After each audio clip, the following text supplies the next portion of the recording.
according to the beliefs, Pitru Paksha starts from today, and that is why all the Ganesha immersion were supposed to be done yesterday according to the beliefs, and the same had also happened in Madduru as well.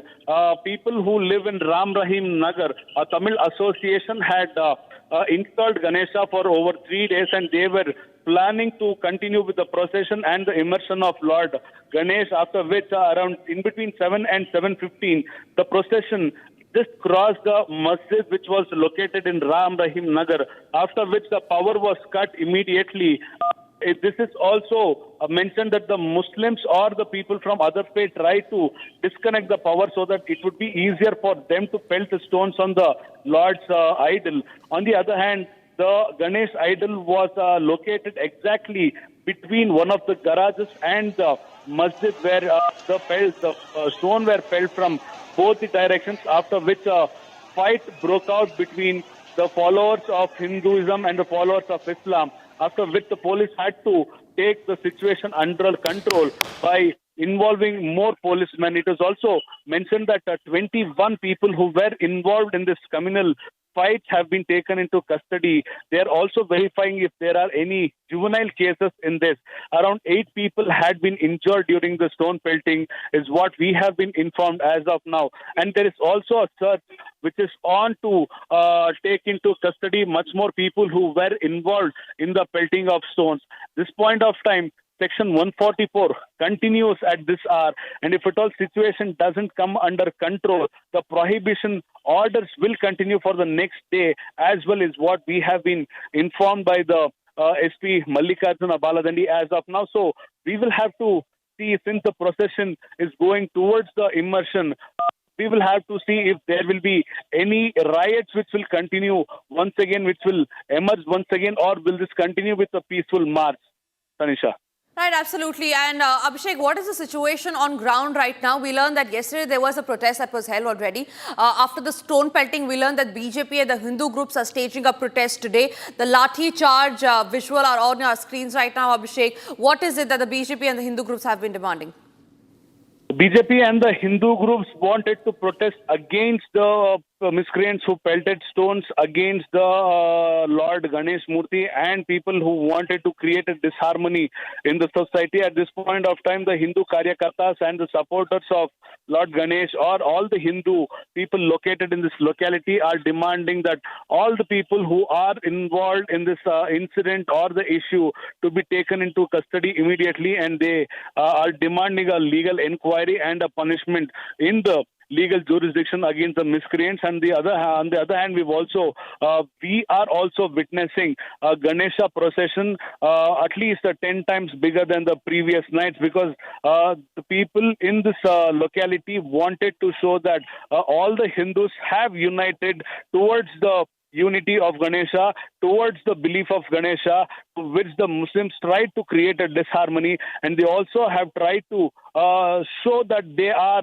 outnumbering the Muslims in the next couple of minutes, and they will also make sure that if at all Muslims doesn't want to listen, or if at all Muslims don't want to respect the beliefs of Hindus, they will go to any extent legally to make sure that the people of other faith are removed from the locality itself, Tanisha.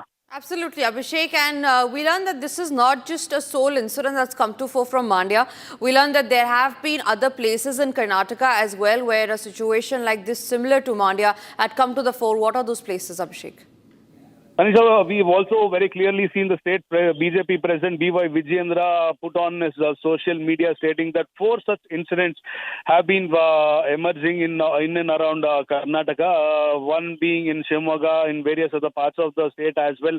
We have seen a student or a youth belonging to different community or a different faith spitting on Lord Ganesha in one such incident. And also in another incident, we have seen people who were being attacked while they were dancing in front of the idol. This is one of the other incidents which has happened in Madduru. So these issues have been continuing in Karnataka since the inception of Congress government, is what B.Y. Vijayendra state president of BJP has mentioned on the social media and also has condemned the Home Department as to saying that they are completely on the worst note and they are unable to manage the harmony within the society, and this point will be considered in the next coming days. Also, at this point of time, we shouldn't forget, Tanisha, that things are getting under control as of now because of the police who have been deployed here. We will also have to see how this issues continue with the political mileage, or how will the Congress and the BJP consider this issue throughout the state. Tanisha. Absolutely. Abhishek, request you to stay with me because let's just tell our viewers who've just tuned in to what's happened in the last 24 hours.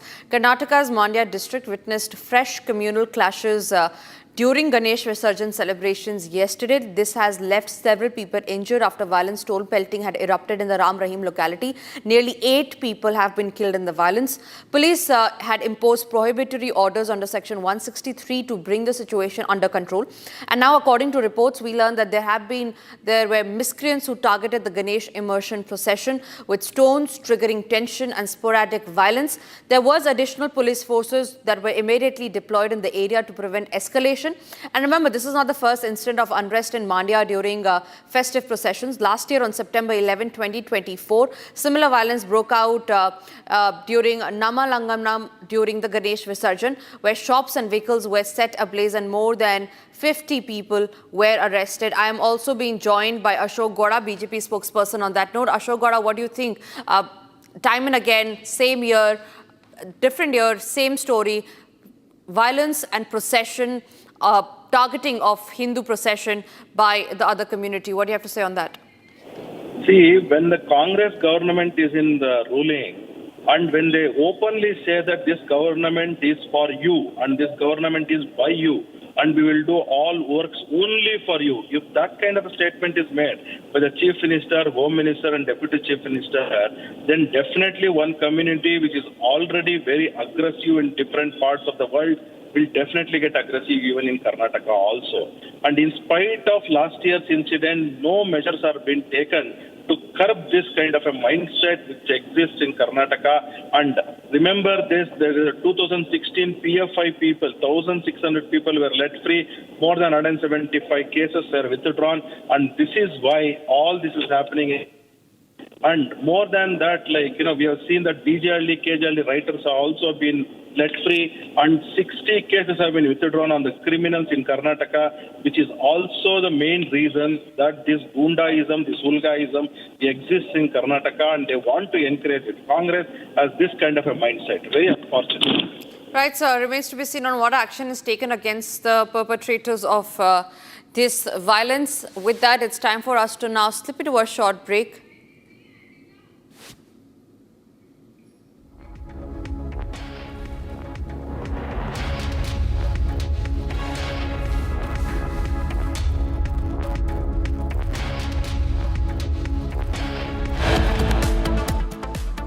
After the break, we'll get you more details from Ground Zero on what's exactly happening in Mandya after the Ganesh procession was targeted yesterday.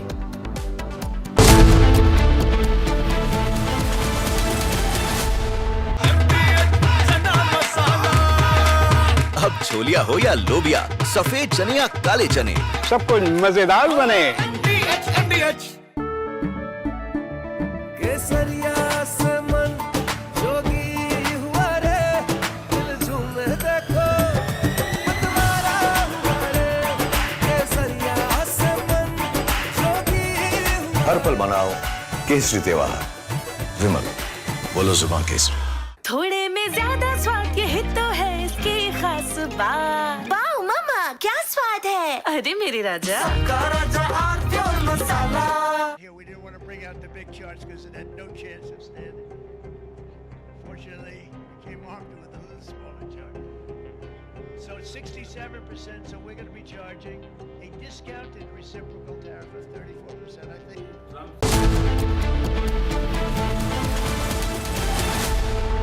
MDH की हल्दी मिर्ची धनिया करे कमाल, ये रंग दे, ये खुशबू दे, ये तीखा, ये कम पड़े, क्या निराला MDH masala.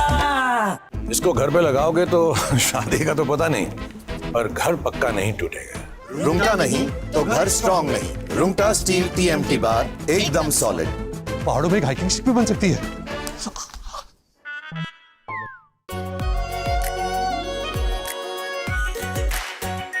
Our pure shahi paneer masala, delicious, healthy every day.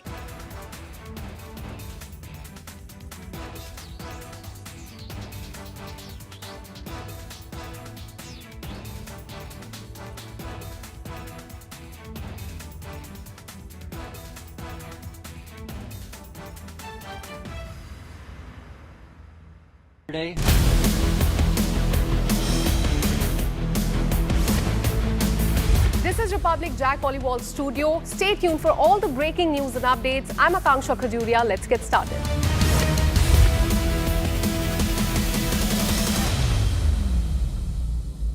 आधे बाउल दही में 4 चम्मच MDH चटनी पुदीना मसाला डाला, स्टर करो, पुदीना चटनी तैयार। MDH चटनी पुदीना मसाला।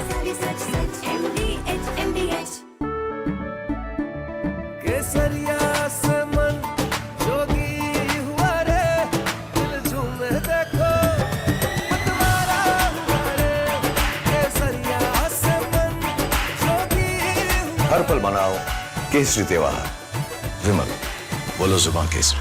थोड़े में ज्यादा स्वाद, यही तो है इसकी खास बात। वाओ मम्मा, क्या स्वाद है। अरे मेरे राजा। Here we didn't want to bring out the big charts because it had no chance of standing. Fortunately, we came armed with a little smaller chart. So it's 67%, so we're going to be charging a discounted reciprocal tariff of 34%, I think. From Asia's largest news headquarters, setting the agenda for Bharat.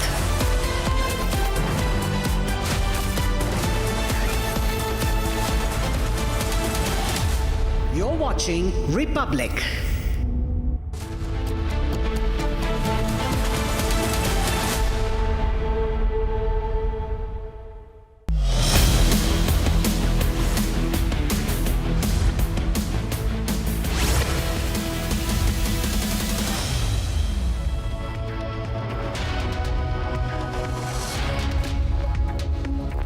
Very good morning, ladies and gentlemen. Thank you for staying with us. You're watching Live and Breaking with me, Oyana Mitra. We are tracking that encounter in Kulgam very, very closely. We're now learning that one Lashkar terrorist has been identified. We will have our colleague Zeenath get us all the latest developments and a lot more that's coming up for you. But first, the headlines at 11 a.m.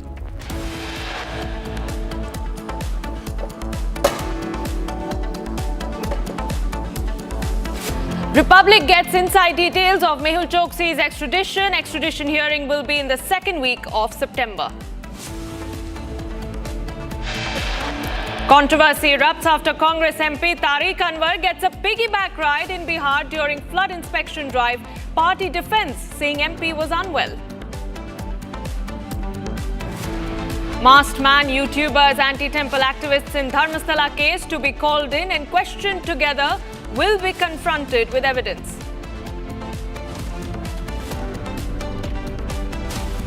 Stone pelting reported during Ganesh idol immersion in Mandya. Hindu groups stage protest. Big development in Balrampur conversion case. ATS files charge sheet against Changur Baba and son.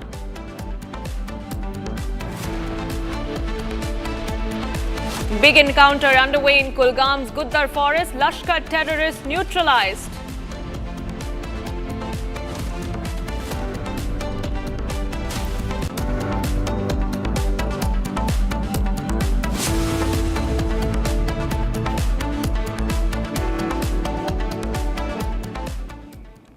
Our viewers, we start this bulletin with big breaking news coming in. Back-to-back incidents of stone pelting has been reported in Karnataka's Mandya district, where the BJP and Hindu groups have now started staging a protest march in Mandya over last night's stone pelting incident. Now, just to give you a little more context, tensions gripped Mandya district on Sunday night after a stone pelting incident was reported between two groups of different faiths during the Ganesh Idol Immersion Procession. The procession, which started from Siddharth Nagar 5th Cross, was being taken out under tight police security. However, things took a turn for the worse when the procession passed by a mosque near the Ram Rahim Nagar around 8 p.m. and a few miscreants pelted stones, prompting retaliation from other groups. Those are the visuals on your screen that we are getting live from Mandya. As you can see, that security has been heightened, and there's a lot of tension that has gripped the region after yesterday's incident. Those are the two visuals on your screen. On the left of your screen are the visuals from last night when the stone pelting incident was reported, a kind of communal clash that erupted between two sets of groups. And on the right of your screen are the visuals from this morning, earlier today, where we're capturing the aftermath of the stone pelting incident. As you can see, there's heavy security. There's a lot of showdown that is happening in Mandya district. The BJP and several Hindu groups are now staging protests against the stone pelting incident. And viewers, we're also learning that the police have now started dispersing the crowd. They've resorted to lathi charging after there were continued clashes and chaos that started to unfold in Mandya district, and the police is now taking measures to contain the crowd to ensure that the security measures and law and order is in place. And those are the visuals on your screen from Mandya. Now, viewers, there's several visuals that we are tracking, and we're also learning that the clash has left at least 8 people injured, and the situation was brought under control by the police, who have now rushed additional reinforcements to the area. And authorities have urged residents to maintain peace and cooperation to restore normalcy. And shortly after yesterday, another incident of stone pelting was reported this morning. So as you can see, back-to-back incidents targeting a Ganesha procession in the Mandya district of Karnataka. The police has now beefed up security to try and control the situation. We are yet to learn about whether any arrests were made, but we're learning that at least 8 people have been injured during the clashes. We're tracking the visuals very closely on your screens. You have the visuals from yesterday, that is last evening, when the first round of stone pelting was reported, and from today, earlier this morning.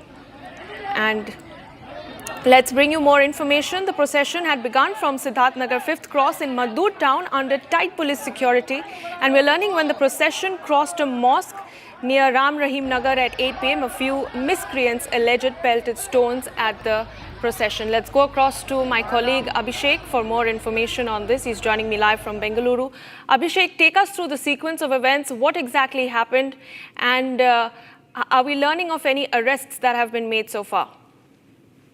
Tanisha, it was around 7 to 7:15 yesterday night when the procession from Ram Rahim Nagar, which carried Lord Ganesh, was traveling and was encircling the area in various other streets of Ram Rahim Nagar and Siddhartha Nagar. When they were crossing by one of the masjids located in Ram Rahim Nagar, just as soon as Lord Ganesh crossed the masjid which was present in Ram Rahim Nagar, the power was cut by some of the miscreants, and the Ganesh idol had to be stopped due to the power cut for a couple of seconds, and that is when the stone pelting had started from one of the garages which was on the one of the sides of Lord Ganesh, and on the other side some of the stones were pelted from the masjid as well, is what we have been informed now. On the other hand, when the people who were around Lord Ganesh at that point of time, and also they were also facing the stone pelting, they answered in return by pelting some of the stones on the mosque as well. At this point of time, there were only home guards and women police constables, is what we have been informed. On the other hand, 8 people have been injured in this incident. They have been taken into the hospital. 21 people who were involved in the pelting of stones have been taken into custody, and there is also a search which has been called on for the people who are on the absconding as of now. The SP of Mandya, Mallikarjuna Paladandi, visited the location at around 8 in the morning. He also mentioned there is the prohibitory order which has been taken into consideration as of now, and people are not allowed to move on to the roads without any practical or important reason is what he has informed. On the other hand, the people belonging to Hindu activists or the Hindu activists who were present yesterday have demanded all these people from different faith to be taken into custody immediately, and they have to be put behind the bars is their demand primarily. On the other hand, we've also witnessed that there is a Ganesha procession which is happening in the main roads of Maduru to show that the people of the different faiths that when Hindus unite, nothing can be overtaken, and none of the other faiths can challenge the Hindus, is what the slogans which have been considered and being shouted by the Hindu activists who are present in front of Jamia Masjid now. On the other hand, we've also seen thousands of police belonging to law and order and DAR who have been deputed to make sure that the situation is under control until the immersion of the idol is done. Tanisha. Yeah. Abhishek, stay on with me. Give us more information. You're now telling us that prohibitory orders are in place. But I want to ask you, there are 2 incidents of stone pelting that has been reported. So how is it that the police failed to contain the crowd after the first incident was reported last night? We're now seeing that they're trying to disperse of the crowd. But the question really is, why was there no law and order and security measure in place after the incident was reported last night itself? Well, Tanisha, soon after the previous night's incident, police had been deployed in hundreds of numbers and they had taken situation under control. However, today morning, the Hindu activists decided that they start with a new procession with a new idol in front of various other main masjids located in Maduru to show that the Hindus have united. They also have carried the Bhagavad Dwaj and they also have started playing the music in the DJ which depicts Lord Hanuman, Lord Sri Ram. On the other hand, we've also seen some of the Hindu Karyakartas who tried to pelt stones on the masjid, and this has been video recorded as of now by the police, and they've also lathi charged against the people who tried to assemble in front of the masjid, probably to create disharmony. And also, we shouldn't forget the fact that the disharmony which was created yesterday have considerably been taken into consideration as of now, and also we are seeing that the situation is slightly getting back to the control. If at all situations go out of control, the police have decided that the prohibitory orders will continue for the next day as well. However, the Hindu Karyakartas who are in the procession, who are involved in the procession with the Ganesh idol, wanted to immerse the Ganesh idol in the next couple of hours, and also they want to show that their power and that unity among Hindus in the next couple of hours to the people of other faiths, so that the people from other faiths... Abhishek, stay on with me. I'm sorry to interrupt you there, but we have to get our viewers to some fresh visuals of the stone pelting from Mandya that Republic TV and Republic Kannada has accessed. And let's get our viewers those visuals. These are the latest visuals that are coming in from Mandya. You can see a sea of people over there. You can see Hindu groups and BJP workers staging protests in front of the mosque in Mandya. They've raised their saffron flags, and this comes shortly after back-to-back incidents of stone pelting was reported during a Ganesh idol procession last evening. My colleague Abhishek continues to stay on with me. Abhishek, we're getting in fresh visuals. Tell us, has any FIR been filed in the case yet? With respect to yesterday's incident, Tanisha, 2 FIRs have been filed, one by the police themselves, so they have considered the suo motu case, and the other one has been registered by the person who was hurt in this incident. 2 FIRs have been registered. 21 people have been taken into the custody. They have been arrested.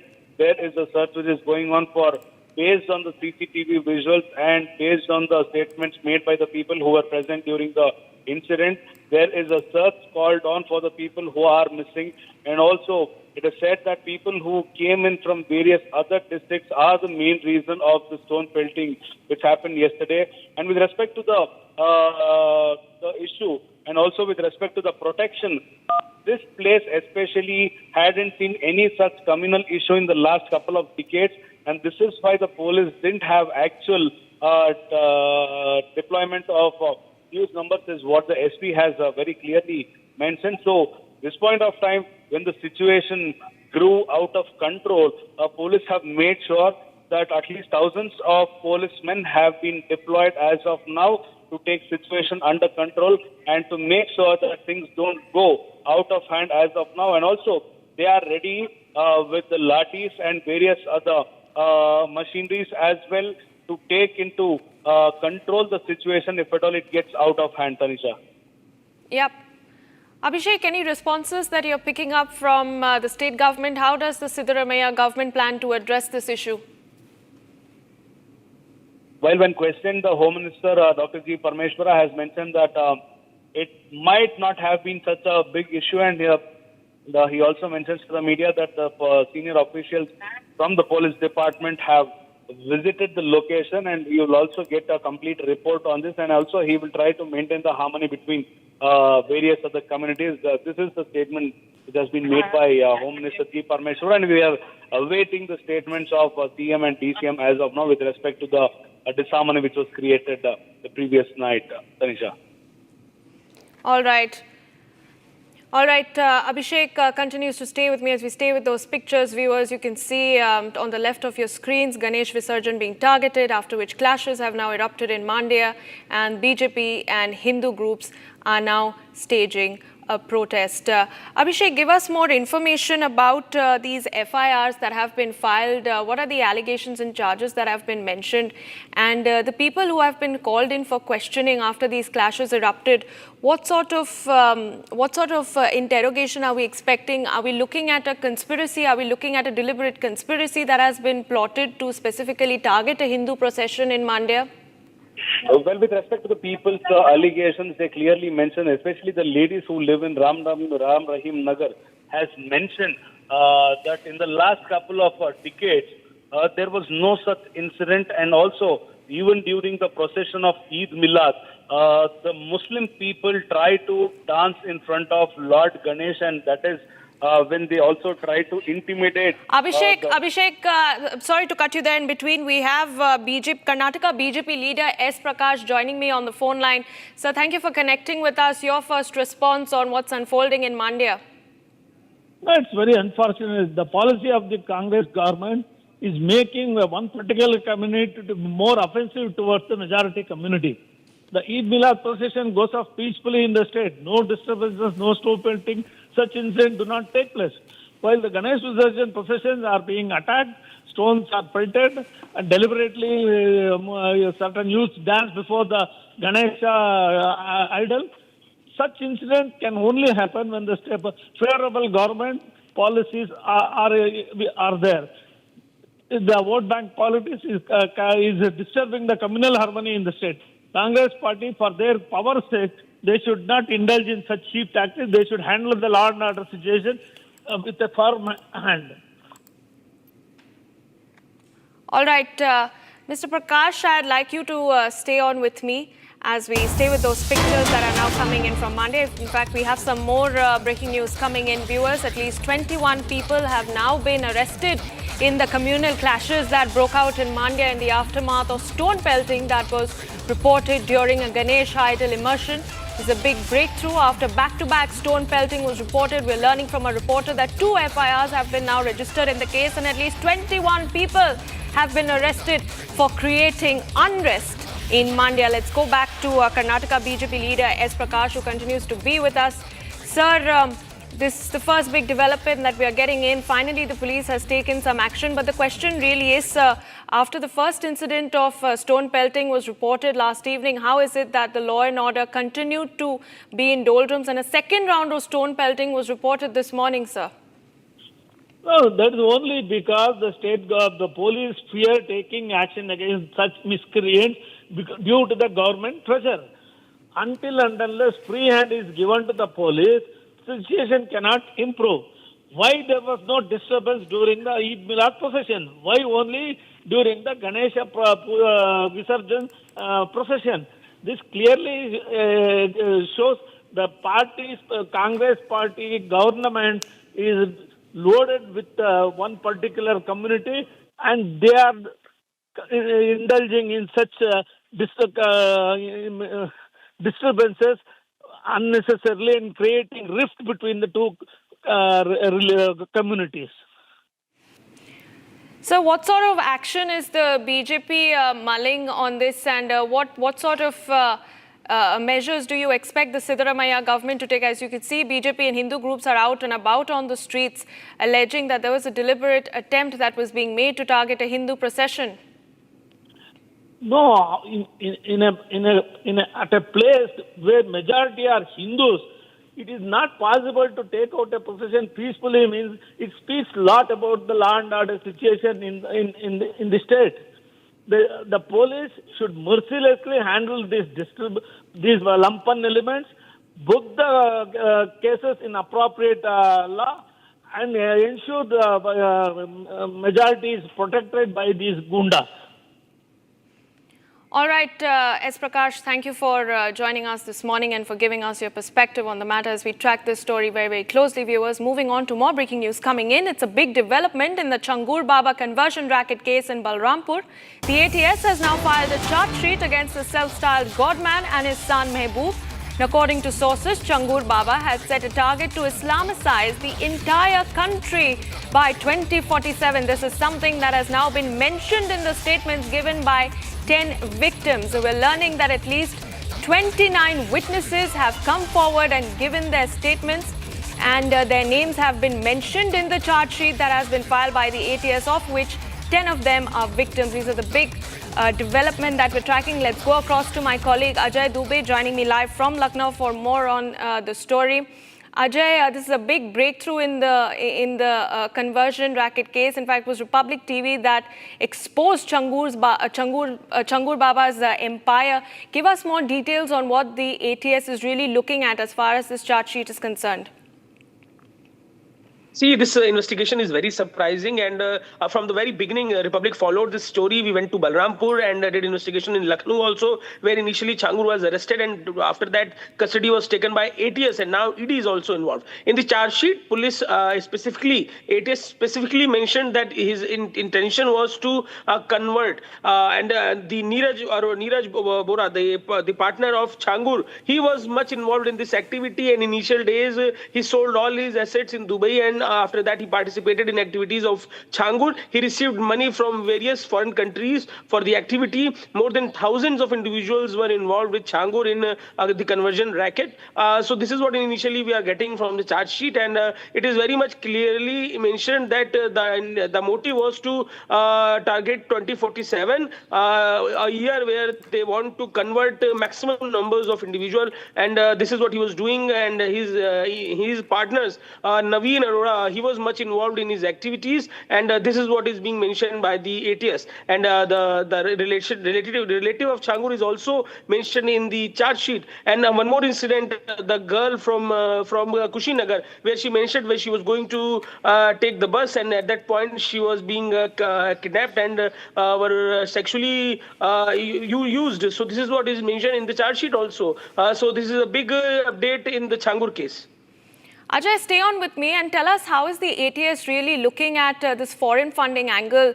Because, when there was bulldozer action on Changur Baba's properties worth crores of rupees, there was this very, this angle that had come out, which Republic TV had investigated, that he was receiving funding, illicit funding from Middle Eastern nations and from a lot other countries to really run this conversion racket in Balrampur. So how is the ATS really looking at that, and what are the details that they have picked up as far as this Hawala trail is concerned? See, ATS has marked the activities which is related with the money, and now ED is also investigating this issue. ED is investigating the money trail, the incoming and outgoing of the money. The way we got the information from the girls that there was a menu card for the conversion. If the girl is coming from a general caste, the money was different. From the OBC card, the money was different. From the SC caste, the money was different. So such activities were happening in specifically in Kushinagar and the border area of Uttar Pradesh, and the ED is investigating the money-related activity, and ATS mentioned much things about the activities of crime related to the Changur. All right, Ajay, thank you for giving us those details on the case. Viewers, quickly moving on to more breaking news coming in. Prime Minister Modi is now set to address the NDA MPs in a workshop that is set to be conducted at 4 p.m. this evening. This comes just a day ahead of the vice presidential elections in the national capital, which is slated to take place tomorrow, that is Tuesday, on the 9th of September. The Prime Minister will now address all the NDA MPs, and the preparations are underway in full swing within the NDA bloc and the Indi bloc to train their MPs on the voting procedure. Let's go across to my colleague Harsha for more information on this. Harsha, give us the details of this workshop that is being conducted by the NDA MPs. What's on agenda? So today there's a very important NDA meeting which is at 4 o'clock scheduled at the Bala Yogi Auditorium, the same auditorium where yesterday BJP's workshop was conducted, and today at 4 o'clock only, when there will be NDA meeting, at that time Prime Minister Narendra Modi will be addressing to all the NDA MPs before the very important Vice President election which is slated to happen tomorrow. And today there are a series of meetings back to back because all the NDA parties, allies are here in national capital, be it JDU, Shiv Sena, NCP, Ajit Pawar party, or if we talk about the TDP, all the ally members of the BJP are here in national capital, and the series of meetings starting from 12:30 in the afternoon will begin at the residences of Shrikant Shinde, the Shiv Sena meeting at the TDP residence, Lau Krishna Devyalu, the floor leader residence. The TDP meeting will go on, and in each and every meeting there will be the training of mock voting as well. So we can say that before Prime Minister Narendra Modi's address, all the new MPs will be trained how to do a mock voting, how tomorrow the voting will have to happen. They will be shown a ballot paper. They'll be shown that there are two boxes, preference 1, preference 2, and how there has to be marking in the one preference which one selects for the VP candidate. No block should be sent empty or the vote will be considered invalid. So right now we know about the process of the Vice President election, but there are many new MPs and they will be participating first time in the VP election, and this is very important for all the Lok Sabha and Rajya Sabha Member of Parliament to understand the process of the ballot voting in this election, and that is the reason the mock voting will be conducted. And after that, the Prime Minister Narendra Modi will be addressing all the NDA Member of Parliament, boosting them for tomorrow's VP election, and also sending out message towards the South as well, because if we compare the candidates as well, it's B. Sudarshan Reddy versus C.B. Radhakrishnan, it's Tamil Nadu versus Telangana. So a lot is being said. Harsha, and stay also on with me. spoken. Harsha, I'm sorry to cut you there in between. We have some more breaking news coming in. BRS MPs have now are now set to abstain from voting in the vice presidential elections, and we're learning that they are going to vote neither for the NDA nor the Indi candidate. This is the big development that we're getting in. BRS is now set to abstain from voting in the vice presidential elections. Let's go back to Harsha. Harsha, the BRS has now abstained from voting. They're not going to participate on behalf of either of the candidates. What sort of strategy do you think is the NDA mulling ahead of the elections tomorrow?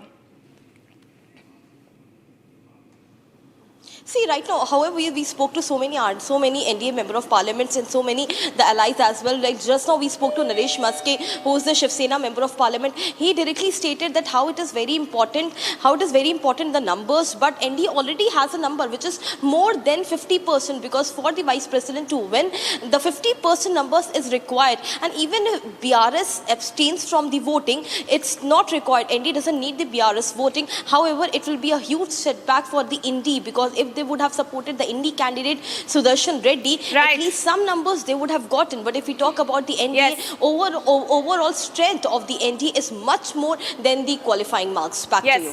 All right, Harsha, thank you for giving us those very crucial details as we track that story closely. We're slipping into a very short break, but on the other side, we'll get you more details of that encounter that is underway in Kulgam's Guddar forest. We're now learning that one Lashkar terrorist has been neutralized.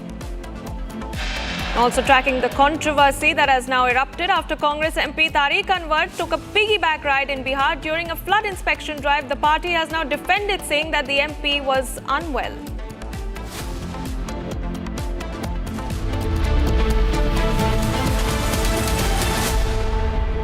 दादी के हाथों का जादू और खुशबू से महकता घर, माँ की मुस्कुराहट और खाने की सुगंध। MDH गरम मसाला, क्योंकि हर रिश्ता है स्वाद से जुड़ा। केसरिया से मन जोगी हुआ रे दिल झूमे देखो मतवारा हुआ रे केसरिया से मन जोगी हर पल मनाओ केसरी त्योहार। विमल, बोलो जुबान Kesari.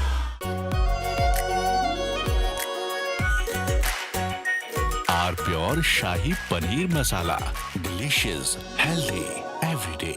I choose a world where we dream and the limit is the sky, and this world is my home where I'm living my best. Mindfully crafted home decor fabrics. Sansar, a D-Decor brand. Live consciously. MDH की हल्दी मिर्ची धनिया करे कमाल, ये रंग दे ये खुशबू दे ये तीखा ये कम पड़े, क्या निराला MDH मसाला।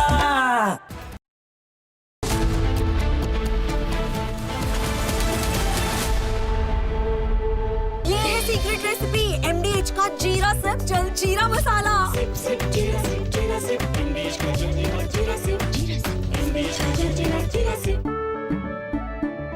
केसरिया से मन जोगी हुआ रे दिल झूमे देखो मतवारा हुआ रे केसरिया से मन जोगी हर पल मनाओ केसरी त्योहार। विमल, बोलो जुबान केसरी। थोड़े में ज्यादा स्वाद ये ही तो है इसकी खास बात। वाओ मामा क्या स्वाद है। अरे मेरे राजा Here we didn't want to bring out the big charts because it had no chance of standing. Fortunately, we came armed with a little smaller chart. So it's 67%, so we're going to...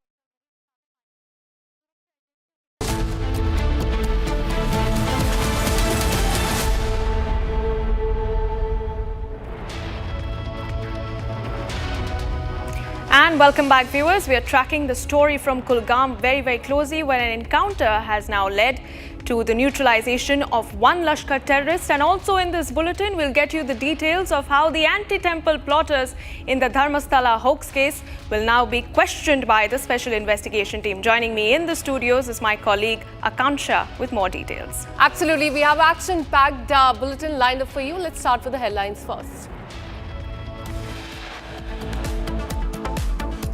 Stone pelting in Mandya as Ganesh procession targeted. Stone pelting, 8 killed. A day after stone pelting on Ganesh procession, 2 communities indulged in stone pelting today in protest.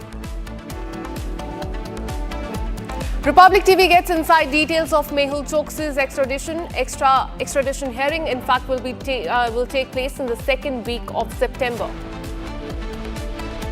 Unwell Congress MP gets piggyback ride from villagers during the flood inspection in the state of Bihar. Big update in Balrampur conversion case. ATS has filed the charge sheet against Changur Baba and his son.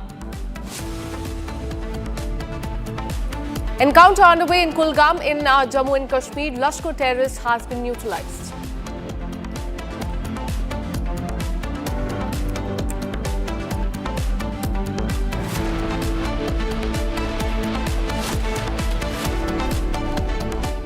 Let's start with the breaking news coming in from Jammu and Kashmir. We're learning that one terrorist was neutralized while 2 army jawans were injured in an ongoing encounter that is underway and that is broken out between the terrorists and the security forces during the anti-terror operation in the forest area of Gudar in Jammu and Kashmir's Kulgam district. As per the reports, 2 terrorists were trapped in the forest area of Gudar in South Kashmir and the operation is currently underway. The body of the terrorist was found lying in the apple orchards.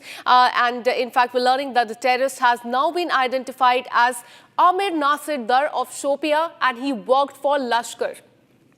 And those are the pictures of the LET terrorist that you can see on the screen. He has been eliminated. His name is Amir Nazir Dar of Shopia. In fact, we're learning that one security personnel has also received injury during this encounter. Let me go across to my colleague Zinat, who's been tracking this story very closely. Zinat, tell us about the encounter. We're learning that one terrorist has been neutralized.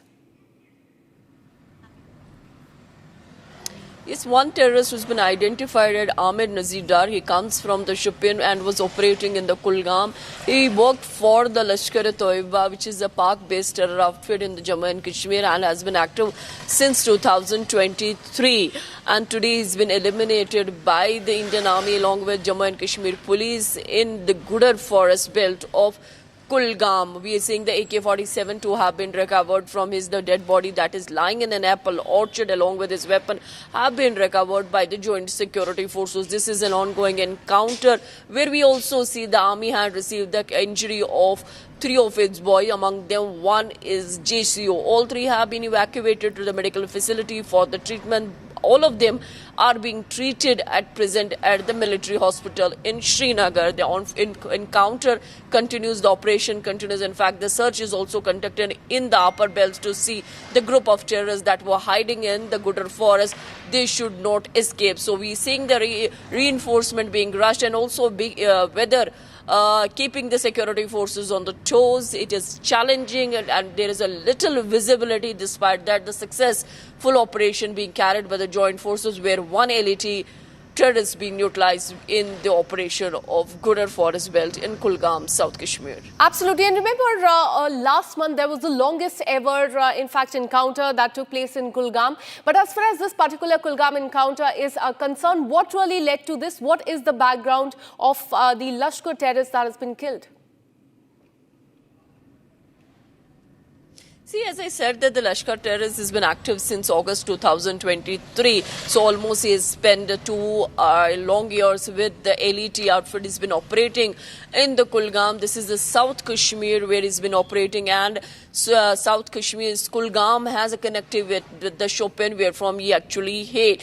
Now that operation is on, and his body along with a weapon have been recovered from an apple orchard where he was neutralized by the joint forces. This is seen as a success for the forces, but how many more such local terrorists have joined the LET or still at the large? That is a bigger question. And was this terrorist planning for a bigger attack? The security forces got the intel about the movement of the terrorists, because now you see in the last couple of years we are seeing a new pattern that is emerging among the terror belt, is that they are taking their hides in the forest belt instead of coming to the hinterland, because once they touch the civilian belts, the information will come to the joint forces and accordingly the operations would get launched. But now they are taking their hides in the upper belts in the treacherous terrains to have their lifespan more. But again, they are getting the input about the movement of the terrorists. The joint forces get the information, and accordingly we have seen the multiple operations being launched this year, be it the operation of Avantipora,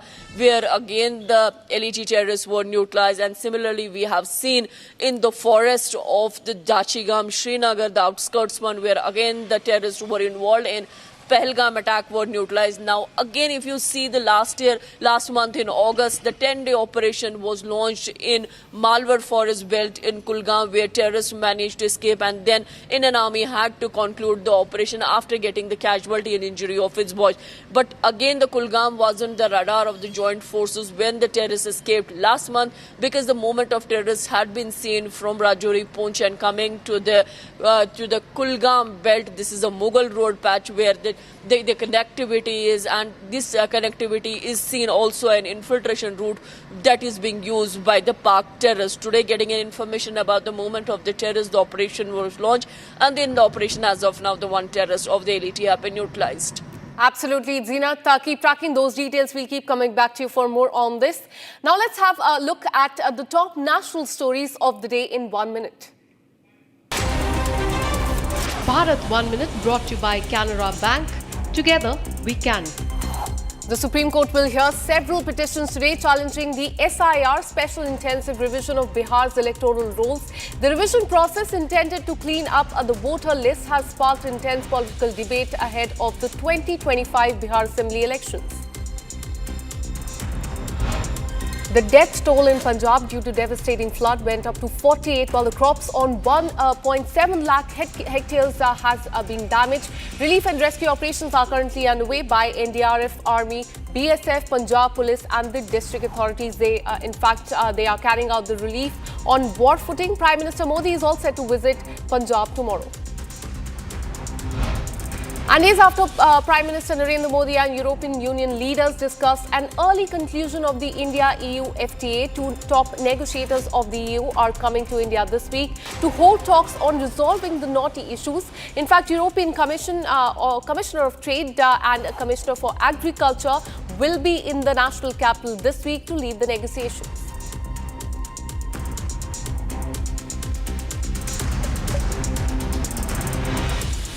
And now shifting our focus, a Pakistani intruder was arrested along with the international border in Pura sector of Jammu and Kashmir today as per the officials. And the intruder, his name is Siraj Khan from Sargodha in Punjab province of Pakistan, was noticed by the BSF troops manning the outpost at 9:20 p.m. on Sunday. Take a look for more details.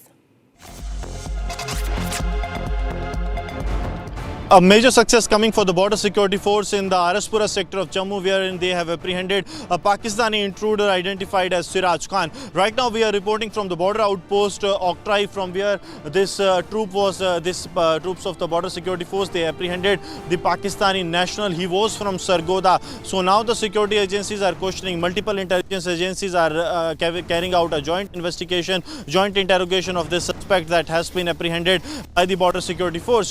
This was in this very area where he attempted to sneak in. He is a resident of Sargodha. Alertness of the troops that were deployed close to the border, their attempt was foiled, and now Siraj Khan has been apprehended. See, it is very crucial because the agencies are also looking into the angle that Sargodha was one of the locations that were hit by the Indian side during Operation Sindoor. So there lies a possibility that Pakistan might have radicalized this intruder who sneaked into the Indian territory to get some sensitive information. And now shifting our focus to Maharashtra, as far as the Halal Township controversy is concerned, we're learning that a municipal corporation, big action against those who are trying to sell the houses to Muslim buyers. MBMC has issued notice to two builders of the Mira Road.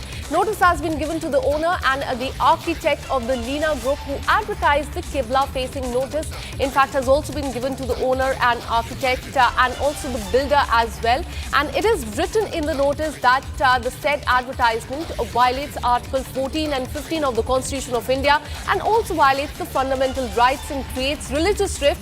In the case, no action should be taken which creates religious rift, and such advertisement should be stopped immediately. And in fact, it also goes on to say that the clarification in this matter should be submitted immediately. Further action will be taken as per the clarification received from the concerned person, the architect and the builder of this Halal Township.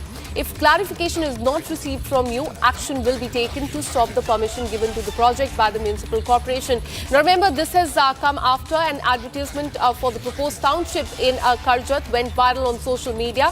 It is regarding the Halala Township, and in fact Hindus are barred from buying the property here, only Muslims are allowed, and that had led to a massive controversy. We're learning that NHRC had also issued the notice to the builders, and now we're learning that a notice has been given by the municipal corporation as well, seeking their clarification and mentioning if no clarification is given as to why the township and the flats were only given to the Muslim community, then action will be taken against not just the builders but also the owners and the architects of the Halala Township.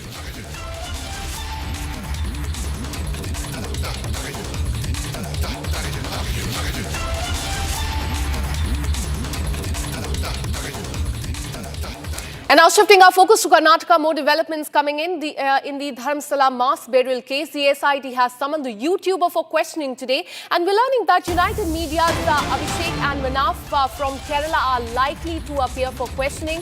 Abhishek, who has already faced 4 days of questioning, has again been directed to appear before the SIT.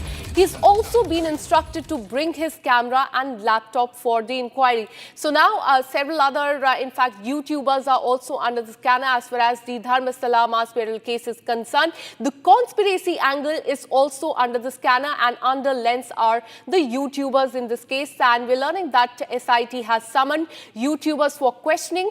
United Media's Abhishek and Manaf from Kerala are likely to appear before the SIT team today. We're learning that Abhishek, who already has faced 4 days of questioning in this case, has again been asked to appear before the SIT. And most importantly, he's been asked to bring his camera and laptop along.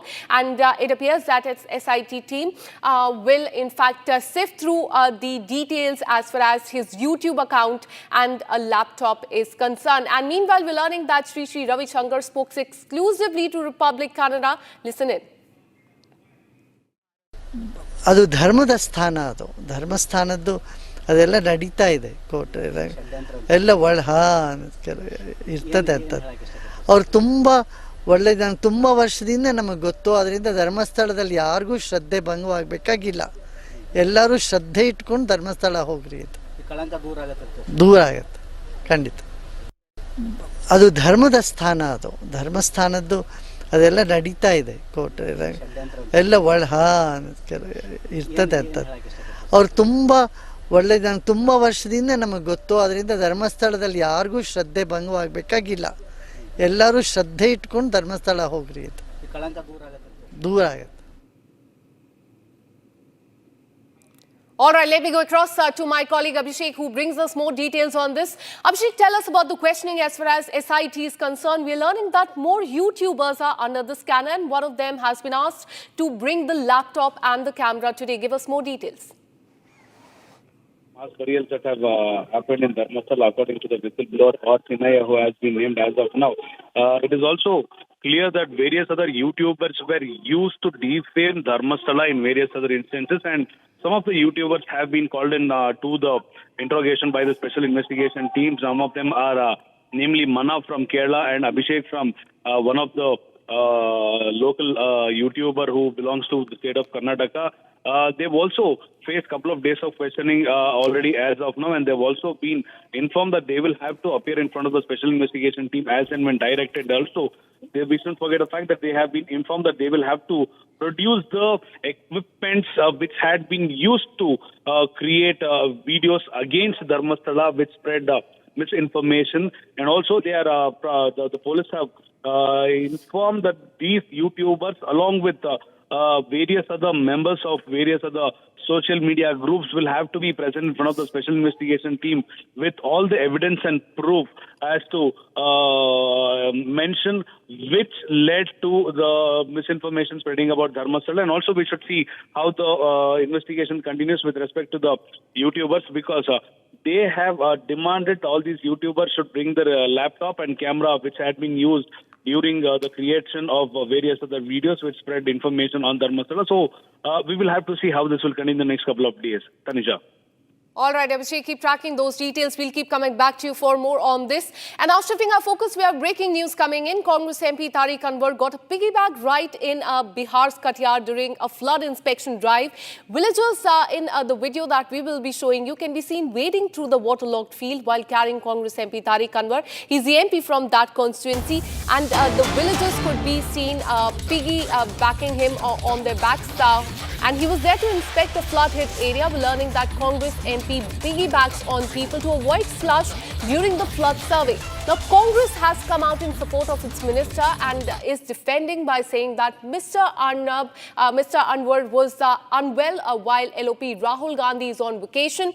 Congress MP piggybacks on the poor. There on the screen, you can see those are visuals coming in from Bihar. That is, in fact, Congress MP Tariq Anwar. He's the MP from that particular constituency. He got a piggyback ride in Bihar's Katiyar during a flood inspection drive. Now, in this viral video, villagers can be seen wading through the waterlogged field while carrying Mr. Anwar on their bags, who was there to inspect a flood-hit area. Now, to defend him, the Congress party has said that he was not well, but now BJP has hit back at the Congress party, saying that this clearly shows the VVIP culture. Listen into what the Bharatiya Janata Party is saying.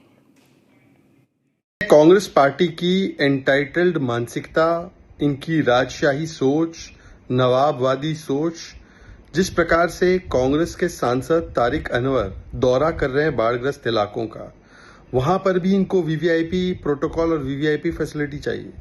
मतलब जो जनता जिसकी समस्या देखने और सुनने वो गए हैं, उन्हीं के कंधे पर चढ़कर वो दौरा कर रहे हैं। राहुल गांधी तो वैसे वेकेशन मनाने चले गए, उनको तो पंजाब, हिमाचल, किसी भी प्रदेश की चिंता नहीं है। और जो कांग्रेस के नेता है वो कंधे पे बैठे हैं।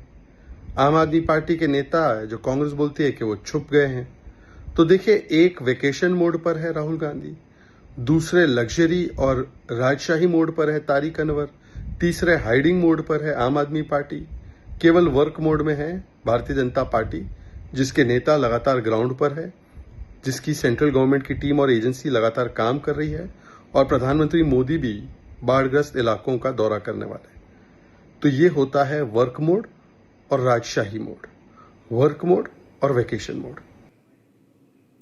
And the Congress party has defended this act by the Congress MP, saying that it was really hot there and he was not feeling well. His head was spinning, and as soon as he expressed this, the villagers picked him up purely out of love and walked around. But as you heard, the Bharatiya Janata Party has hit back at the Congress party, and this MP from Katiyar for the VVIP culture. But as we told you, the Congress has defended its MP. But have a look at the visuals. Clearly, Congress MP can be seen piggybacking on the villagers. Let me go across to editor special reports Prakash Singh, who joins us with more on this. Prakash, we've been showing our viewers the very concerning visuals coming in from Bihar, where villagers can be seen, in fact, carrying the Congress MP who is there to inspect the flood situation. How are the local parties, in fact, they're reacting to this? Well, the BJP is certainly attacking the Congress party.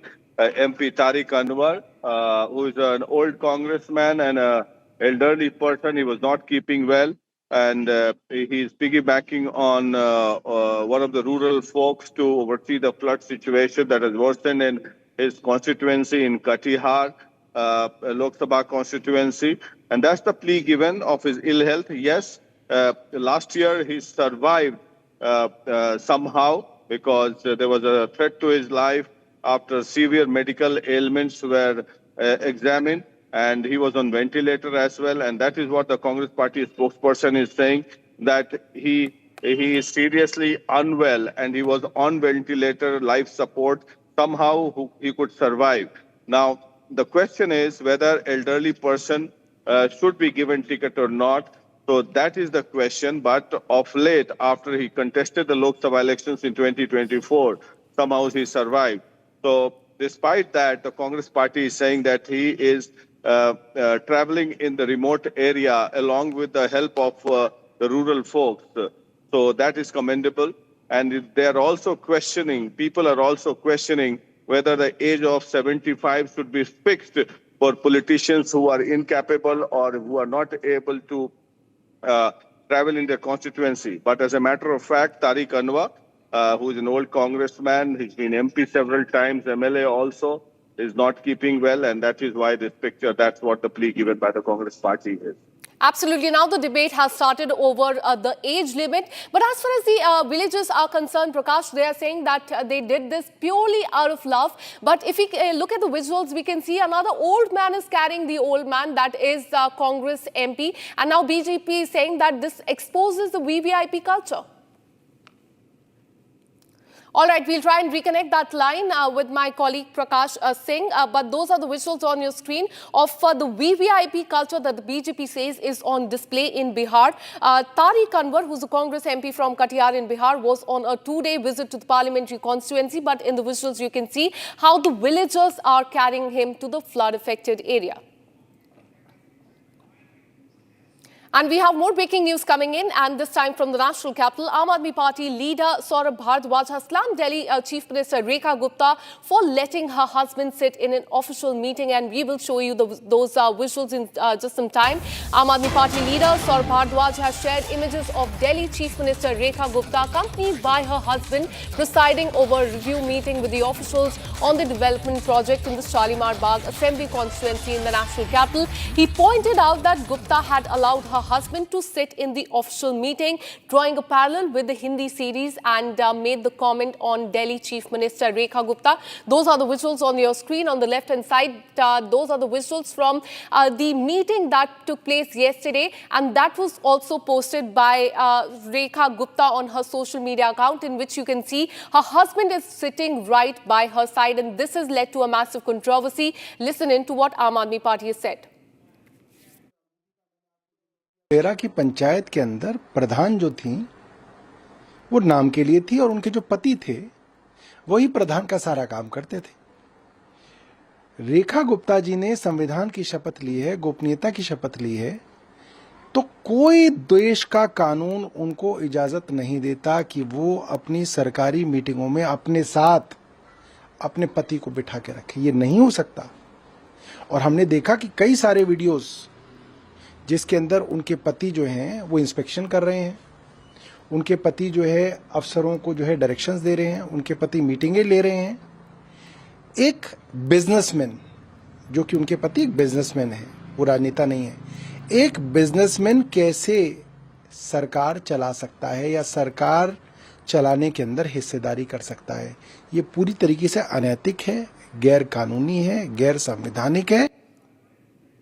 All right, there in the visuals you can see right by Delhi Chief Minister's side, that is the husband, and this has led to a massive controversy with Bharatiya Janata Party now saying that Rekha Gupta's husband is a social worker and he works a lot for the people of that particular assembly constituency, and hence he was part of the meeting. But this justification did not go down too well with the Aam Aadmi Party. They are saying, why is he sitting by the side of Rekha Gupta? If he had to be part of the meeting, then why is he sitting at that particular spot? And this has led to a massive controversy in the national capital.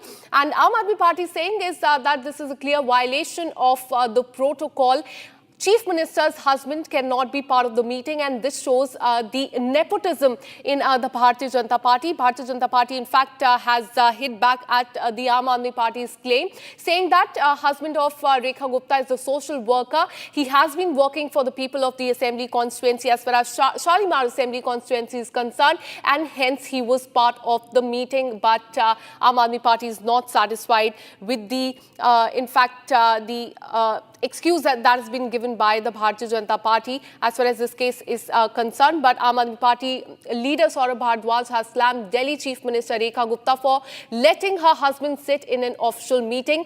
Aam Aadmi Party Saurabh Bhardwaj has shared this image on social media, in which we can see Rekha Gupta accompanied by her husband presiding over a review meeting with the officials on the development projects in Shalimar Bagh Assembly constituency. And in fact, Aam Aadmi Party leader pointed out that Gupta had allowed her husband to sit in the official meeting, and drawing a parallel with a very prominent Hindi series as well. And he made the comment on Delhi Chief Minister Rekha Gupta. Aam Aadmi Party, in fact, says that this is a violation of the protocol. Chief Minister's husband cannot be part of the meeting, and this clearly goes on to show the clear case of nepotism. And now shifting our focus, Supreme Court has rejected to extend the bail plea of Nitish Katara, convict Vikas Yadav, and the matter was listed today for obtaining the necessary orders from the Chief Justice of India. In the last hearing, in fact, the interim bail was granted to the Vikas Yadav. That was extended to a period of 1 month. Now we're learning that Supreme Court has rejected to extend the bail plea of Nitish Katara, and this is the breaking update we're getting as far as Nitish Katara case is concerned. His bail plea extension has been rejected by the Supreme Court, and in fact, we're learning that the matter was listed today after obtaining the necessary orders from the Chief Justice of India. In the last hearing, the interim bail, as far as the interim bail is concerned, it was granted to Vikas Yadav. That was extended for a period of 1 week. But this is a big development in the Nitish Katara case. We are learning that, in fact, the extension of the bail plea of Nitish Katara has been rejected by the Supreme Court, and this is a big blow to him as far as this murder case is concerned.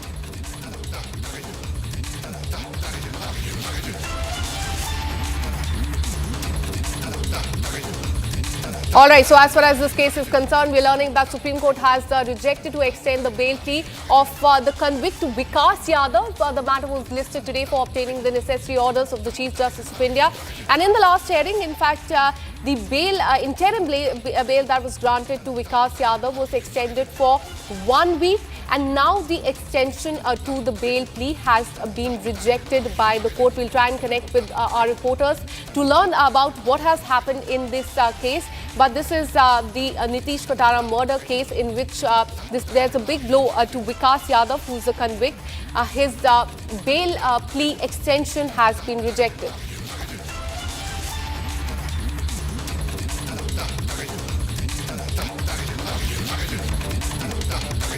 All right, we'll try and reconnect with our reporter to learn what has happened in this case. But we're learning that the Supreme Court has rejected to extend the bail plea of Vikas Yadav in this case. And earlier he was given the extension of 1 week. That extension has now been cancelled.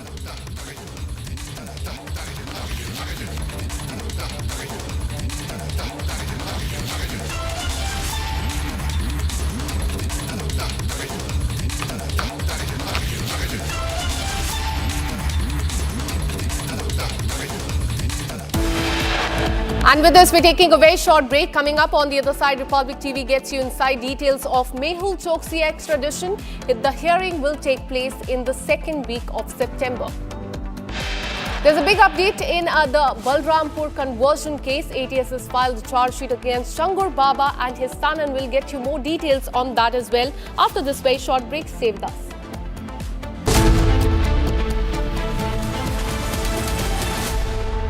I choose a world where we dream, and the limit is the sky. And this world is my home where I'm living my best. Mindfully crafted home decor fabrics. Sansar, a decor brand. Live consciously.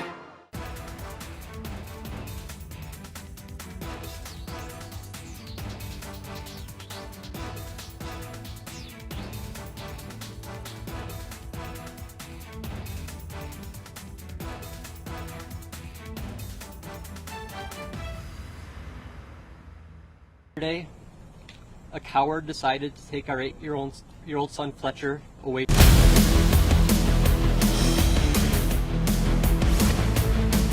This is Republic Jack Oliver's studio. Stay tuned for all the breaking news and updates. I am Tanisha Avasthi. Let's get started.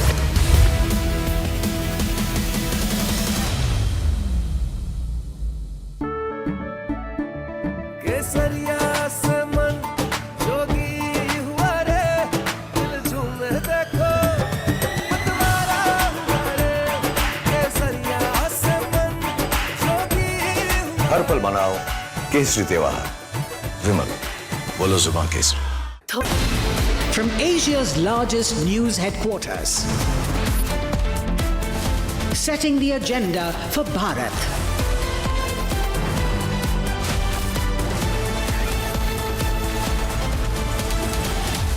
You're watching Republic.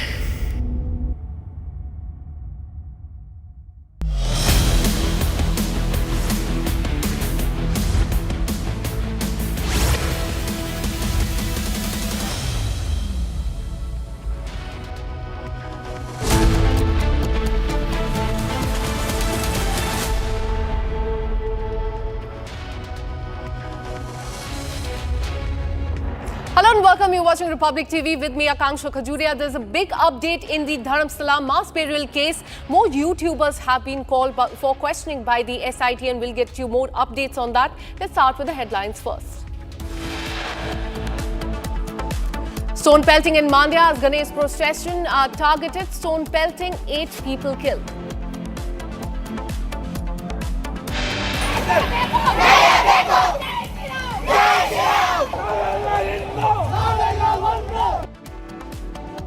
Days after stone pelting on Ganesh procession, 2 communities indulge in stone pelting in the protest.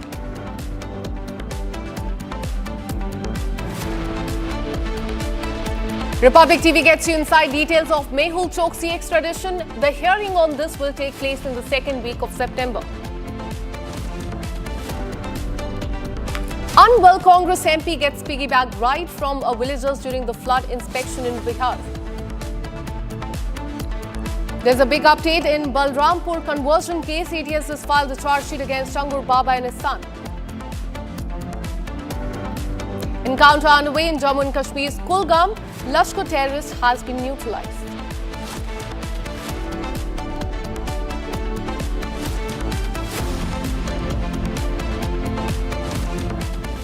Starting this bulletin with a big breaking news coming in. Back-to-back incidents of stone pelting in Karnataka's Mandya. BJP and Hindu groups protest marched in Mandya over the last night's stone pelting incident that took place.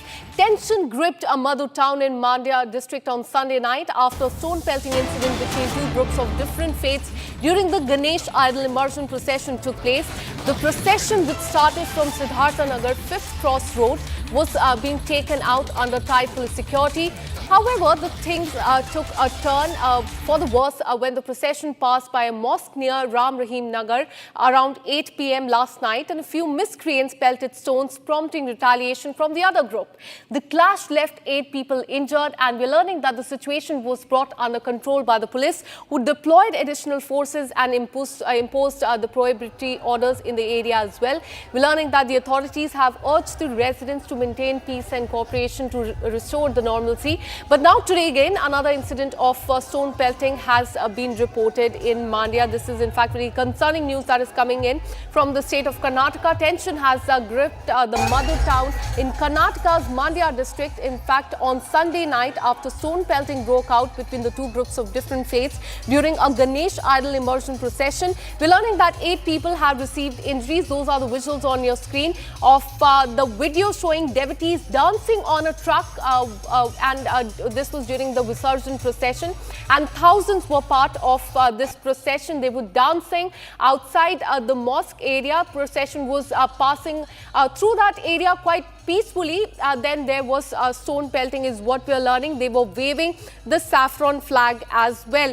Now, strong reaction has come in from the Bharatiya Janata Party in the state of Karnataka.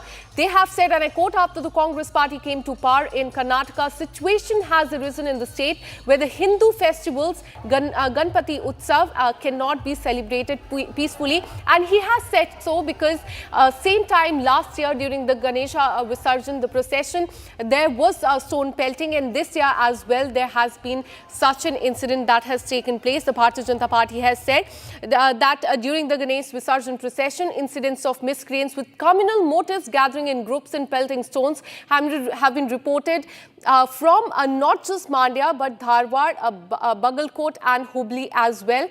And detailing on what has happened in Mandya district, in fact, B.Y. Vijendra has said that miscreants continuously pelted stone during the Ganesh Visarjan procession, creating a tense atmosphere in that area. And in the stone pelting incident, women and police officer were injured, which is highly alarming, and the BJP in Karnataka has condemned this. And reports have also emerged from Sagar in Shivamoga district about the desecration of a Ganpati idol as well, and such act of hooliganism by miscreants in the name of minorities have created an atmosphere of fear among Hindus, is what the Bharatiya Janata Party is saying. Let me go across to my colleague Abhishek, who's been tracking these details very closely. Abhishek, tell us what has happened yesterday and what is the current situation on the ground.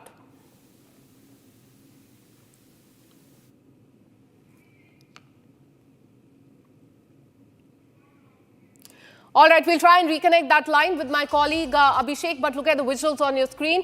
Yesterday, during the Ganesh Visarjan, we are learning that there was a stone pelting and there was stones that were thrown at the Ganpati idol as well. And the Bharatiya Janata Party says that not just in Mandya, but also in Dharwad, Bagalkot and Hubli, there were such incidents which were reported.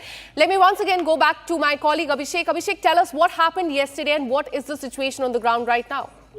Well, with respect to what happened the previous night, it was around 7 to 7:15 when the Ganesha procession started from Siddhartha Nagar, which also started moved towards Ram Rahim Nagar, where there was a sudden power cut at around 7:10 in the evening.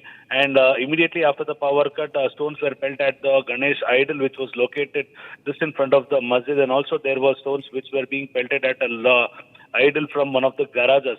Also, there started a communal riot immediately between Hindus and Muslims because the stones were felled from mosque and a garage which belonged to Muslims. Is what the people who were stationed at that location have mentioned to the media as of now. On the other hand, the Hindus in reply who were surrounding the Lord Ganesh also tried to react and reciprocate with the stone pelting also, and this situation went out of control at that point of time, and the police had to deploy more men to take situation under control. And the Ganesh was immersed in the police protection the previous night. On the other hand, 2 FIRs have been registered.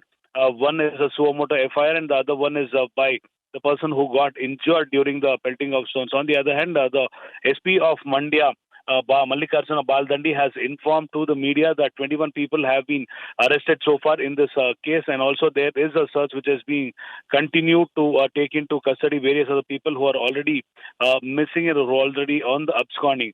On the other hand, we've also been informed that 8 to 10 people have been injured during the stone pelting.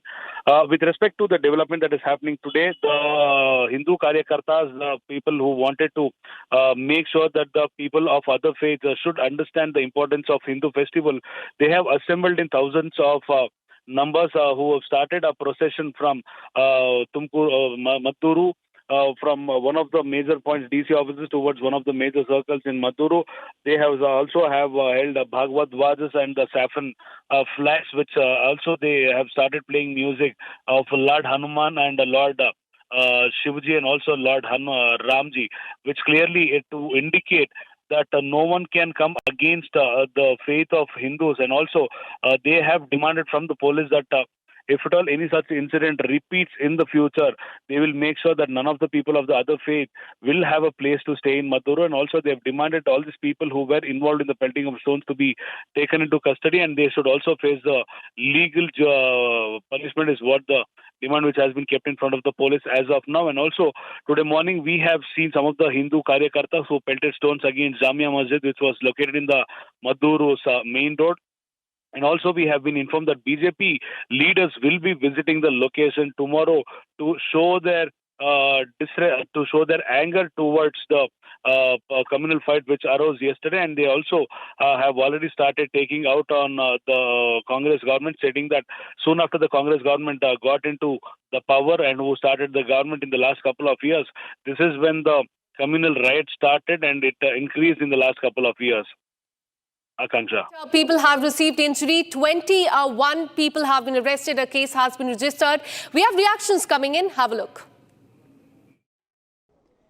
कल मंड्या में गणेश चतुर्थी का गणपति का procession चल रहा था. कई लोग पत्थर फेंके एंड हमारा ध्वज को अपमान किया, गणेश को अपमान किया. लास्ट ईयर भी, पिछले साल भी यही मंड्या में नागमंगला में हुआ था. ये साल कल मद्दूर में, मंड्या जिला का मंदूर में हुआ. सरकार हिंदुओं को दमन करने का, हिंदू भावनाओं को दमन करने का काम कर्नाटका में कर रहा है. मैं इसको विरोध करती हूँ. एंड तुरंत ही कौन कल पत्थर फेंका, गणेश को अपमान किया, प्रोसेशन में बाधा डाला, उसको तुरंत ही अरेस्ट करना, कार्रवाई करना. नहीं तो ऐसा एक माहौल है कर्नाटका में, हम बच नहीं सकते. हिंदुओं को रक्षा नहीं है एंड पुलिस को भी दबाव डालने का काम सरकार कर रहा है. ऐसा एक स्थिति कर्नाटका में फ़ायदा हुआ. इसको मैं विरोध करती हूँ. एंड तुरंत ही कौन कल स्टोन फेल्टिंग किया, पत्थर फेंका, उसको अरेस्ट करने को मैंने मांग करती हूँ. We have arrested so far 21 people and we are searching for some. Any particular reason which started the pelting of stones? That yet to see, we need to interrogate them. What are all the reasons that lead to this incident? That we need. With respect to today's continuation of the event, is there 144 present in the location? Or Yeah, 144 already. For how many days? For today only, till tomorrow morning. once situation comes to the normal, we will take a decision. This is a communally sensitive location as per your information. No, it's not so. Since 30 years, this route is used for all the processions. This is the first time such incident. Is there any underage persons who have been taken into custody? No, some are there, but we need to see their roles, whether they are actively participated or just they were there in this area. That we need to look at. See, this is the whole thing is a cumulative effect of the conduct of the government for the last 2 years. The appeasement politics has gone to the hilt. Therefore, there are some sections in the society who have got guts to do anything and get away. That is the attitude they have now developed because government is with them. And they are never punished for whatever violence they do or whatever illegal things they are doing it. And that very particular area has problems every year in Mandya district, especially in Madur, but they have not taken any precautionary action. And they have allowed stone pelting and then the police have entered the scene. And it has hurted physically as well as the sentiments of the community, Hindu community, which was doing a Ganesha procession. And the women in that area have been very strongly expressing that it has become very difficult to lead a day-to-day life there. They have been threatened and people walk with swords there. No police action has been taken. And the very motto of this whole thing is to vacate all those families from that area. The Hindus especially, and so that there will be monopoly of a single Samaj there. Therefore, government is insensitive with such people. And these things are happening and Home Minister has taken it very lightly, said it's a small incident. How can it be? It's such a serious incident and care should be taken that it doesn't spread elsewhere. And it is the duty of the government. The police have failed, the government has failed. And it's totally, the government is responsible for this violence. Not only this, because Mandya has seen communal violence in the past also. There's a history of violence in Mandya. And in fact, that then also knowing all this situation, yesterday there was no security till the stone pelting happened. Immediately SP rushed to the spot. Right now also Hindu Dal and BJP leaders are protesting over there. Arson was witnessed just a while ago in Mandya. Do you see that it is more than the appeasement politics of the state government? That they are completely neglecting the state is at the brink of communal violence. See, I'll tell you. The other day, Eid Milad procession was there very peacefully throughout Karnataka. Correct. So, naturally, one sections of the society which is very tolerant, who doesn't want any violence. टिप्पणी की थी उनके समर्थन में, हाँ? जब उनके एक निर्णय पर सवाल उठाया गया था कि माओवाद की लड़ाई कैसे कमजोर हुई उनके निर्णय से सलवा जुलूम में, वो न्यायमूर्ति खामोश हैं. Surely I would like to very respectfully request or observe, where are the retired judges who publicly stood with him when some decision of his was sought to be criticized? What they have to say on this clear, below dignity of norms of propriety that he displayed. जिस तरह से उन्होंने राजनीति की शुचिता पर एक बड़े सवाल खड़ा किए हैं, इसके बारे में उन रिटायर्ड माननीय न्यायमूर्तियों की क्या टिप्पणी है, ने कसकर उनका समर्थन किया था. मैं फिर रिपीट करना चाहता हूं, मेरी पार्टी और मैं व्यक्तिगत रूप से सभी न्यायमूर्तियों का सम्मान करते हैं, चाहे वो वर्किंग है, अवकाश प्राप्त है.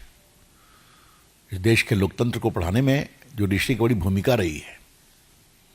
But some questions will be raised when you come in the election for public office.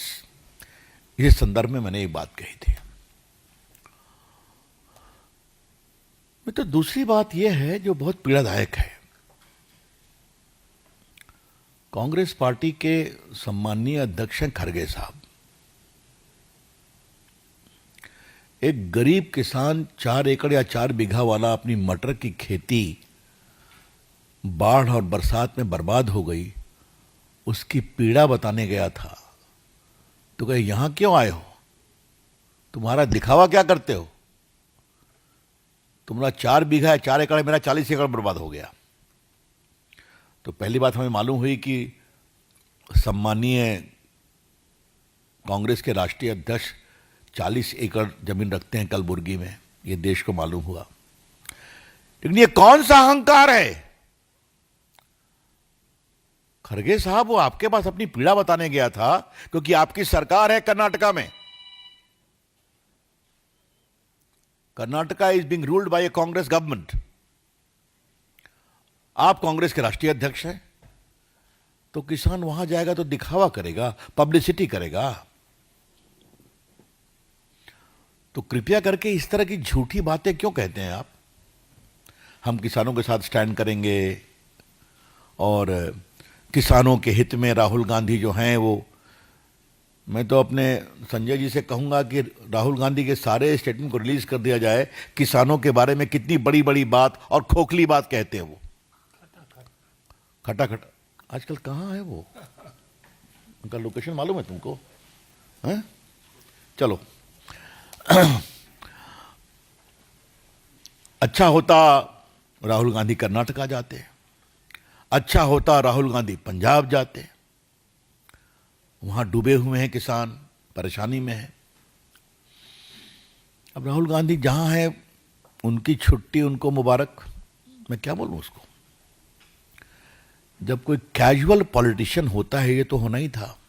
हाँ, अब बहुत काम कर लिया, let me have a break. Mr. Rahul Gandhi, let me gently remind you, in public life there is no break. If you are a leader, you have to be available for the people's cause. चलिए अपना वो break मनाए। लेकिन ये खटाखट politics सिर्फ कर्नाटका में ही नहीं है। जहां किसान रो रहा है कि मेरी फसल नष्ट हो गई, इसके लिए क्या करना है, राज्य सरकार कहती है हमारी किसानों की पार्टी है, किसानों की सरकार है। अब हिमाचल प्रदेश की कहानी आपको हम बताना चाहते हैं, वो और भी जोरदार है। वहां पर बीजेपी की सरकार ने जो सरकारी कर्मचारी थे कॉन्ट्रैक्ट पर अदरवाइज, उनकी तनख्वाह बढ़ाई थी। ये देखिए 13/9/2022 का नोटिफिकेशन है, हम लेकर के आए 13/9/2022। अब क्या हो रहा है कि कांग्रेस की जो वर्तमान सरकार है उसने एक आदेश निकाला है जिसके अंतर्गत उसको विड्रॉ कर लिया गया है। ये देखिए आपके सामने,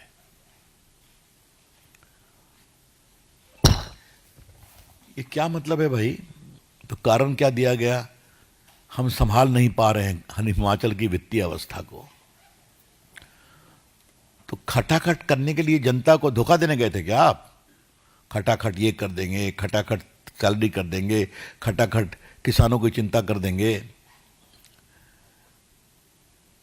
क्या कर्नाटका और क्या हिमाचल और क्या तेलंगाना, इसका कारण क्या है? कांग्रेस पार्टी गवर्नेंस के मामले में उनका रिकॉर्ड बहुत ही पुअर है। आई सेड वेरी क्लियरली, शासन चलाना आपके बस का है ही नहीं। जनता को धोखा दे दो, बड़े बड़े दावे कर दो, और फिर जब नहीं संभले तो अब रो रहे हैं। मैंने ये भी खबर सुनी है कि बहुत सारी सरकारी गाड़ियों को भी डिस्पोज ऑफ किया जा रहा है क्योंकि उनको मैनेज नहीं कर पाते। हिमाचल की अर्थव्यवस्था आपके सामने है। देखो मित्रों, आज हम नरेंद्र मोदी सरकार की तुलना, गवर्नेंस की तुलना कांग्रेस पार्टी से करना चाहते हैं। अगर मोदी जी को लगा कि जीएसटी को कम करना है तो कम करके दिखा दिया। और अभी मैं यहां आ रहा था तो मेरे सिक्योरिटी ने बताया कि एक गाड़ी ने अपने कीमत को 1,55,000 कम कर दिया है। जीएसटी कम हो गया, छोटी गाड़ी जो होती है। मतलब सुबह उठने से लेकर के रात तक आपको जितने चीजों की आवश्यकता है सब पर जीएसटी कम हो गई।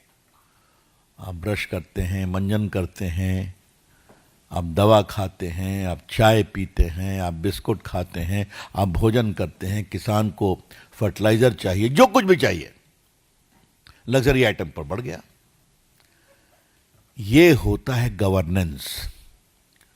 और फिर भी गवर्नेंस कैसा कि 7% प्लस ग्रोथ रेट इस तनाव भरे चुनौती भरे विश्व में भी।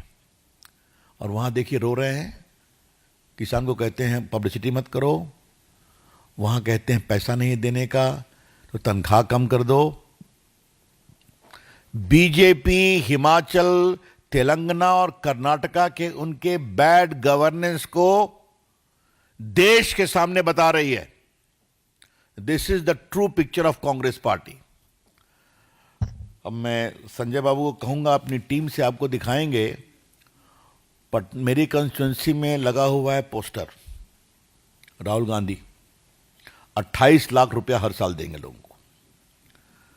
तो मैं भी थोड़ा अवाक रह गया। हमारे कंस्टिट्यूंसी के लोगों ने फोन किया, कहा सच में? कहा सच में। तो जहां सरकार आ गई वहां तनख्वाह घटा रहे हैं क्योंकि आपसे संभलता नहीं है, और वहां दावा कर रहे हैं 28 लाख। क्या है कांग्रेस पार्टी? कितना लोगों को धोखा देकर मूर्ख बना के वोट लेगी? तो फिर कहूंगा नॉन सीरियस पॉलिटिशियन रहेंगे तो ये तो होना ही था। आप वो दिखा दीजिएगा, वो पोस्ट है पटना का। हाँ शाबाश, थैंक यू। ये देखिए 28 लाख रुपया, राहुल गांधी की तस्वीर। हमारे क्षेत्र में भी बहुत कुछ होगा पटना साहिब में, 2-3 महीना आपको हम बहुत समाचार देते रहेंगे, लेकिन ये आप देख लीजिए 28 लाख रुपया। पहले मुझे लगा 2,80,000 है, फिर मैंने काउंट किया, इकाई, दहाई, सैकड़ा, हजार, 10,000, लाख, 10 लाख। ये देखिए, और क्या है? घर घर अधिकार। और नीचे क्या लिखा? बस राहुल गांधी की मुस्कुराती हुई फोटो। तेजस्वी भी नहीं है। मतलब क्या मतलब है? कृपा करके mister Rahul Gandhi, are you making a fool of people of my state? So ahead of the crucial vice presidential election, BJP has hit out at the UPA, in fact, the candidate.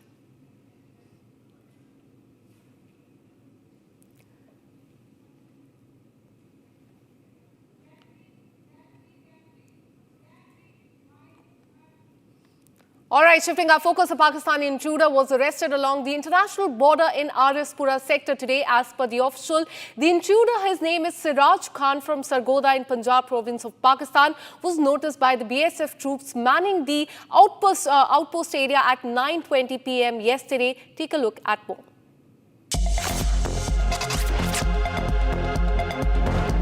A major success coming for the border security force in the Arispura sector of Jammu, wherein they have apprehended a Pakistani intruder identified as Siraj Khan. Right now we are reporting from the border outpost Oktrai, from where this troops of the border security force, they apprehended the Pakistani national. He was from Sargodha.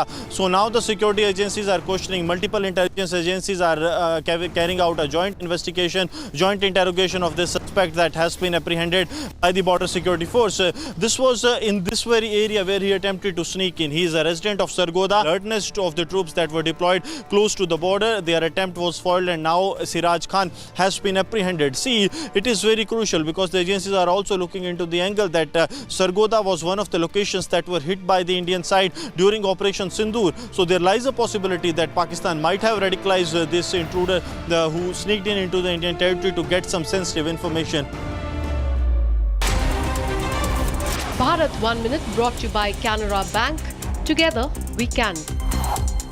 Chief Minister Pushkar Singh Dhami held a virtual meeting with the district magistrate of all the 13 districts of Uttarakhand from the Chief Minister Residence Auditorium regarding the progress of the development works going on in the district and the situation created by the rainfall and relief work. In Gujarat, waterlogging in parts of Gandhidham in Kutch was witnessed following heavy rainfall in the region, and due to heavy rainfall and thunderstorm, there was disruption of daily life and damage to property. And today, a visually impaired person came to meet a Chief Minister of UP, Yogi Adityanath. Janta Darshan, the Chief Minister asked him about his grievance and gave him a walking stick as well. In the national capital, water level of Yamuna River in the area around iconic Taj Mahal in UP increased following heavy rainfall in Agra. The rising Yamuna level in Agra has also inundated the homes of some people living along the riverbank.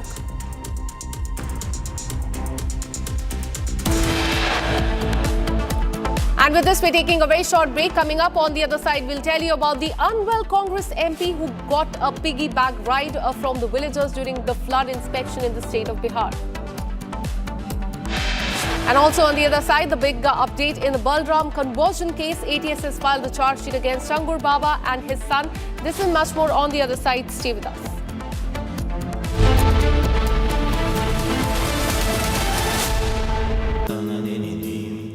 Amity has been ranked among the top universities globally for producing the most employable graduates by the Times Higher Education UK.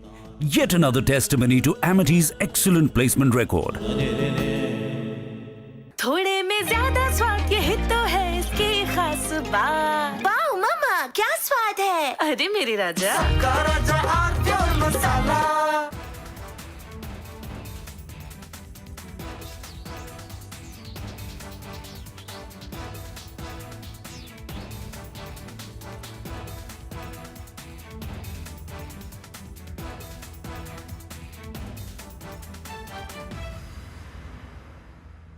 Yesterday, a coward decided to take our 8-year-old son Fletcher away from us. Because of their actions, we will never be allowed to hold him, talk to him, play.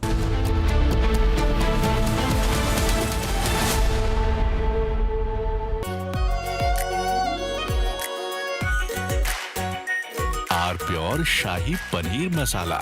Delicious, healthy, every day. त्योहार की खुशियां होंगी double. Hyundai super delight days में आपकी मनपसंद cars पर मिल रही है कमाल के डील्स। वैसे लोगे तो आप हुंडई, चाहे दिल की सुनो या डील्स की। आधे बाउल दही में 4 चम्मच MDH चटनी पुदीना मसाला डाला, स्टर करो, पुदीना चटनी तैयार। MDH चटनी पुदीना मसाला। MDH केसरिया से मन जोगी हुआ रे, दिल झूमे देखो मतवारा हुआ रे।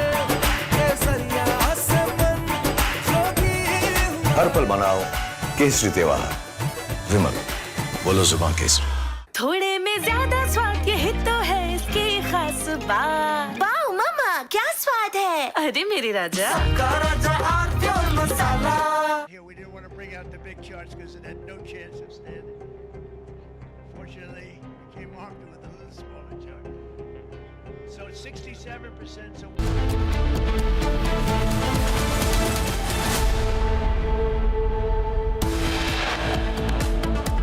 Stone pelting in Mandya as a Ganesh procession targeted stone pelting. 8 people have been killed.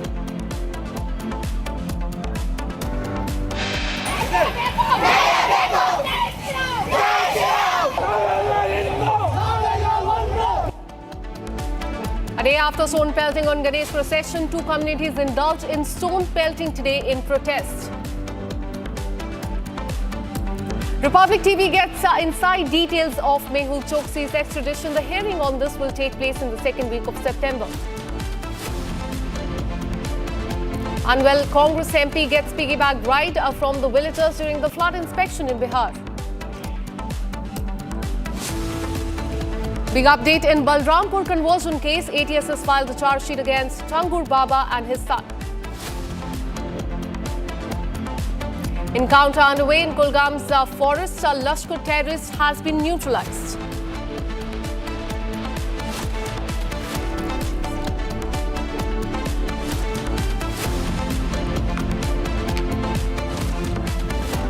Hello, and welcome you watching Republic TV with me, Akanksha Khajuria. We have a breaking news coming in. BJP has reacted on Congress MP's piggy bank right to avoid the slush through flood waters. In fact, Bharatiya Janata Party has slammed the Congress MP Tariq Anwar after video showed him riding piggyback on farmers while visiting the flood-affected area in Bihar's Katihar. He's the MP from that particular constituency, and BJP has said the Congress need a VVIP-style treatment even in flood.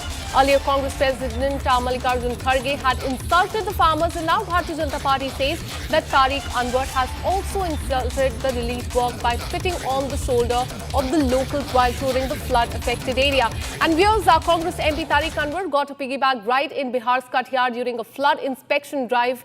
Villagers, as you can see in the video, can be seen wading through a waterlogged field while carrying the Congress MP on their backs.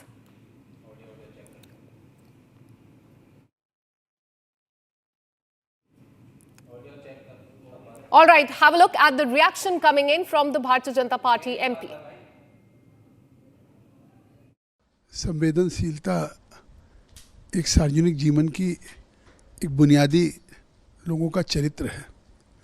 अब कोई त्रासदी से, बाढ़ की त्रासदी से जूझ रहा है तो आप नाव से जा सकते हैं, मोटर बोट से जा सकते हैं, ट्रैक्टर पे बैठ के लोग जाते हैं, लेकिन अब कंधे पे बैठ करके जा रहे हैं तो मुझे लगता है कि अब ये संवेदन शून्यता की पराकाष्ठा है। All right, so that's the latest reaction of the BJP that's hitting out at the Congress party. The BJP, remember, saying that earlier it was Kharge who had insulted the farmer, who had humiliated the farmers in Karnataka when the farmer went to him to ask about the problems. And now we see that the BJP has taken up the issue of Tariq Anwar, who has been seen riding on a piggy bank on a villager while he was taking a stock of the flood situation in Bihar. And remember, what's important to note here is that it is not about the VVIP high-handedness that has come to light from the state of Bihar with the Congress MP, but it is about how Tariq Anwar, who has been an MP since the year 1977 for almost 5 decades, he is contested there. He is either won or come second. And yet, it is about the imagery of politicians who have failed the people time and again. And with that, we move on to some other breaking news that's coming in. Malayalam actress Navya Nair has claimed that she was fined for over ₹1 lakh for carrying jasmine flowers in Australia. Malaysia actress Navya Nair was fined ₹1.14 lakh for carrying jasmine at Melbourne Airport in Australia during her recent trip to Australia to participate in the Onam celebrations organized by the Malayali Association of Victoria. Navya was stopped at the Melbourne International Airport. She was fined over ₹1 lakh for carrying a 15-centimeter long jasmine gajra that she is wearing on her hair. That's a new controversy that's come to light. The Australian airport authorities, the Melbourne airport, is yet to respond to the kind of claims that the actress has made. But this is a huge controversy that's spanned out in the state with the Malayalam actress alleging that she was fined for ₹1.4 lakh at the Melbourne airport because she was wearing a 15-centimeter long gajra. Although we're trying to get in more details on has the actress filed any complaint regarding this, and has the Melbourne airport authorities and officials taken any action against those who had stopped the Malayali actress and had fined her for ₹1.14 lakh. Extremely eyebrow-raising question there is that why was this Malayalam actress fined ₹1 lakh, above ₹1 lakh, for wearing a 5-centimeter long jasmine flower band on her hair?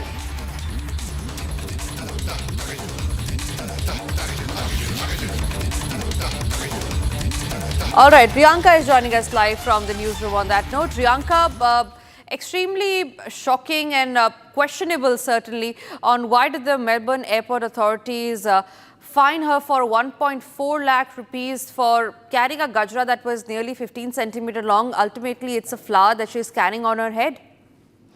See, what we understand at this point in time, although it looks very shocking, but there are particular protocols and rules when it comes to Australia, especially carrying these flowers, fresh flowers, or imports of fresh flowers or plants is not allowed, and it is prohibited, which is why this action has been taken by the authorities, is what we understand. Now, the actress, the Malayali actress, she in fact also posted this entire video on her social media handle, somewhere self-mocking the entire scenario that panned out. Given at this point in time, she was in fact carrying those jasmine flowers, and then she said in the post, she mentioned that scenes just before I got fined. So there were certain protocols in place under the precautionary measures that are taken by the authorities of airports in Melbourne, which is why they had fined her the whooping amount of 1.5 lakhs for carrying these jasmine flowers with her.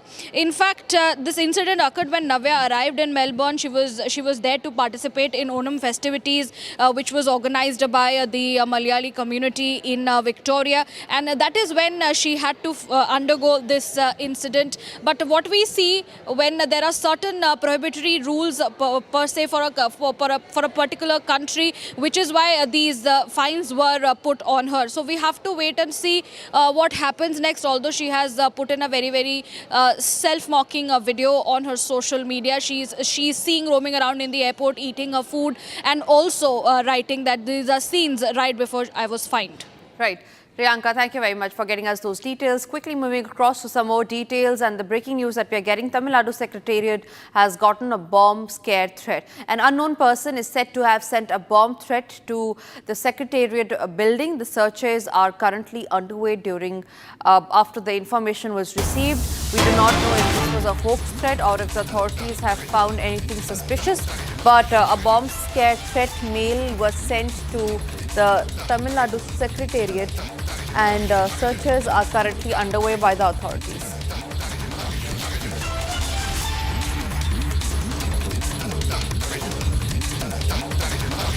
Tamil Nadu Secretariat receiving a bomb threat. The searches are now underway. Remember, this is a bomb threat that has been received at the Secretariat via online methods. Efforts are underway to find the exact IP address of from where the threat mail was sent.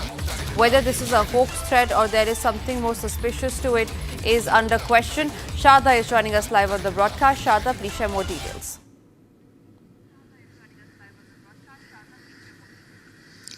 Well, the Secretariat received a mail just 20 minutes back receiving a bomb threat. However, it is an unknown member who has sent a mail.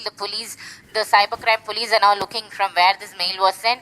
It is either to be identified whether it's a hoax or not. The bomb squad along with the dog search the entire team is now searching the Secretariat. We are waiting for more information from the government. And this threat comes right after the Tamil Nadu Chief Minister M.K. Stalin landed in Chennai today after his international trip to Germany and London. So the security has now been tightened in the entire city of Chennai, and we are looking for more details from the Secretariat whether the bomb threat is actually true or not. Right, Shada, thank you very much for getting us those details. Quickly moving across to some more breaking news that we are getting in, and this is in regard with a Republic major impact on the halal township controversy. Now, we learned that the authorities have issued notices to builders who had given out these communal ads which had promised halal township. We learn that Muslim buyers have been issued a notice. The notice has also been given to builders of the Mira Road and of the owner and the architect of the Lina Group who advertised Qibla-facing. Notice has also been sent to the owner and the architect of RR Builders. It is written in the notice that the said advertisement violates Article 14 and 15 of the Constitution of India and also violates fundamental rights and creates a religious rift. In the case, no such action should be taken which creates religious rift, and such advertisement should be stopped immediately. And the clarification in this matter should be submitted immediately. Further action will be taken as per the clarification received from the owners and the builders. If clarification is not received, the action will be taken to stop the permission even given by the project by the municipal corporation. Satyaprakash is joining us live on the broadcast on that note. Satyaprakash, this is a big impact. Other builders, after this ad went viral, Sukoon Empire ad went viral. After we reported it, the authorities have now swung into action and have pulled up the other builders and owners who are trying to push out an allegedly communal advertisement.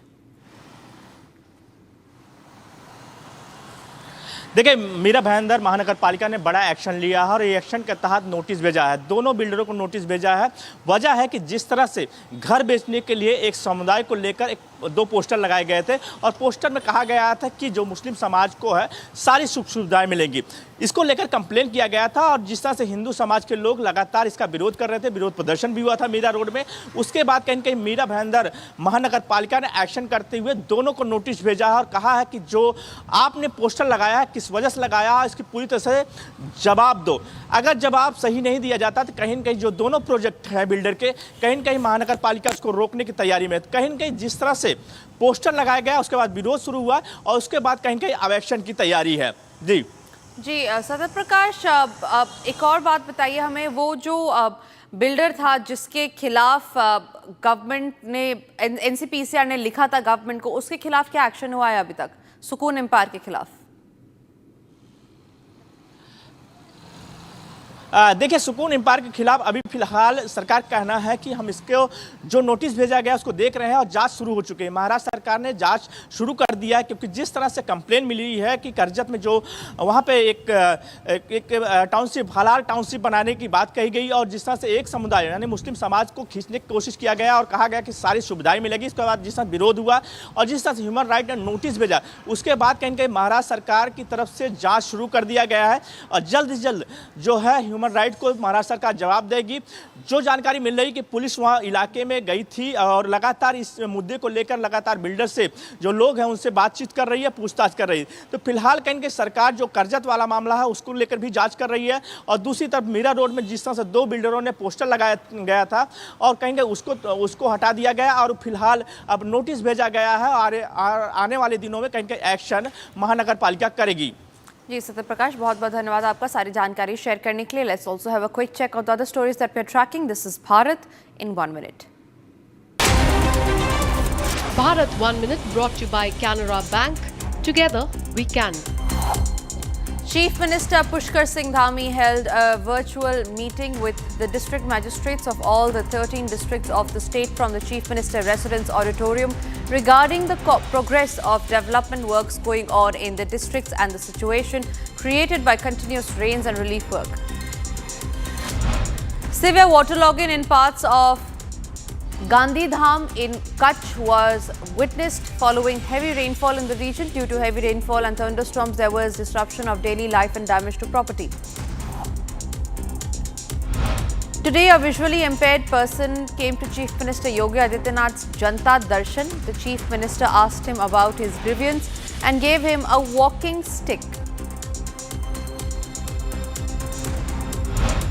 Water level of the Yamuna River in the area around the iconic Taj Mahal increased following heavy rainfall in Agra. The rising Yamuna levels in Agra have also inundated the homes of some people living along the river bank.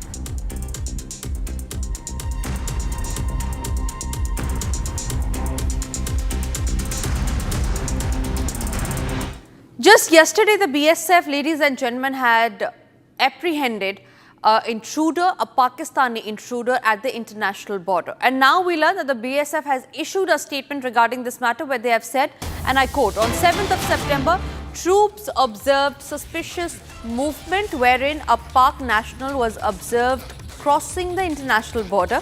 He was warned by the alert troops but paid no heed.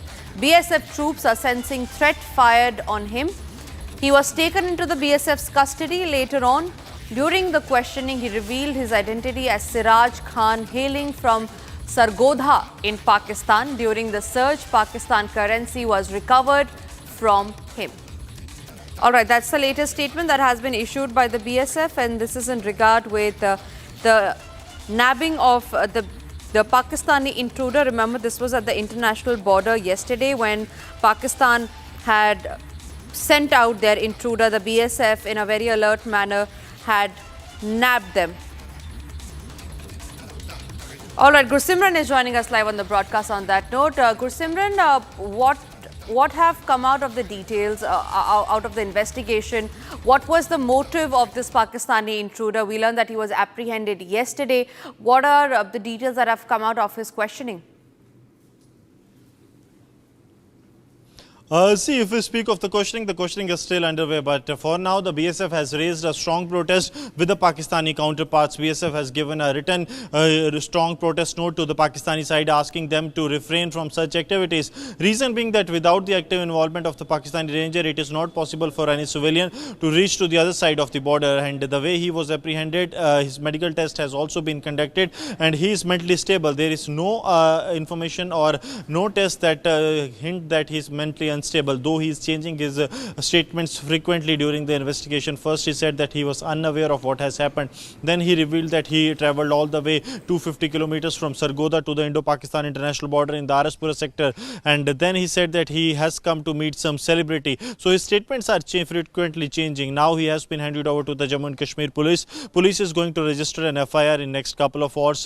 This will be the foreigners entering the India illegally. The FIR will be registered against him, and he will be taken into the custody. Multiple agencies, that includes the central intelligence agencies as well as the state intelligence agencies, they are going to question him because the way he has come and entered the Indian territory, the photos now released by the BSF, that he was well aware. He was even some firing shots were also fired by the BSF troops, but he did not even reacted to that, and he kept on approaching the Indian side, and sensing the threat, he was apprehended by the border security force. Now also there have been incidents where Pakistan has also opened fire, though it was not directly a post to post fire, but there was a firing after this incident at the Indo-Pakistan international border. Some 6 to 8 rounds were fired by the Pakistan. So keeping everything in view, he will be grilled by the multiple intelligence agencies so that his whereabouts can be known, because he being belonging to Sargodha, which was one of the targets of the India during the Sindoor operation strikes. So that also is being probed by the agencies as we speak. Right, Gursimran, thank you very much for getting us those details. Rightly pointed out, Sargodha is the place from where this Pak intruder had come. Sargodha is the same place which India had hit hard during Operation Sindoor. Certainly a sinister plan, another sinister plan by Pakistan that has been completely foiled by the Indian side. On that note, we move forward to some other breaking developments that we are tracking on this edition. There's a big development, ladies and gentlemen, in the Changur Baba conversion racket case in Balrampur. The ATS has now filed a charge sheet against the self-styled godman and his son Mehboob.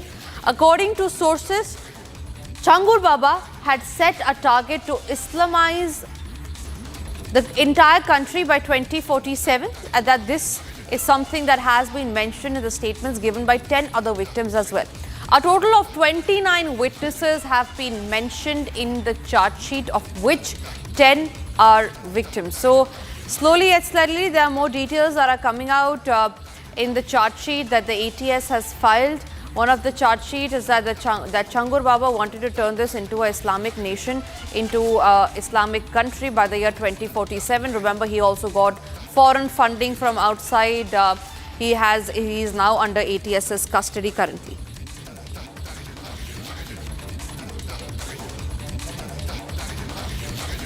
Alright, we're trying to get in more details regarding Changur Baba and what the ATS has revealed in its charge sheet that has been filed. Remember, the charge sheet is not just against Changur Baba, but it's also against his son Mehboob.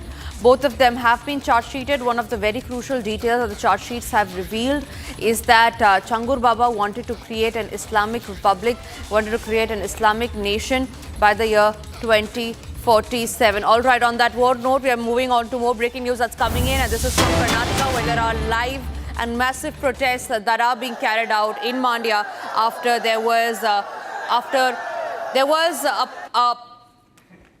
after the Ganesh procession was targeted yesterday in Mandya. The Hindu groups today are now staging up massive protest against the community, against the targeting of the Hindu procession. The police have gathered there. There is huge deployment. There are protests in Mandya. These are the live visuals that Republic Canada is getting to you. Let's tell you a background of why these protests are actually taking place. Yesterday, during Ganesh Visarjan, a procession was being carried out by Hindu groups, and exactly at that moment, at around 8 p.m., when the procession was taken out, it crossed a mosque. And exactly at that time, there were tension. The two communities then got into a clash. It resulted in stone pelting. It resulted in violence and arson. And ultimately, there were 8 people that have been killed. Remember, 21 people have already been arrested as far as Mandya violence is concerned. But today, as a fallout of that protest, the Hindu groups have been staging a protest in Mandya demanding action against those perpetrators who were involved in violence. I believe Abhishek is joining us live on the broadcast. He's reporting live from the ground in Mandya where the protests are taking place. Let's listen to that.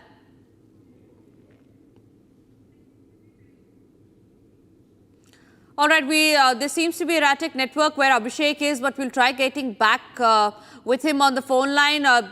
This is the Hindu group that is staging a protest in Mandya in Karnataka. It is a fallout of the Ganesh idol procession that was attacked yesterday by one community.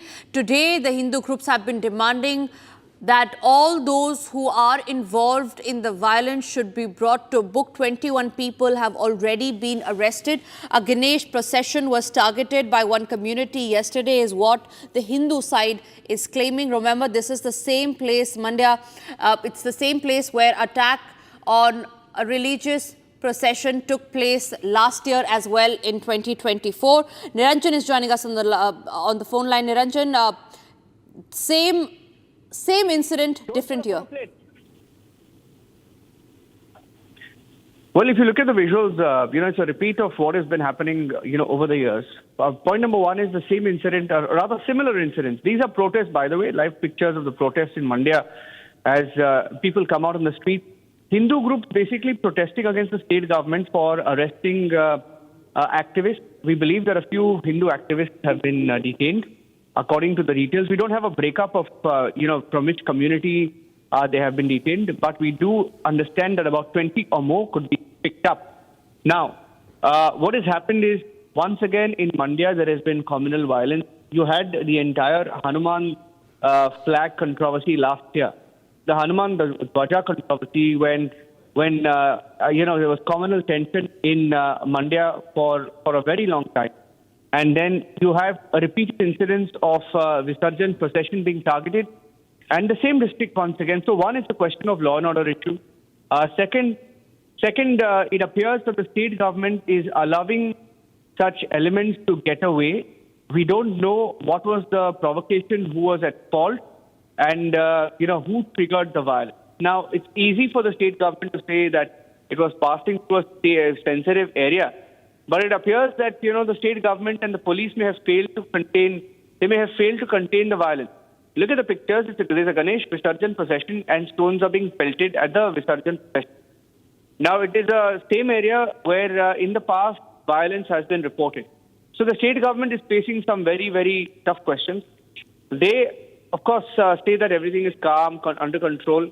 But the question is, why does the same thing happen every single year? Whether the state government has in the past failed to learn from different incidents of violence, and whether they failed to, increase the police presence this year. Now, was there pelting, on the Visarjan procession, on the Ganesh idol? If there was, who were the pelters, and have the pelters been arrested? Or have those who responded to the pelting today from the Hindu community been arrested? Now, those are questions that the Hindu groups are asking. And that is why you're seeing that on the highway, the protests that you're seeing right now live in Mandya are from the highway. And these are angry Hindu groups questioning the Siddaramaiah government on why, only arrests have been made from one community. That's the allegation being made by some of these protesters. Back to you for now. I think you had pictures of the procession as well. You can see that not just yesterday's visuals, but pictures from yesterday morning. You had pictures of, how the procession was passing through a mosque, and there was music and dance, and it was completely fine. There was no, I don't know what the trigger was, but it appears that the stone pelting began all of a sudden. So investigation is on. Handing it back to you for now. There are many videos doing the rounds, very selective videos, but we'll wait and watch what the state government says. Absolutely. In fact, Niranjan, the BJP has also been alleging that there has been a complete inaction by the state government, not just last year, but this year, today as well. And that is why the Hindu groups, along with the BJP leaders, have also been staging a protest in the same area where the violence took place. Well, the fact is, it's been happening every single year, and if it's happening every single year, I mean, it's common sense that when you know that one area is sensitive, rather when you know that there has been violence reported there in the past, what did you do about that? And why is it that the same incident happens, same pelting happens, same procession, same festival, and same blueprint? And that is why people are asking questions of the Congress government whether they let it happen. And if they did let it happen, what are they doing about it? Because there are protests now saying that the Congress government has been selective in its crackdown, rather reaction. So there was action from a group, I'm not saying which group, and there was a reaction on the streets of Karnataka now, where people are protesting, asking why the state government has only picked up or is acting against Hindu groups, or what have they done to ensure that those who were behind the Visarjan, attack, have not been punished. Because I'll tell you, in the last few weeks, there have been one or two stray incidents, by the way, from other states. But in those states, you saw that the government not just arrested those who were responsible, but also taught them a lesson in public so that they would never do it again. Now, no such action seems to have been taken in Karnataka, is the allegation being made by both the BJP and also the Hindu group. So I'm handing it back to you for now. So the moment we have those visuals, we'll keep playing them. But this is a live story on Republic. Right. Niranjan, thank you very much for getting us those details. It's time for us to now step into a short break. After the break, we'll keep getting you the live ground updates on what's happening in Mandya. A fallout of the Ganesh procession being targeted yesterday is that today the BJP and the Hindu groups have been staging a protest and demanding action against the perpetrators.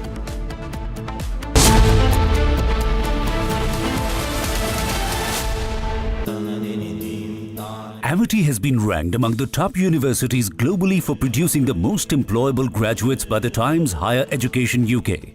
Yet another testimony to Amity's excellent placement record. Pure सूजी pasta उबालो मिलाओ और खाओ 8 minute में तैयार क्या taste है सबका राजा R pure masala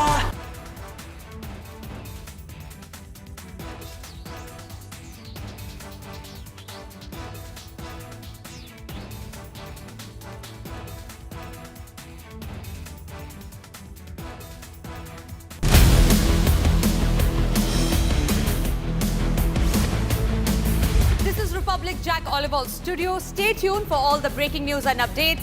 I am Tanisha Avasthi. Let's get started.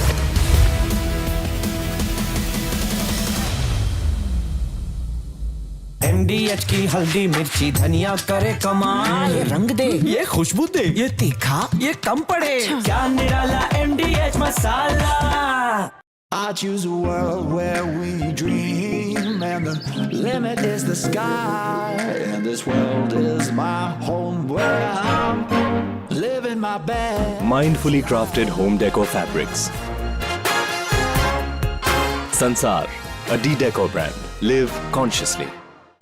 Pure सूजी पास्ता उबालो मिलाओ और खाओ 8 मिनट में तैयार क्या टेस्ट है सबका राजा R pure masala From Asia's largest news headquarters,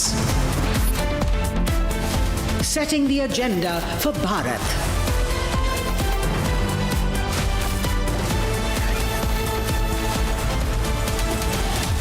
You're watching Republic.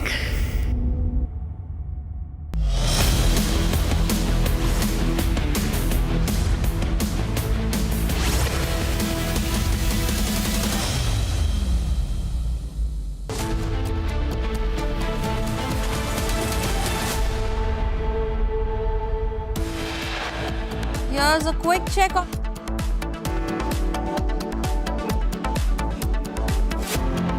the headlines at 1 p.m. Stone pelting in Mandya as Ganesh procession targeted stone pelting, 8 killed.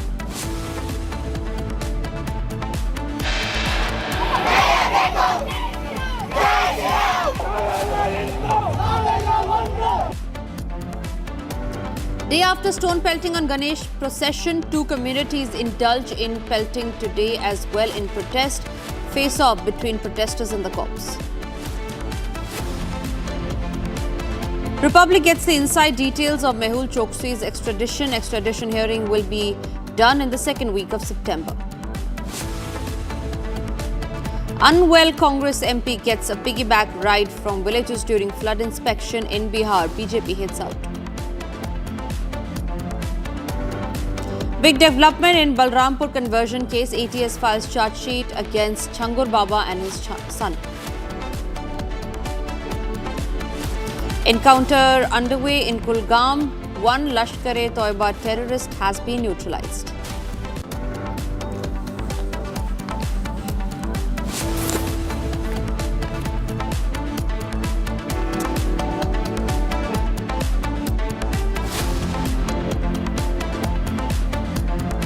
All right, start this edition with the breaking news that's coming in. There are hectic parleys that are undergoing in the national capital ahead of the elections of the Vice President of India. After Jagdeep Dhankar, who is it going to be? Is it going to be the NDA's candidate or India's candidate? Is all the questions that is crucial today. We learned that Shiv Sena MPs are meeting at Shrikant Shinde's residence to train MPs for mock voting that will be underway in some moments from now. Meanwhile, Arjun Ram Meghwal is deliberating procedures of VP voting to all MPs. Kiran Rijiju, meanwhile, has arrived at HD Kumaraswamy's residence to train JDS MPs ahead of the MP voting. Harsha is joining us live on the broadcast. Harsha, Radhakrishnan or Sudarshan, B. Sudarshan, who is it leading from the front? Do we have any idea about that? Because what ways are the votes leading to? Who is going to be the preference? So let me tell to all our viewers, because tomorrow is the Vice President election is tomorrow. The election between CP Radhakrishnan and B. Sudarshan Reddy, the ND candidate is tomorrow, which will happen in the Parliament, in the Central Hall of the Parliament. But today, a day before the VP election, it's very important because the hectic parleys are going on at each and every ally and each and every party's offices right now here in National Capital. Like right now, we are reporting from TDP camp here. Almost 120 leaders of TDP are present, and all the member of parliament of Lok Sabha and Rajya Sabha of TDP party are present here, and BJP Minister Prahlad Joshi will be training all the MPs on the VP election, like what is the process, what is the guideline, and how the ballot paper will be given, how the MPs have to mark the preferences, how the preferences have to be marked with only the given pen during the election time. And this mock voting right now is underway at several camps. Like one, I'm reporting from the TDP camp. One, the meeting is already underway at Shrikant Shinde's residence. The leader of the Shiv Sena party and there all the member of parliamentarians from the Shiv Sena party are present there.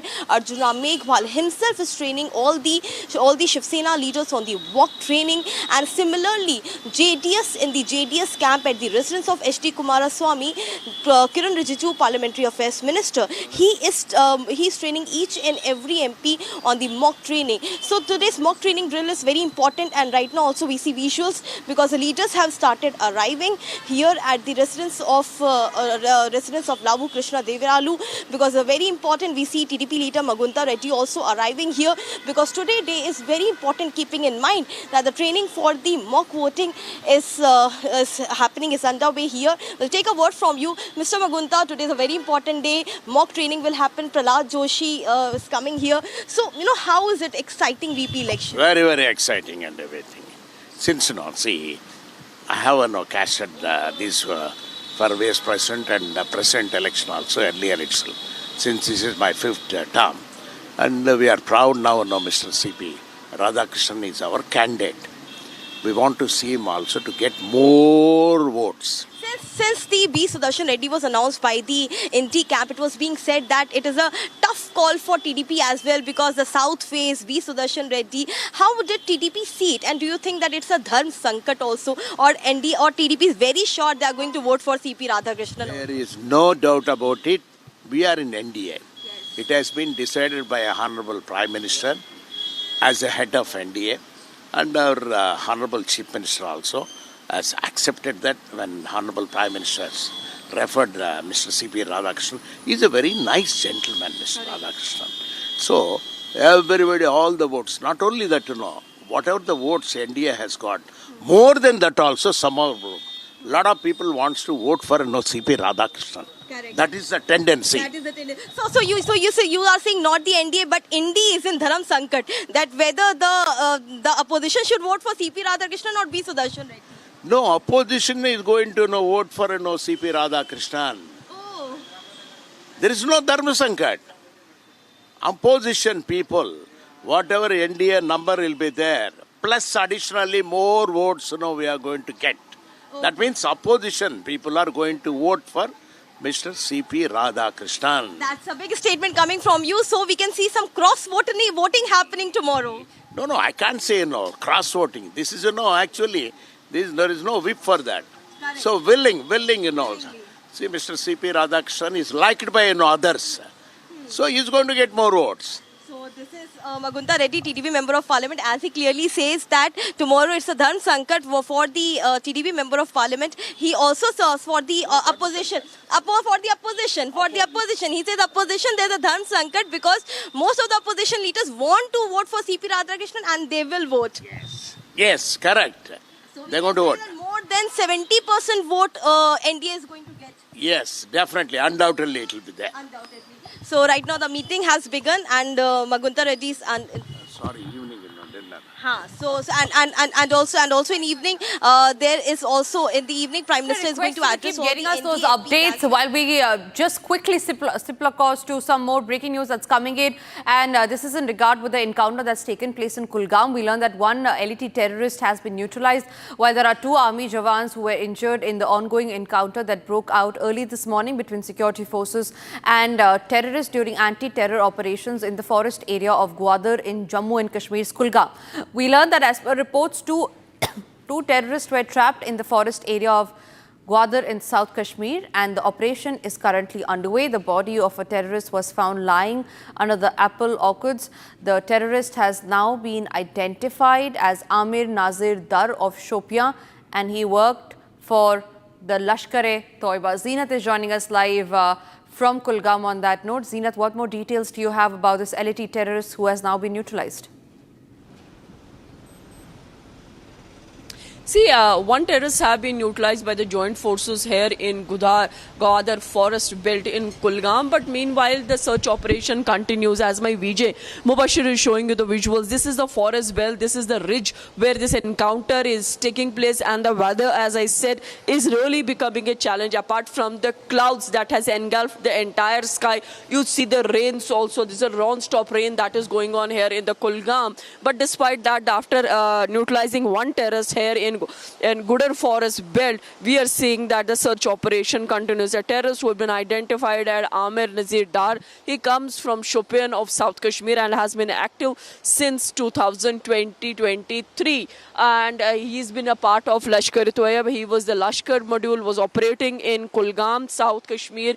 And today, getting an information about the group of terrorists in the Gwadar forest belt here in Kulgam. The terrorist, this terrorist was neutralized after getting the hint about the movement of the terrorists by the joint security force. So also Jammu and Kashmir police has received the hint about the movement of the terrorists. The terrorists were spotted in this very ridge and accordingly it was informed to army about the movement of the terrorists. They swiftly, there was a swift action from the Indian Army, and in this, the terrorists fired upon the joint security forces, triggering an encounter. As of now, one terrorist have been neutralized here in the Kulgam Valley, and this is South Kashmir, where terrorists of the LET have been neutralized. He's been active with the LET for almost 2 years and have been into terror business, and his name figures in the multiple FIRs in the South Kashmir's police station.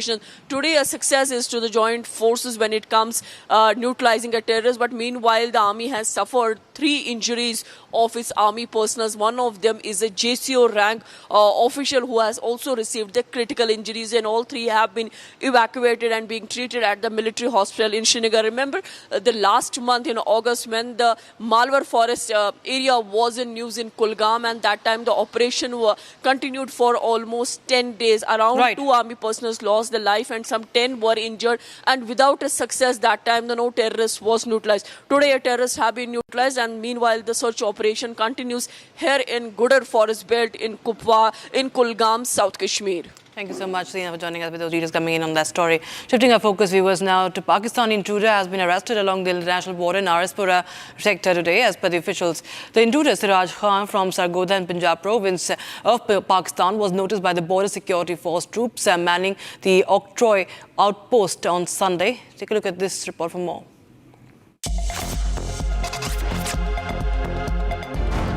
A major success coming for the border security force in the Araspura sector of Jammu, wherein they have apprehended a Pakistani intruder identified as Siraj Khan. Right now we are reporting from the border outpost Oktroi, from where this troops of the border security force, they apprehended the Pakistani national. He was from Sargodha. So now the security agencies are questioning, multiple intelligence agencies are carrying out a joint investigation, joint interrogation of this suspect that has been apprehended by the border security force.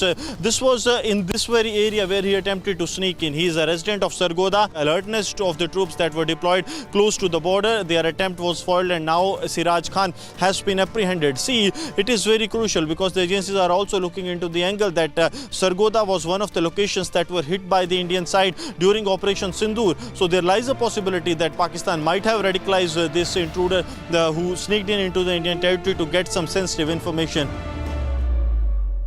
Viewers, tensions gripped Madhu town in Karnataka's Mandya district on Sunday night after stone pelting broke out between two groups of different faiths during a Ganesh idol immersion procession. Viewers, now 8 people have been injured in this incident. Procession had begun from Siddhartha Nagar from 5th Cross in Madhu town under tight police security, and when it crossed a mosque near Ram Rahim Nagar at around 8 p.m, a few miscreants allegedly pelted stones at the procession. Now, in retaliation, the other group threw stones at the mosque, triggering a clash between two groups in the area. Now, at least 21 people have now been arrested in this case, viewers. A case of violence coming in from Mandya, viewers. You can see that the procession was fairly peaceful. At least you can see from the visuals. It's a big procession, of course, and there was dance, there was music, and suddenly you see violence breaking out. Abhishek joins us live on the broadcast. For more, Abhishek, tell us more details. What really had transpired? Rashida, the latest update is after the stones were felt at Lord Ganesh idol the previous night in Ram Rahim Nagar. Now the procession has started from various other streets of Maduru, which has landed right in front of the Taluk office, in front of Maduru main road. As of now, the people who have assembled here have crossed at least 2,000 to 3,000 in number, and they are demanding the immediate arrest of all the people involved. However, 21 persons have been arrested from the last night who were involved in the pelting of stones at the Lord Ganesh idol. Various other miscreants who were here present, who were also very recent to create disharmony, are missing as of now. They have absconded. The Hindu Karyakartas are demanding immediate arrest of them as well.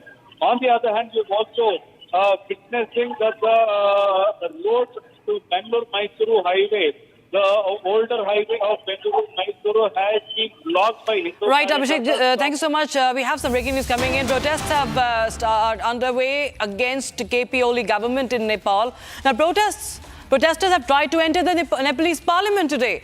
Protest began after the ban on apps, and clearly you can see the youth of Nepal expressing resentment due to this ban. And these are massive protests happening in Nepal. Many protesters have been also injured. There has been firing, and there's a massive protest just days after the government in Kathmandu decided to ban social media platforms that failed to register, like WhatsApp, Facebook, YouTube, etc.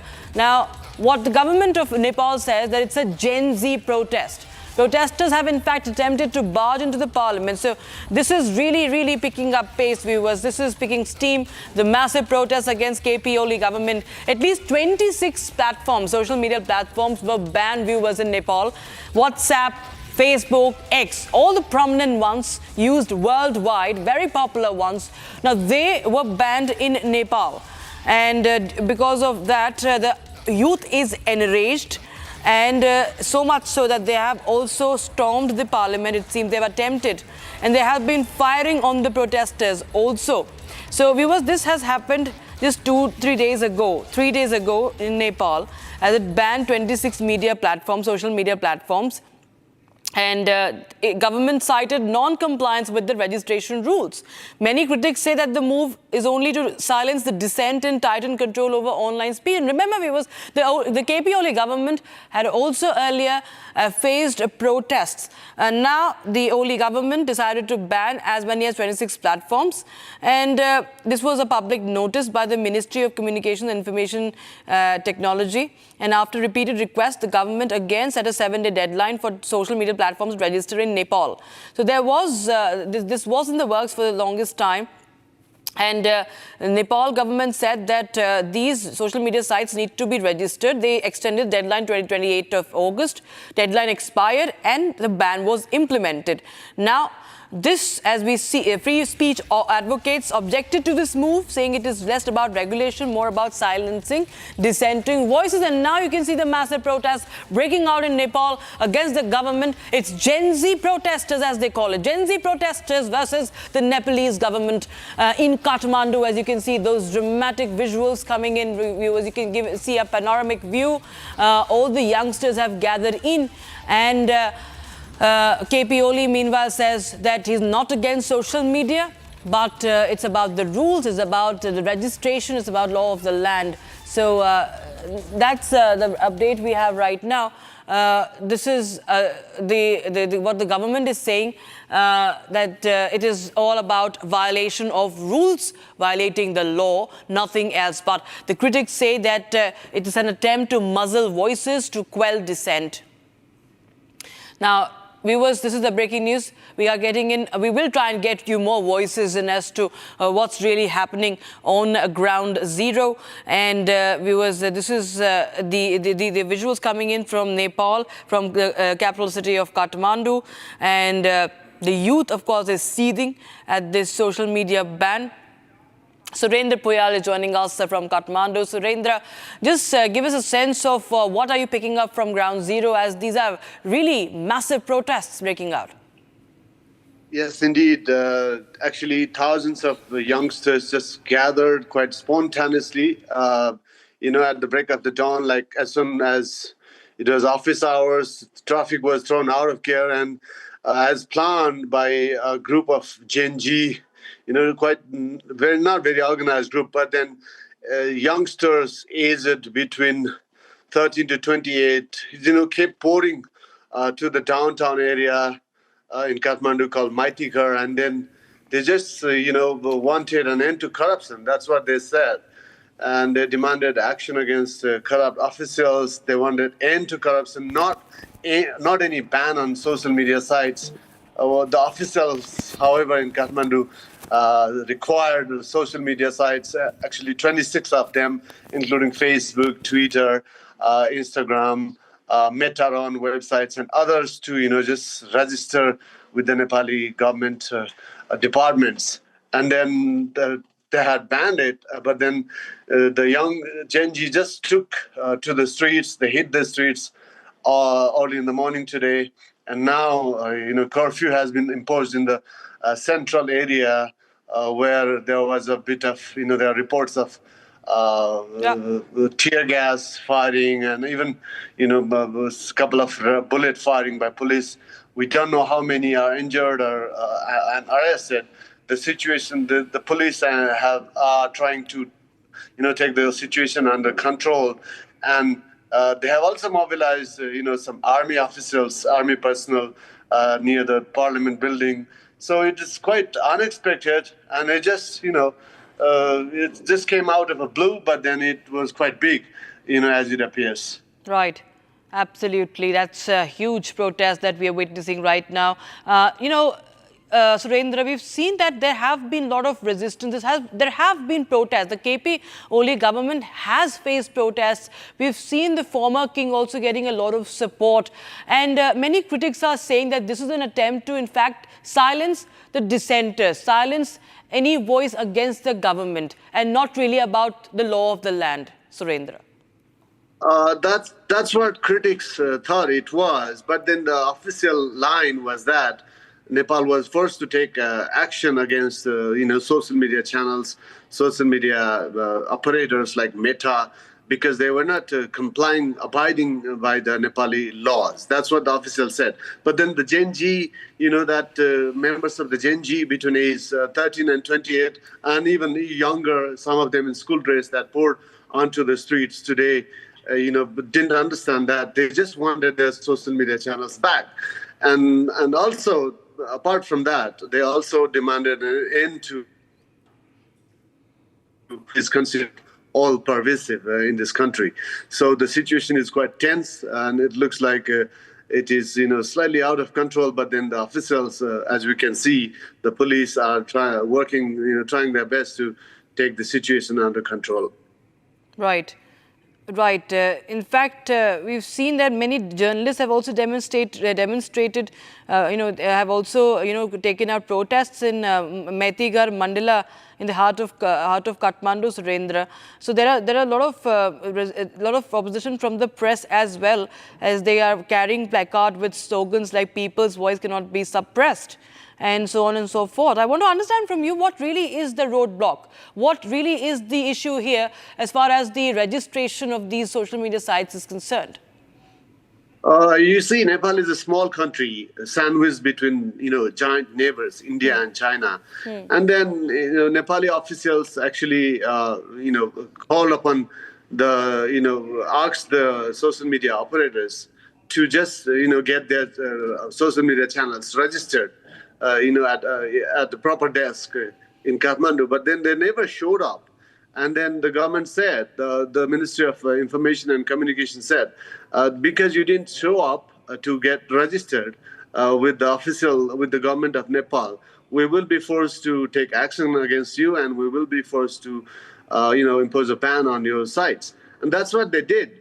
But then that, hampered freedom of speech, advocates of the Nepal's constitution that guarantees freedom of expression, freedom of speech. So it just, went against that spirit. And that's why the journalists, protested against this move, demanding free speech, continuation of free speech and all that.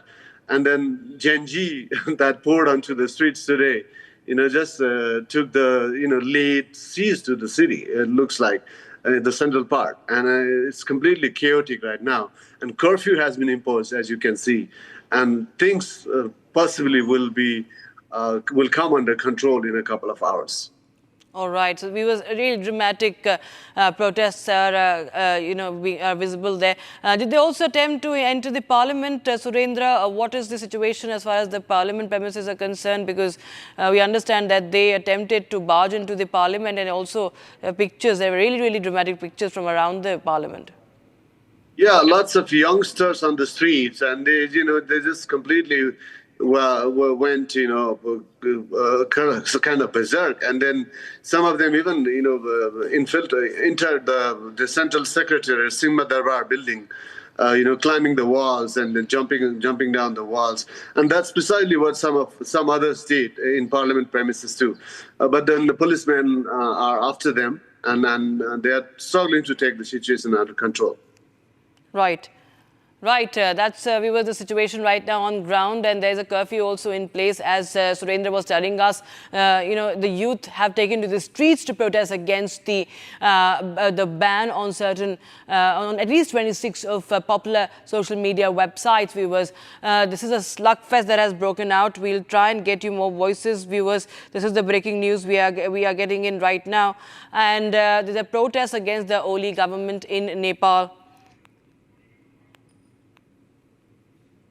Viewers, this is Republic TV getting you the exclusive footage, viewers, from outside the parliament. I think this is the video, and you can see the tear gassing and firing has also taken place. You can see the tear gas, the plumes of smoke coming out, and this is the update that we are getting in right now. All right, Surendra, these are really, really dramatic visuals that we are playing right now. We can see a bridge, we can see some areas where the youth completely have taken over the streets and the buildings. Surendra, we see that how the flags are also being waved, and they're all climbing up this wall. Is this the, if you can see the screen, is this nearby the parliament? Yes, that's parliament premises, probably Simadarbar, the central secretariat premises. So they're just youngsters, between some in school uniform, climbing up the walls and doing the things, and the government just couldn't do anything about it. They were hesitant. The security forces even were hesitant to even open fire and do things like that. Let things. Officers looks like they're quite waiting and seeing how things unfold. So it looks like they are refraining from using force to control the crowd. And now that the curfew has been imposed in central part of the city, things might possibly get under control and gradually come and return to normal. Right.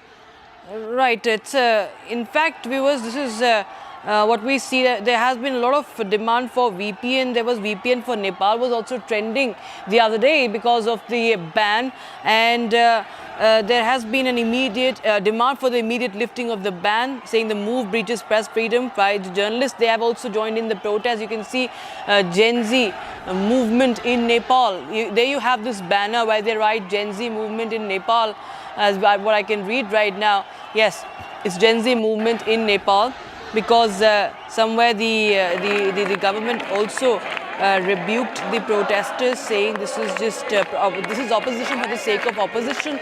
This is protest for the sake of protesting. That's what KP Oli had allegedly said, and this is massive outrage by the youngsters. And in fact, viewers, we see that the protesters, even journalists have carried placards with slogans like "Let's Speak." And there has been many other statements also coming in from several other groups. In fact, Surendra, we have the Kathmandu city mayor also, Balen Shah, in a social media post, he's extending full support to the protests. Yes, he wrote yesterday on Facebook, even though it was banned, he operating Facebook and Twitter via, by way of VPN.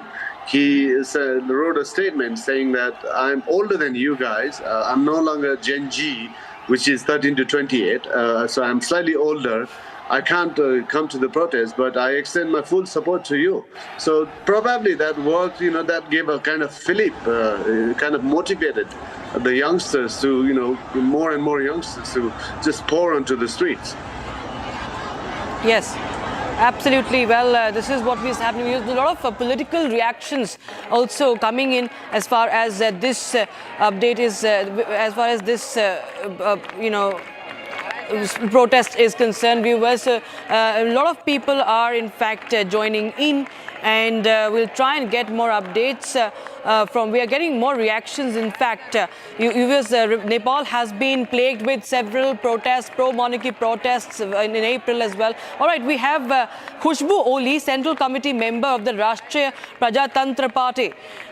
Viewers, this is the Rashtriya Prajatantra Party, pro-monarchy party of Nepal. Miss Oli is joining us. Thank you so much, ma'am, for joining us. This is a massive protest that is happening. There have been attempts to suppress these protests also. How do you react to what's happening? Today's Generation Z, the Gen Z generation in Kathmandu, have actually taken to the streets against the government's continuous failures, corruptions, misgovernance, and disregard for the voices of the people. So, faced with these youths that have been faced with the threats to their education, employment, and future opportunities, are witnessing inequality in politics and administration. So, they decided they can no longer remain silent. So, this protest is not just anger, it is awareness. Because, before this, we have had youths that used to say that politics is a dirty game. I'm not aware about politics. I'm not interested in politics. But today I see there's a huge awareness and a demand for sustainable change and accountable governance in the country. So recently what happened is that while the government has imposed restrictions on social media, claiming it to be to maintain order, it is ironic that the Prime Minister of the country and the other top leaders are freely using it,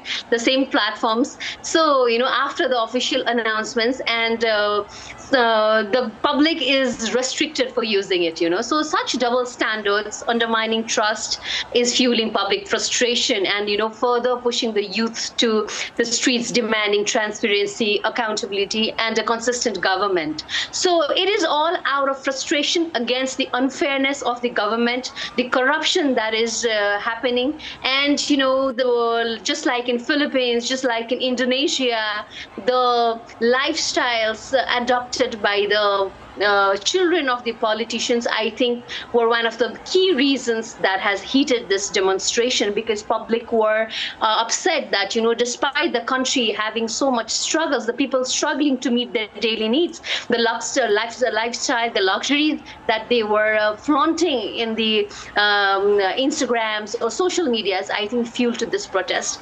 and getting the youth to come to the street. Absolutely. Even the mayor of Kathmandu is lending support. We have many journalists also joining in the protests, Ms. Khushbu Oli. What the government is saying in Kathmandu, that this is just about the violation of law of the land, nothing beyond that, and they are not against social media. Okay, so yes, no, this is completely false narrative presented by the government. Yes, a lot of people, including the mayor, people, young politicians like us, we all have shown our support. And today what happened in the street is exactly what happened with the RPP demonstrations last time, where the government itself, infiltrated it with vigilantes. So even you see the past demonstrations, that small protests that happened, were met with extreme preparations and restrictions and preventing demonstrations from reaching areas like Banishore.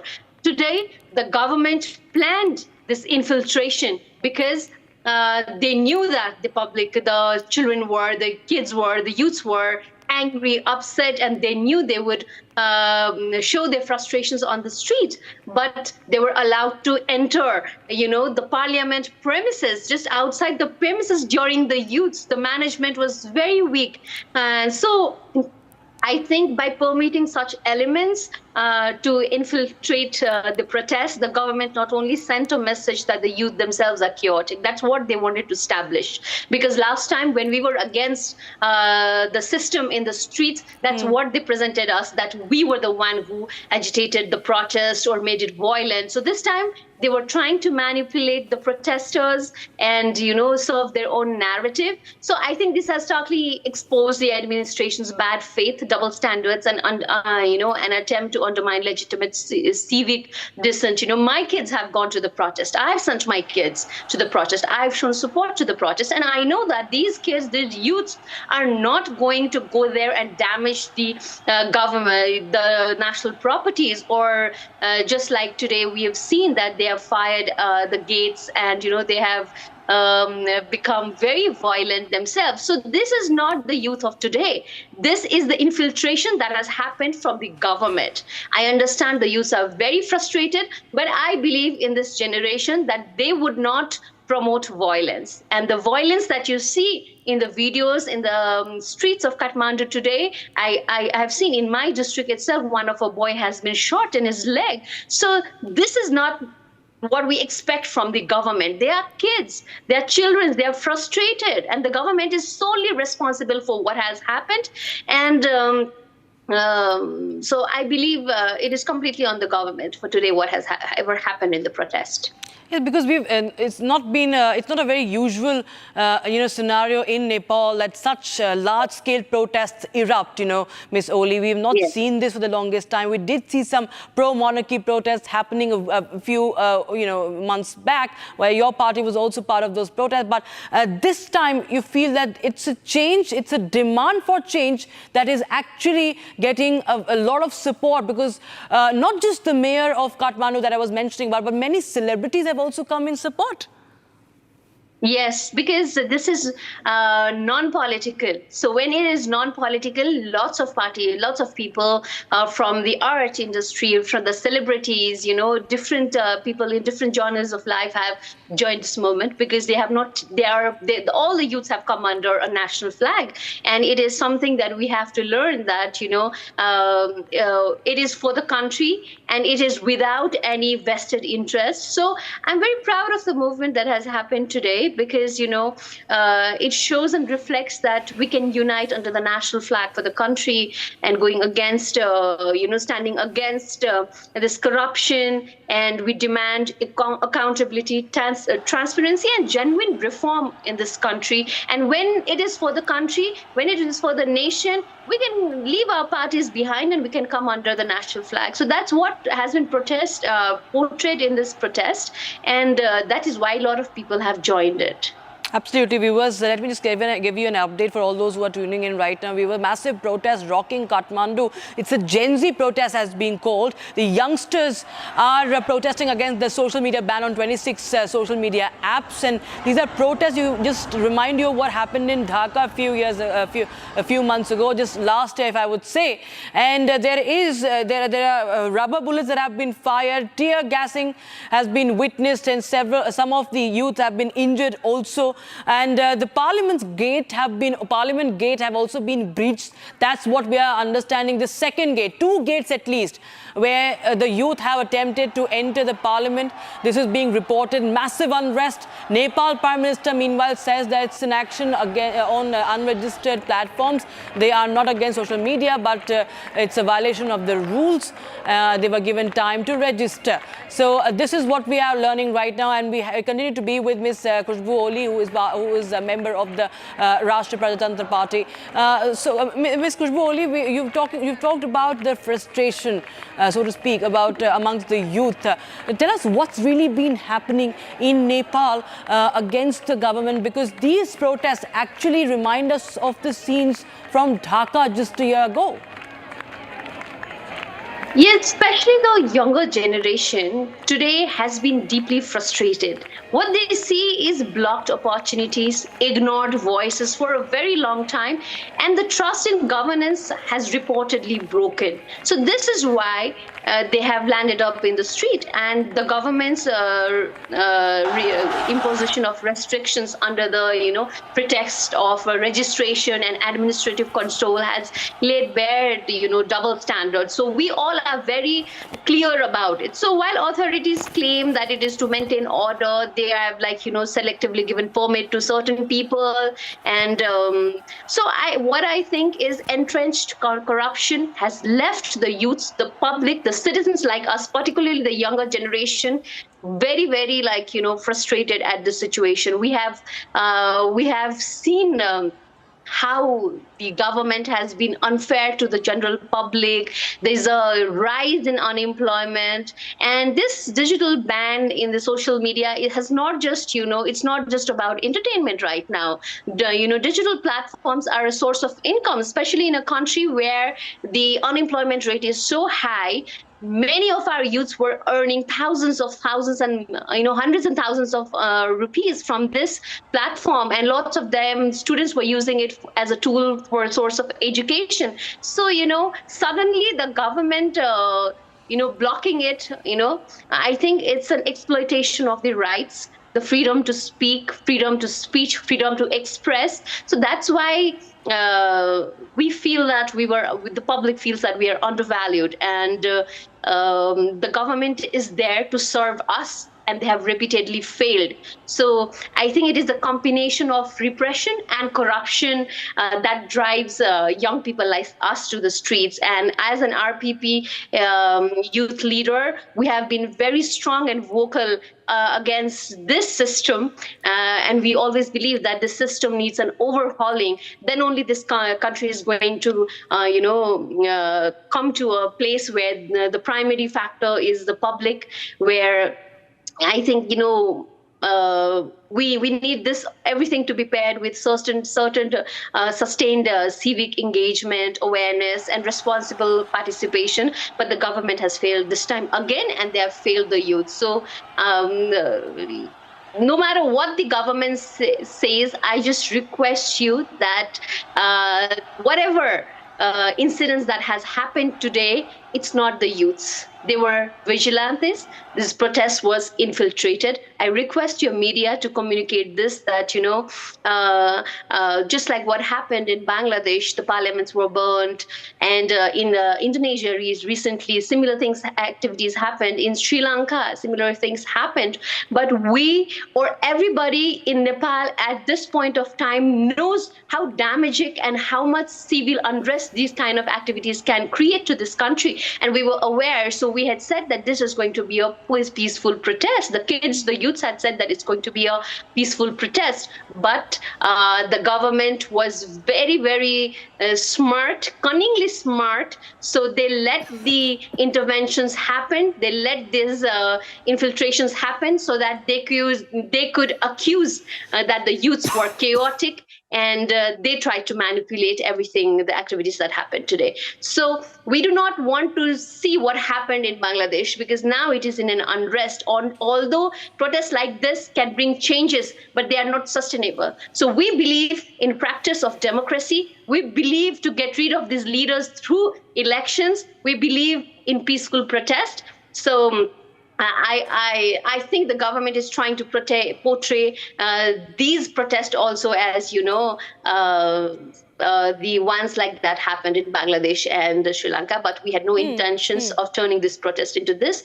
This has turned to violence due to the government. Ms. Oli, you've spoken about deep entrenched corruption, and this is frustration.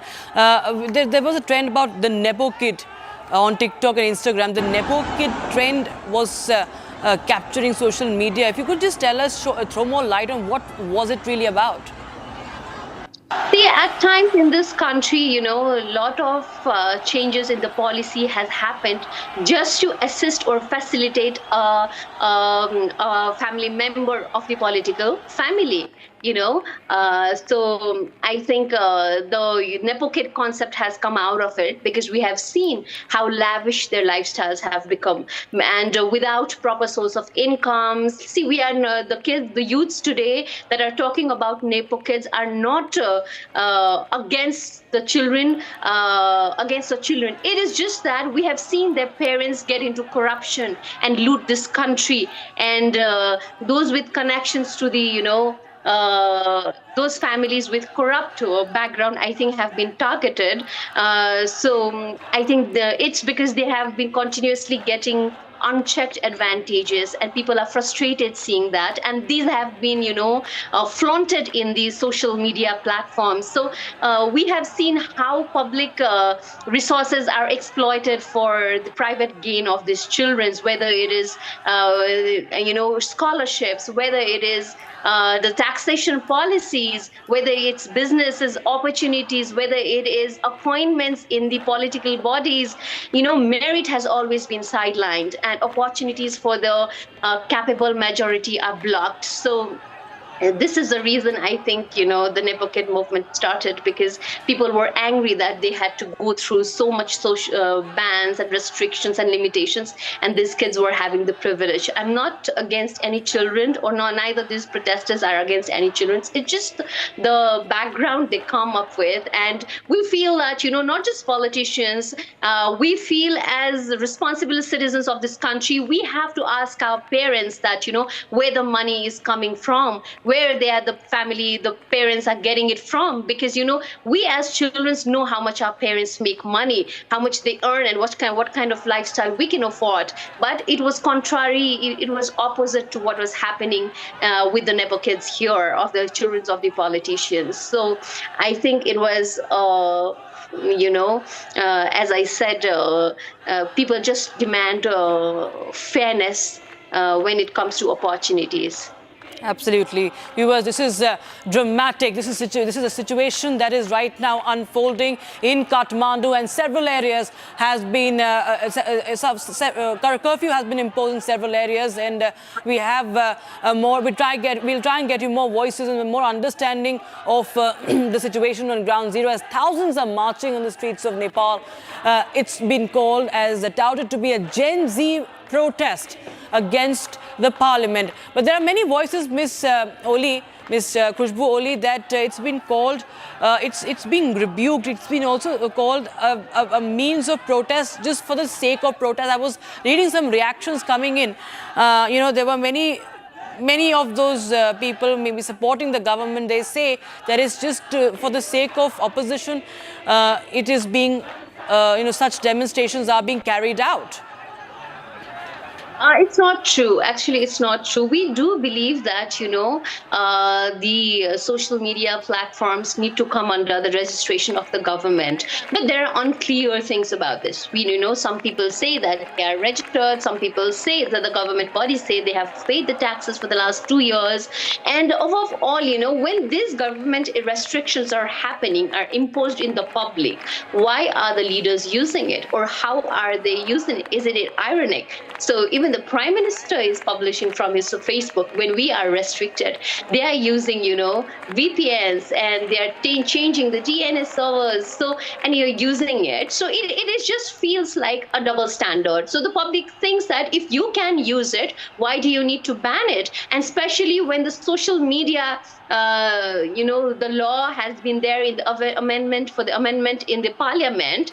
Before the law comes into implementations, why is the restrictions there? That's a major question, because the MPs are there, they're working on it. It's in the parliament. So before it even comes to practice, or before it is implemented, why the restriction was needed at this point of time? Because 70 lakhs people, 700,000, more than 70 lakhs people are outside in the country, who are there for employment, who are out of the country. This was a mere source of connectivity with the families here. Now, how can you teach a 70-year-old, 80-year-old, 90-year-old person, family member, to use VPN? Can we do that? They just know that if you press the green button, it's just you say hello, and the red button is to cut the phone, so disconnect the phone. So how do we, at this sudden moment of ban, teach our family members? How do we restore the connections? How do we explain them what is happening?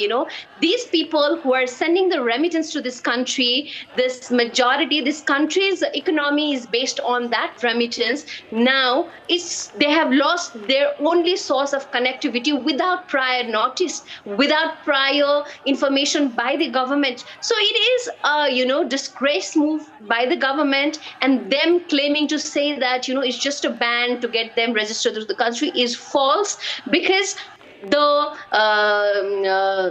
Social Media Act is under the review in the parliament. So I think this was not necessary. And now, at this point of time, when the public is so upset, the people who are themselves in the government are saying that they're not happy. So, it's just double standards. You are in the government and you are coming out in the public and saying that the government has done wrong. So it's just double standards, and people were so frustrated with this kind of response from the government. So the whole movement is not just about this social media ban or this single incident. Definitely this has been a triggering point, because social media is a form of income, a form of education, a form of employment. So in that case, I think the long-term, frustrations that people were holding inside them has just bursted out. Right. Ms. Khushbu, well, you were pointing out about the issues in the country, in Nepal, that is now being highlighted also. Of course, this is an anti-government stir over social media curbs, at least right now. What it looks like, there is massive anger on the streets. You can see it's outrage on the streets, and several have been injured in this police firing. Viewers, I thank Ms. Khushbu Oli for joining us with her thoughts on Republic TV. Appreciate you joining us and telling us your side and what's really happening. Viewers, we will try and get you more voices. Republic TV keeps a close eye on what's happening, but this is a protest against the KP Oli Sharma government, viewers, in Nepal after it banned 26 social media apps. Surendra Puyal is back with us, I am told. Surendra, we were just speaking to the RPP member. Of course, it's the opposition party, but they say that this is a deep corruption, deeply entrenched corruption that is frustrating the people of Nepal. And there are a lot of things that have not gone down well with the youth of the country, and this was seemingly the last straw. In the world, there are there, and then right now I just gather that one person receiving treatment at a hospital in Kathmandu has died. And there are reports that the organizers have called upon all the protesters to return, saying that there were infiltrations from different quarters, different political interests. So they're quite out of control right now. Curfew has been imposed. Things could return to normal very soon. The best. Absolutely, and there are many areas where curfew has been imposed. Surendra, if you could just tell us the situation as far as the law and order situation is concerned. There were protests, 8 a.m. this protests all over the country, in all major towns across the country, including in towns bordering India, mostly by, which is a new term for Nepalese, which is for 20. But then there are other people too. There was sort of blackout, sort of internet, social media. They just couldn't do it. They just wanted things to change. What the ground reality was that others, social media, but even wanted it, even if the. So that's the backstory here, and now in the front you can see people get desperate, people growing up with just one back. That's one thing, and the other thing is they want an end to corruption, and this is not something new across most of the rank at lowest level. No, Surendra, no, what's happening is that this is massive outrage which hasn't been witnessed a long time. We did see, protests happening, pro-monarchy protests happening in Kathmandu, but this is they are not just political parties. You see the youth of a country on the streets. There's rampage on the streets. They are attempting to barge into the parliament. This really looks like what happened in Sri Lanka or even Bangladesh recently. It's an alarming situation, isn't it? Optics of it like that. And unfortunately, there was different, uniform, college uniform, and that way on the street. And, so it's like completely confused. Because even the government and the security forces, everyone is, they've taken everyone by surprise. So right now, I think, as what I gather is that the government might roll back, impose a ban on social media. The ban could be lifted anytime soon. That's what the sources are saying. But again, this is, the anger, inherent across, Nepali masses that has, been manifested, that has been, spilled onto the street. Okay, Surendra, thanks so much for joining us with those details from Ground Zero. Viewers, Nepal Prime Minister Oli says that he heard of a planned Jain Z rebellion, But for a year, we told social networks, register under Nepal's law, pay taxes and be accountable. Okay, we continue to keep a close eye on that situation from Kathmandu, from Nepal, as the Gen Z protests have taken to the streets.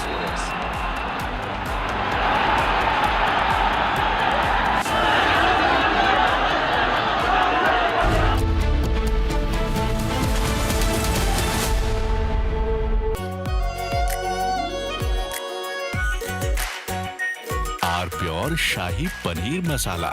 Delicious, healthy, every day.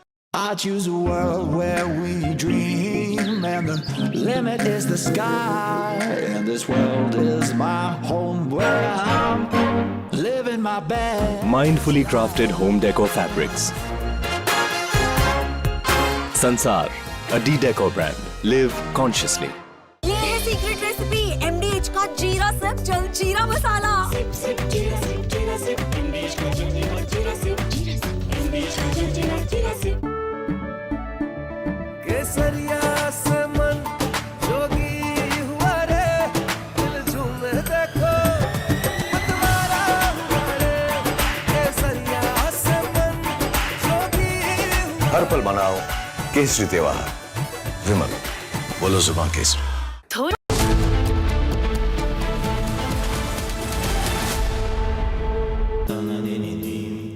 Amity has been ranked among the top universities globally for producing the most employable graduates by the Times Higher Education UK. Yet another testimony to Amity's excellent placement record.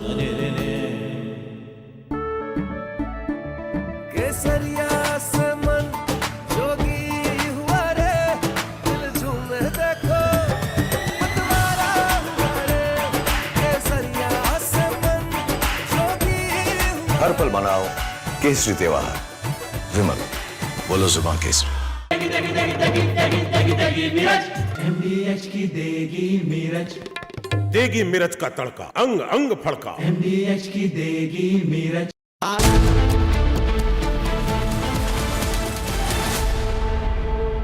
थोड़े में ज्यादा स्वाद ये तो है इसकी खास बात वाओ मामा क्या स्वाद है अरे मेरे राजा राजा और मसाला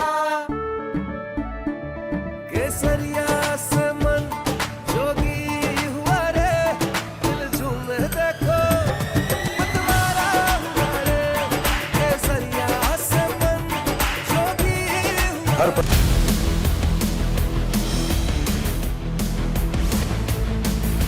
This is Republic Jack Olival Studio. Stay tuned for all the live and breaking news updates. I'm Deepak Suresh Kumar. Let's get started.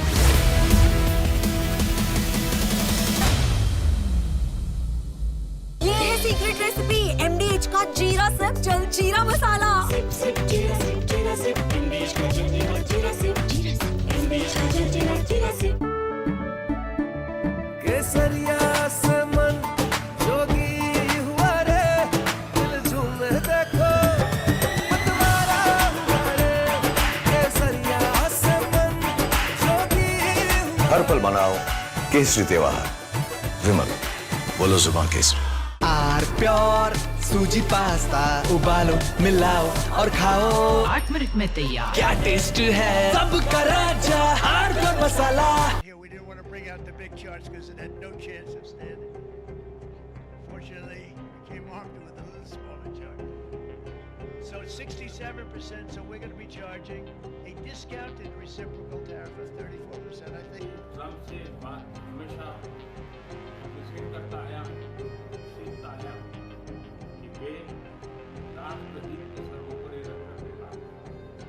Today, the World Health Organization officially announced that this is a global pandemic.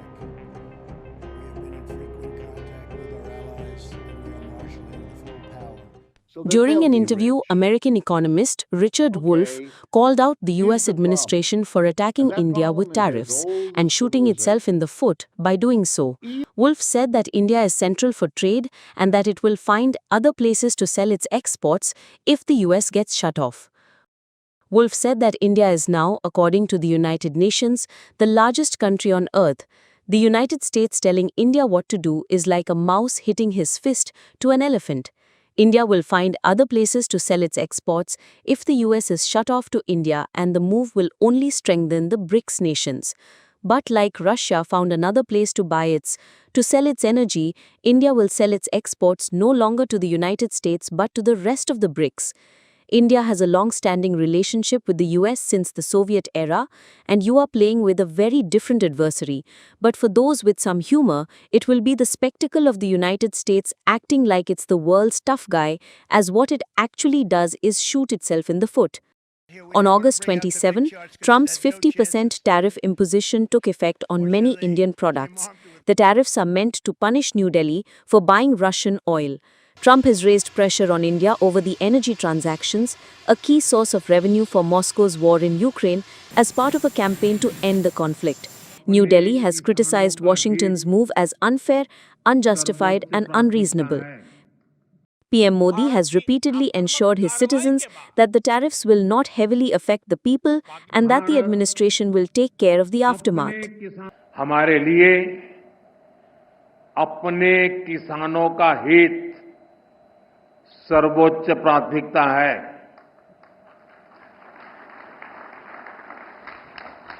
Bharat अपने किसानों के, पशुपालकों के और मछुआरे भाई बहनों के हितों के साथ कभी भी समझौता नहीं करेगा।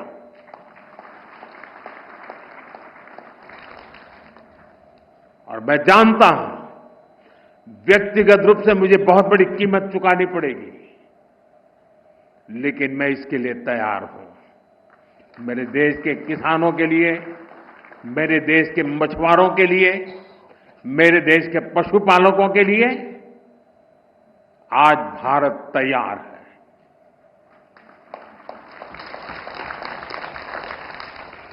किसानों की आय बढ़ाना,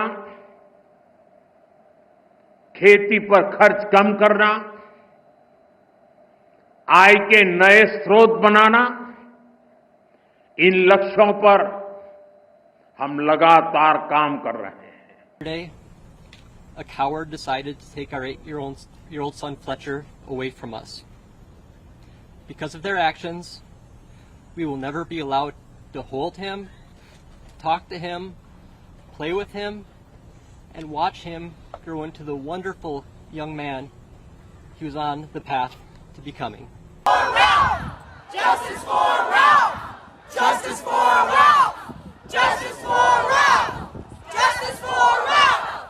Justice. Families in Minneapolis are mourning. Our Greater Annunciation Fellowship is mourning. Our entire city is united in grief, and at the same time, based on this incredible group of people that has assembled here in City Hall, we are also united in action. Justice for Ralph! Justice for Ralph! From Asia's largest news headquarters, setting the agenda for Bharat.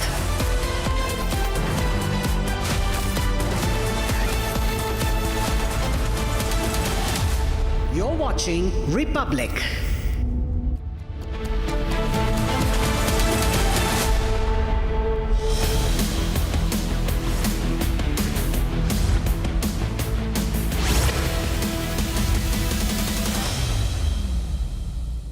Hello and welcome. You're watching Republic TV with me, Akanksha Khajuria. Top of the hour, we'll get you details about the clashes in Nepal. Nepal is on the boil. Gen Zs are spearheading the protests there. All this after there was a ban on social media. Facebook, Instagram and X, they have been banned in Nepal. Let's start with the headlines first. Stone pelting in Mandya as Ganesh procession targeted. 21 people have been arrested.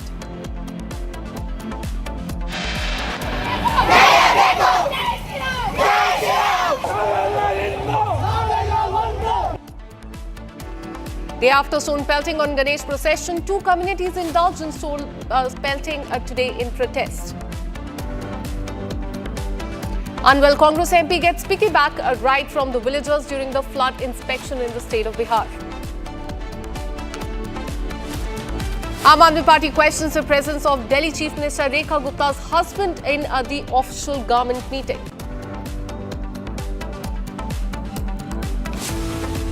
Republic TV gets inside details of Mehul Choksi extradition. The hearing on this will take place in the second week of September.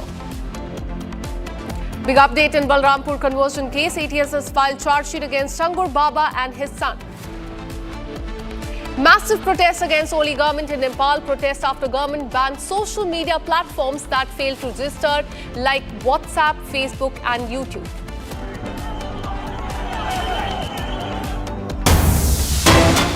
We have a breaking news coming in from Israel. A shooting attack in Jerusalem on Monday morning injured at least 15 people. We're learning that paramedics have said that 15 other people were injured and 6 are in serious condition. It is suspected terror attack as per the reports, and police has said that 2 attackers were neutralized as soon as the shooting began but did not immediately respond to a request for comment on the status of the attackers.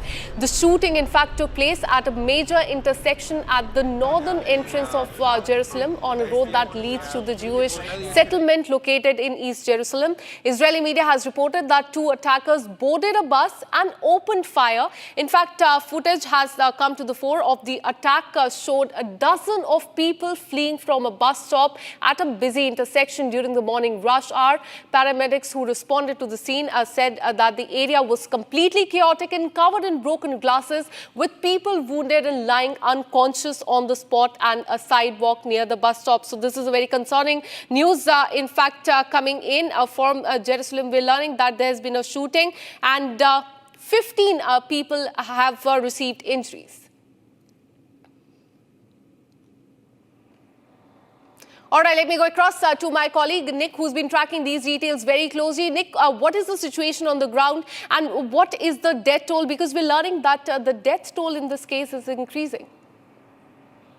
Yeah, right now there are at least 5 dead people and 15 injured, but probably the number of the dead one will increase, unfortunately. And the 2 shooters, they tried to kill as much as possible of the Israelis and also maybe some tourists that were on the bus in the north of Jerusalem and the Ramot Exchange Road. And this is some kind of terror attack that Palestinians used to do a lot in the past. They were bombing and shooting at buses, but after that they stopped because they understood it is not good for their public image and for their PR. But now we are seeing that those attacks are coming back, and this time those 2 shooters tried to kill much more people, but because in every bus, almost train, and in any public place, there are a lot of Israeli soldiers with weapons, with rifles. This is the reason that this time, again, Israeli soldier killed those 2 Palestinian terrorists and prevented from a much larger terror attack that those 2 terrorists tried to do. And this is the situation right now in Jerusalem. And the police still are looking if there are additional people that help to those terrorists, and they closed all the ways from the West Bank to Jerusalem. The Jerusalem and West Bank areas are not closed usually with border, and that's why it's easy for Palestinians to cross from the West Bank to Jerusalem or to other parts of Israel to conduct terror attacks. Usually they are crossing illegally those places into Israel illegally because they want to work illegally. But sometimes they're using those same ways to do terror attacks like this time. And that's why Israel is trying to maintain, on the one hand, a good economical relationship with the West Bank, but on the other hand, Israel tries to prevent these kind of attacks. And now Israeli Prime Minister will need to decide what to do next. Back to you. Absolutely, and we're learning that this is country's deadliest attack in last 1 year, and the police is saying that this could be a suspected terrorist attack as well. What are you learning about that? Yeah, this terror attack happening probably because of the war in Gaza and because the Palestinians are trying to pressure Israel to stop the war. But they did it also before because the Palestinians from the beginning didn't like that the UN gave to the Jewish people after the Holocaust a small piece of land where they can be secured from any kind of persecution or terrorism. But Israel can't live peacefully as long as those terror attacks continue, and they are continue all the time. We have terror attacks, we have wars, we have bombardment of rockets, and this atmosphere is continuing from 48, since the beginning of Israel. So all those years, about 80 years, it is a constant war, a constant terrorism, and Israelis unfortunately used to this kind of reality. Back to you. Absolutely. It could be a suspected terror attack, in fact, the deadliest attack in the last 1 year. Thanks so much, Nick, for all the details. We'll keep coming back to you for more on this.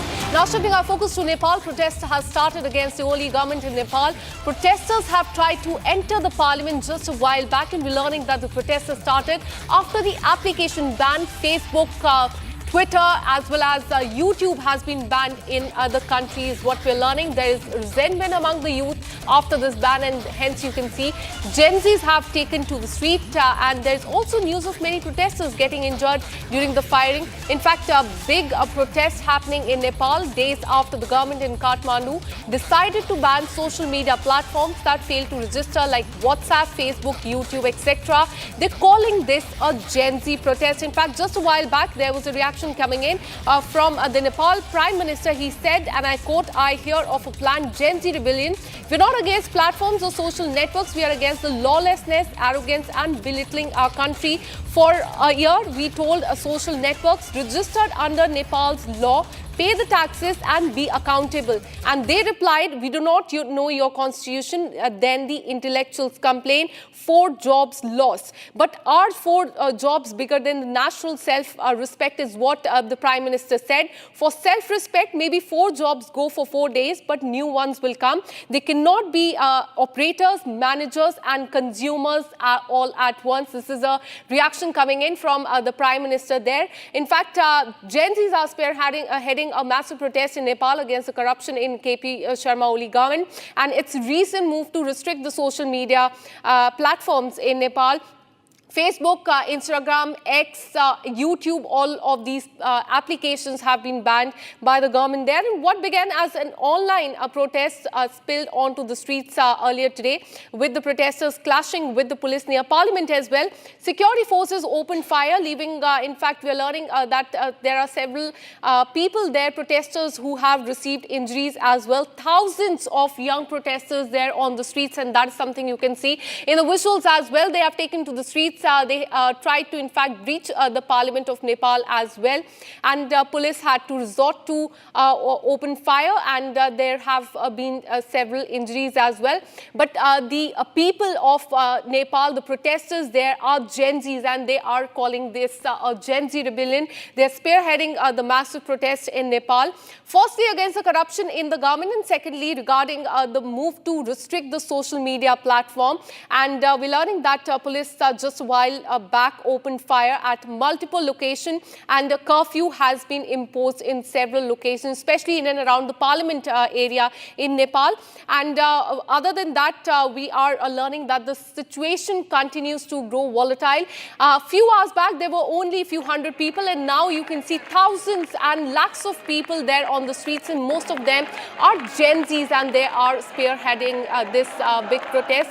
They are questioning why these 4 apps, Facebook, Instagram, YouTube and X, have been banned in Nepal. And a reaction has come in from a Nepal Prime Minister. He has said that we are not against any platform or social media network. We are against the lawlessness. For 1 year, we kept telling the social media networks that register under the Nepal's law, pay all the taxes and be accountable. But they told the Nepal government that they do not know the constitution of Nepal, and hence now they've been banned.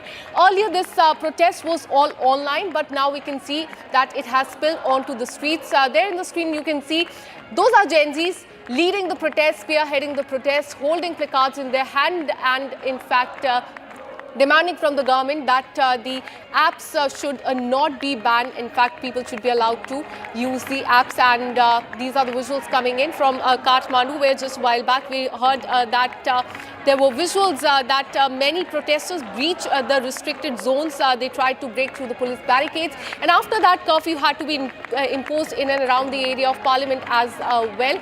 But the situation continues to be volatile in Nepal, in Kathmandu. In fact, this is a youth-led movement which was ignited by the government's decision on September 4 to block 26 social media platforms, including Facebook, Twitter, WhatsApp and YouTube, for failing to register with the Ministry of Communication. And those are the live visuals coming in from Kathmandu, where you can see that there's a heavy police deployment because just a while back there was clash between protesters as well as the police. It appears that tear shells are being used by the police to disperse the crowd and bring the situation, law and order situation, under control in Kathmandu. There, the deployment certainly has been increased by the police there. They are making sure that protesters leave the area, and you can see there on the screen that tear gas shells are being thrown by the police to disperse the crowd and maintain the law and order situation in Kathmandu, because just a while back we showed you visuals of thousands of protesters, mainly Gen Zs, there on the streets demanding the rollback of the ban on 26 social media apps that includes Facebook, Instagram, X, etc.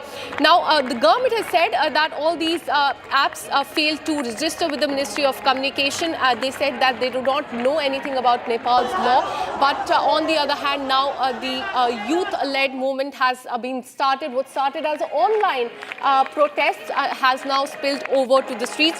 Remember, this decision was taken by the government on September 4th. There was massive uproar in Nepal. There were online protests, but now on the streets near the parliament in the main area of Kathmandu, we are seeing massive uproar.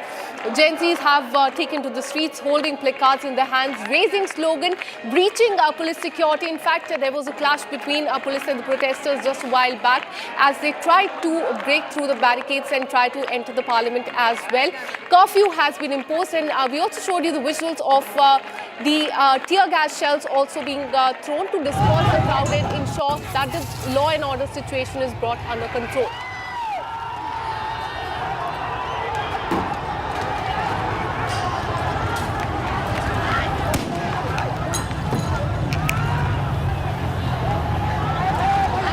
All right, let me go across to my colleague Krutat, who joins us live on the broadcast with more details. Krutat, tell us about the situation on the ground and what really led to this protest.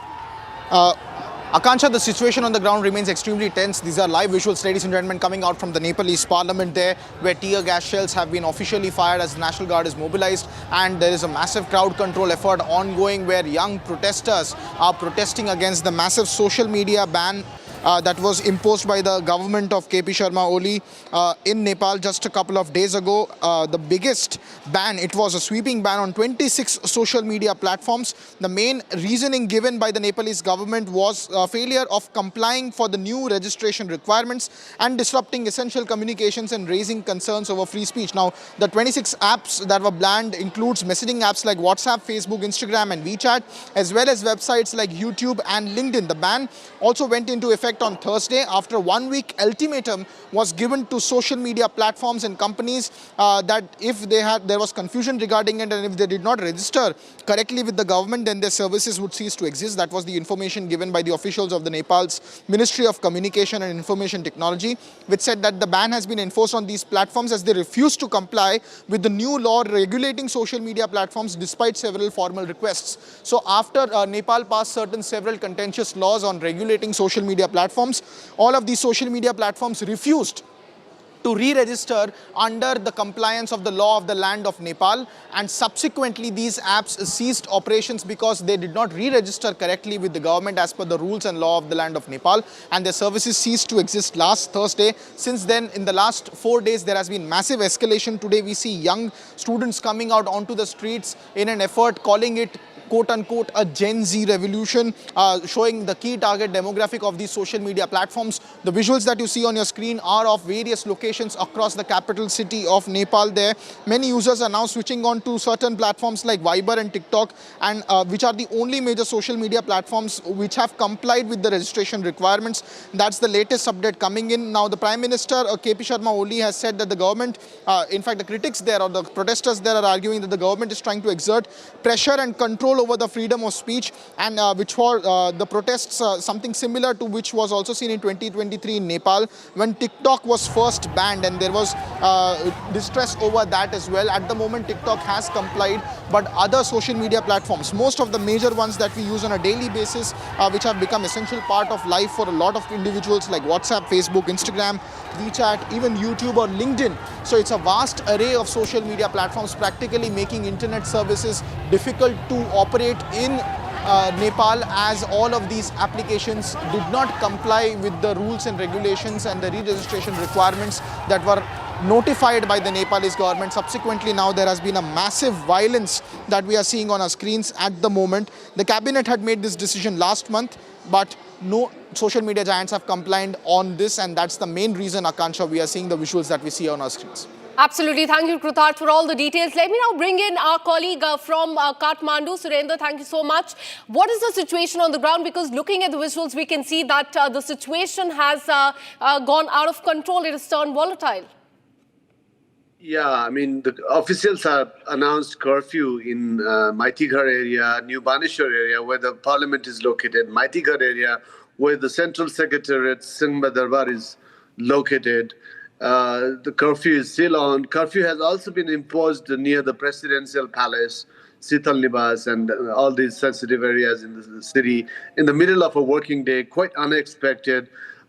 Even so, the protests are continuing. Reports are saying that outside Parliament, actually, Parliament premises, the protesters are still active.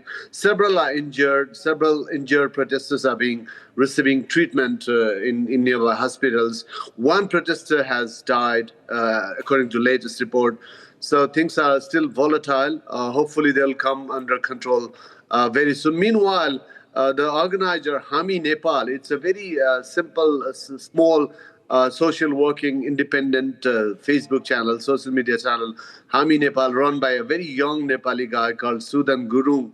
It has announced that the protests in Pokhara city in western Nepal has been called off because of infiltration by other political parties. Because in the run-up to the protests, we were hearing, reports that people like Durga Prasad, who is a very controversial business person, even Rashtriya Prajatantra Party, the pro-monarchy party, that organized protests in late March and May, April 1st. So they were planning to infiltrate. They were planning to, but then they were saying no infiltration, please. But again, now things have gone quite awry, and things have gone quite out of control. And the Kathmandu authorities here, police forces, are struggling to take the situation under control in Kathmandu and also in other cities around the country. Absolutely. And a reaction has also come in, Surendra, from the Prime Minister. He said that the companies, in fact, the social media platforms, they refuse to comply with the Constitution. They said that we do not know your Constitution. They did not register with the Nepal's law, pay the taxes, or were accountable as well.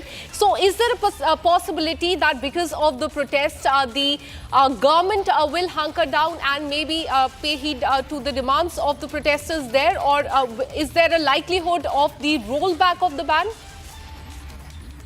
There is. Actually, your reporter rightly pointed out the facts, right before I started speaking.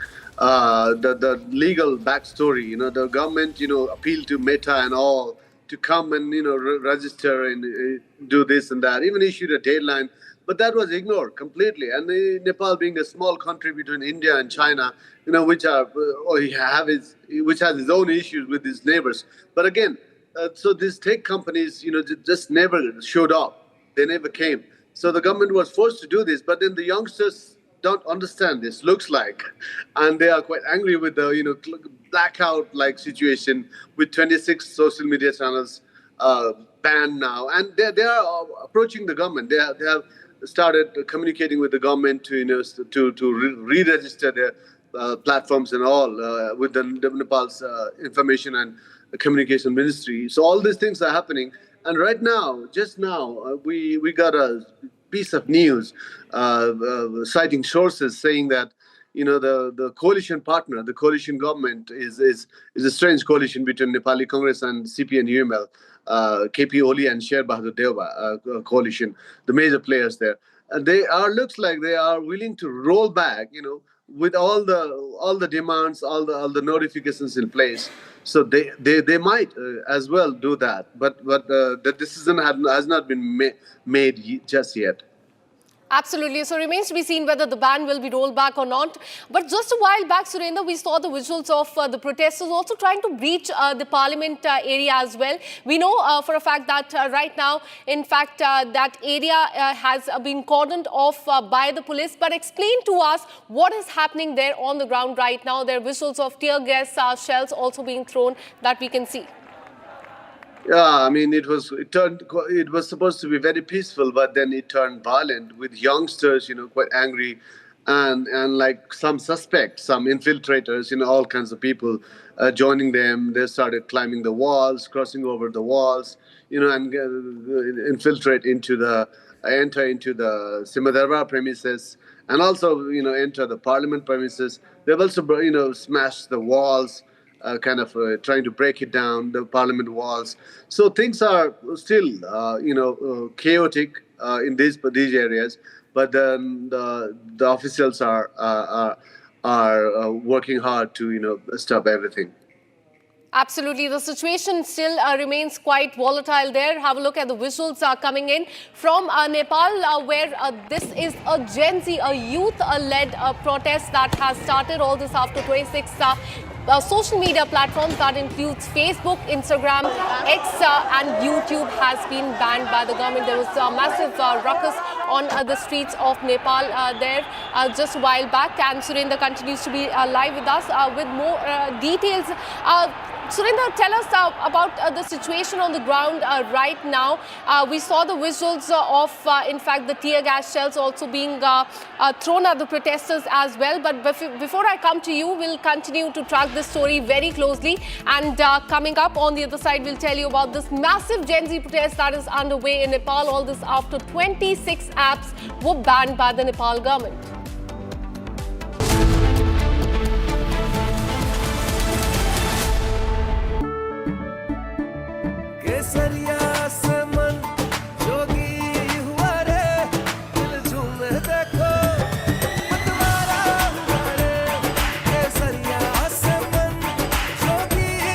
हर पल मनाओ केसरी त्योहार विमल बोलो जुबान केसरी our pure सूजी pasta उबालो मिलाओ और खाओ 8 मिनट में तैयार क्या टेस्ट है सबका राजा R pure masala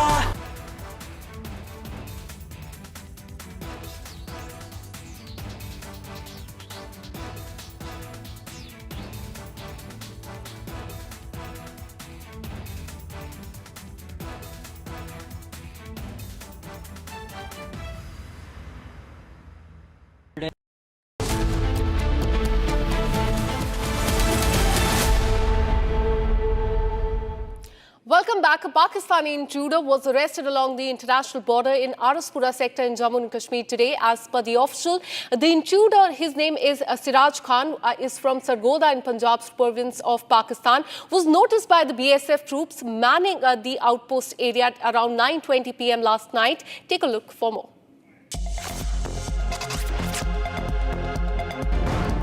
A major success coming for the border security force in the Araspura sector of Jammu, wherein they have apprehended a Pakistani intruder identified as Siraj Khan. Right now we are reporting from the border outpost Oktrai, from where this troops of the border security force, they apprehended the Pakistani national. He was from Sargodha. So now the security agencies are questioning, multiple intelligence agencies are carrying out a joint investigation, joint interrogation of this suspect that has been apprehended by the border security force. This was in this very area where he attempted to sneak in. He is a resident of Sargodha. Alertness of the troops that were deployed close to the border, their attempt was foiled, and now Siraj Khan has been apprehended. See, it is very crucial because the agencies are also looking into the angle that Sargodha was one of the locations that were hit by the Indian side during Operation Sindoor. So there lies a possibility that Pakistan might have radicalized this intruder who sneaked in into the Indian territory to get some sensitive information. And with this, we're taking a very short break. Coming up on the other side, we'll tell you about the massive protests against holy government in Nepal. Protests after government banned social media platforms that failed to register like WhatsApp, Facebook and YouTube. And also on the other side, in Karnataka, stone pelting in Mandya as Ganesh procession targeted. 21 people have been arrested. This and much more on the other side. Stay with us.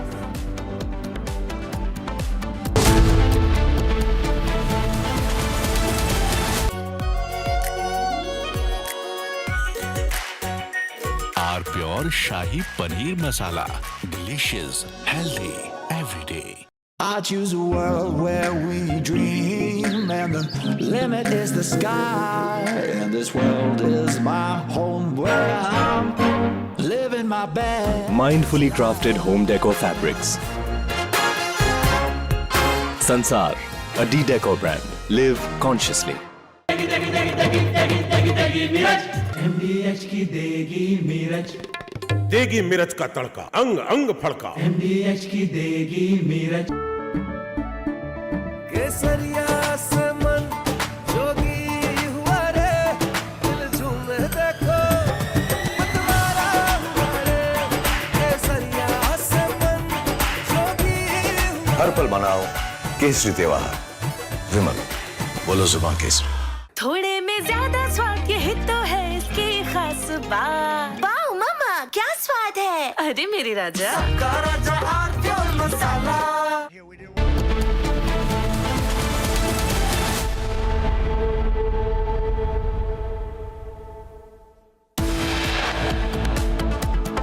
Massive protests against holy government in Nepal. Protests after government banned social media platform that failed to register like WhatsApp, Facebook and YouTube.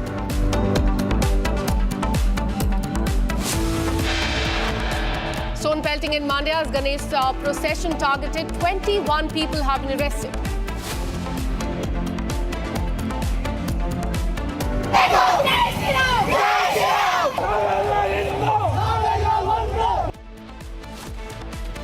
Day after stone pelting on Ganesh procession, two communities indulge in stone pelting today in protest. Unwell Congress MP gets piggyback ride from villagers during flood inspection in Bihar. Aam Aadmi Party questions the presence of Delhi Chief Minister Rekha Gupta's husband's presence in an official government meeting. Republic gets the inside details of Mehul Choksi's extradition hearing to be held in the second week of September. Big development in Balrampur conversion case. ATS files charge sheet against Changur Baba and his son.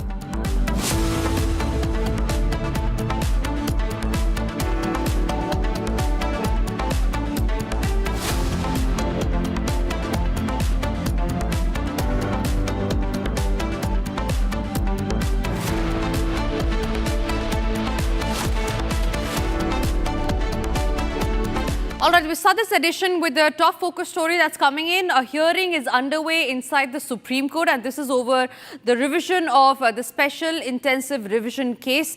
We learned the Supreme Court has now made a big statement where they've said that Aadhaar card is not a proof of citizenship. However, Aadhaar card is one of the documents for considering identity. Aadhaar shall also be taken later for the purpose of identification by the Election Commission of India. Big breaking news that's coming in. Key points from a hearing that's underway in the Supreme Court. The Supreme Court has said that Aadhaar card is not a proof of citizenship. However, Aadhaar is one of the documents for considering the identity. Aadhaar shall also be taken for considering for the purpose of identification of the Election Commission of India for the exclusion or inclusion in the voter list of Bihar. All right, Rhythm is joining us on the phone line. Rhythm, the crucial details of the SIR hearing that's underway in the Supreme Court. What does it actually mean when we say how, and what repercussions could it have as far as the hearing is concerned?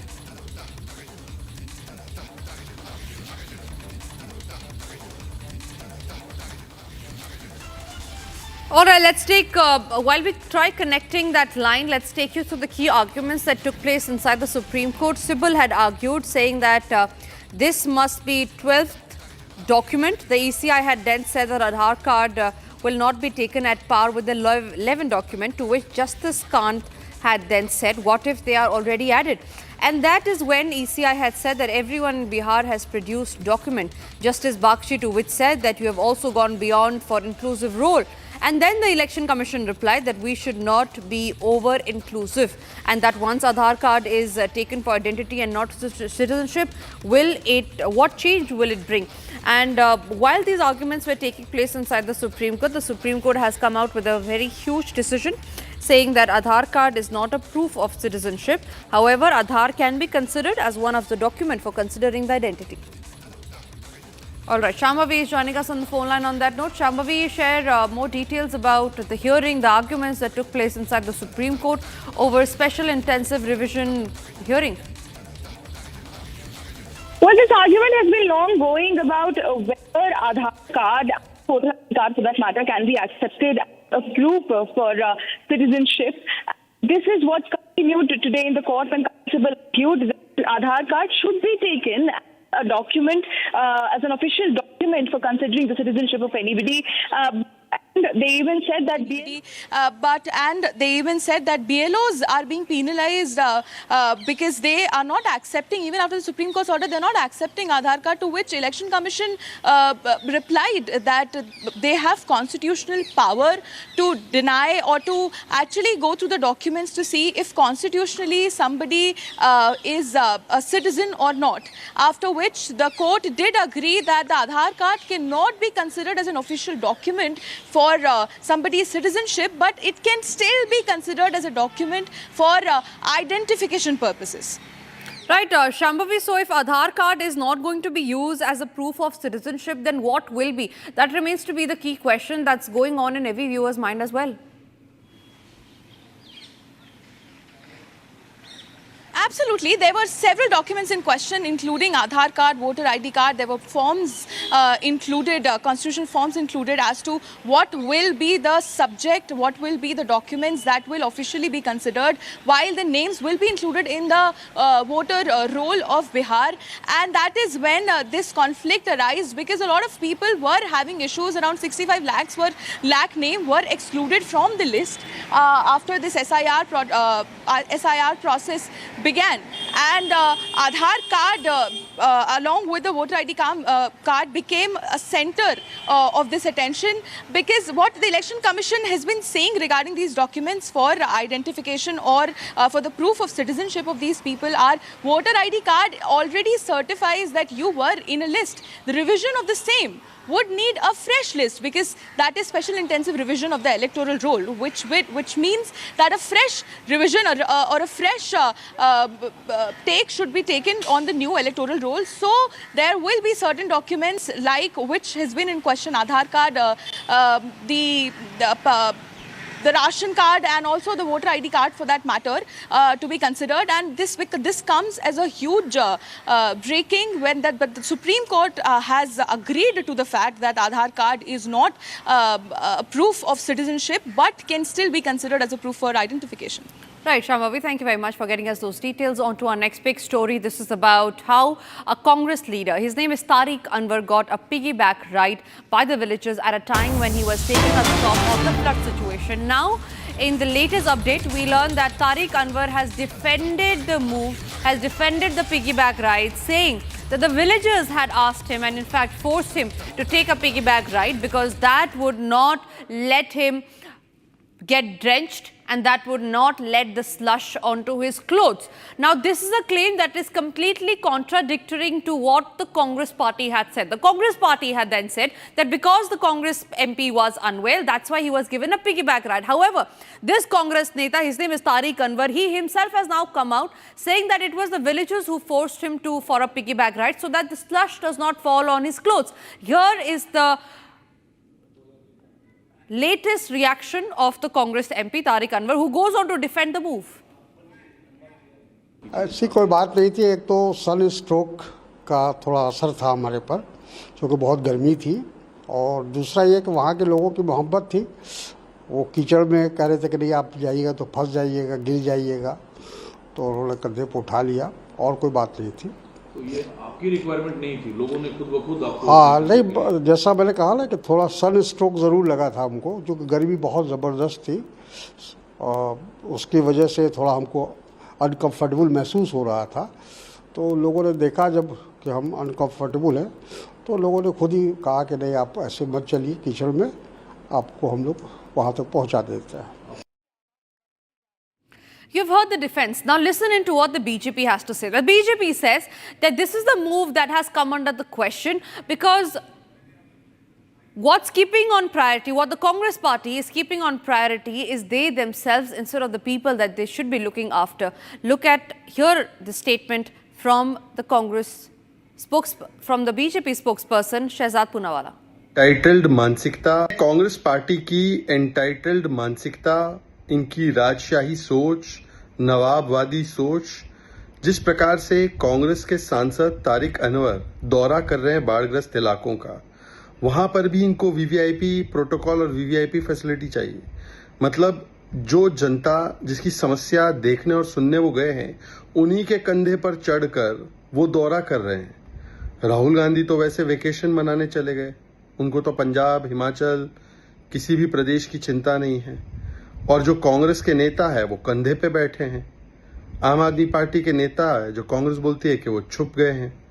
तो देखिए, एक vacation mode पर है राहुल गांधी, दूसरे luxury और राजशाही mode पर है तारिक अनवर, तीसरे हाइडिंग मोड पर है आम आदमी पार्टी, केवल वर्क मोड में है भारतीय जनता पार्टी, जिसके नेता लगातार ग्राउंड पर है, जिसकी सेंट्रल गवर्नमेंट की टीम और एजेंसी लगातार काम कर रही है, और प्रधानमंत्री मोदी भी बाढ़ग्रस्त इलाकों का दौरा करने वाले हैं. तो ये होता है वर्क मोड और राजशाही मोड, वर्क मोड और vacation mode.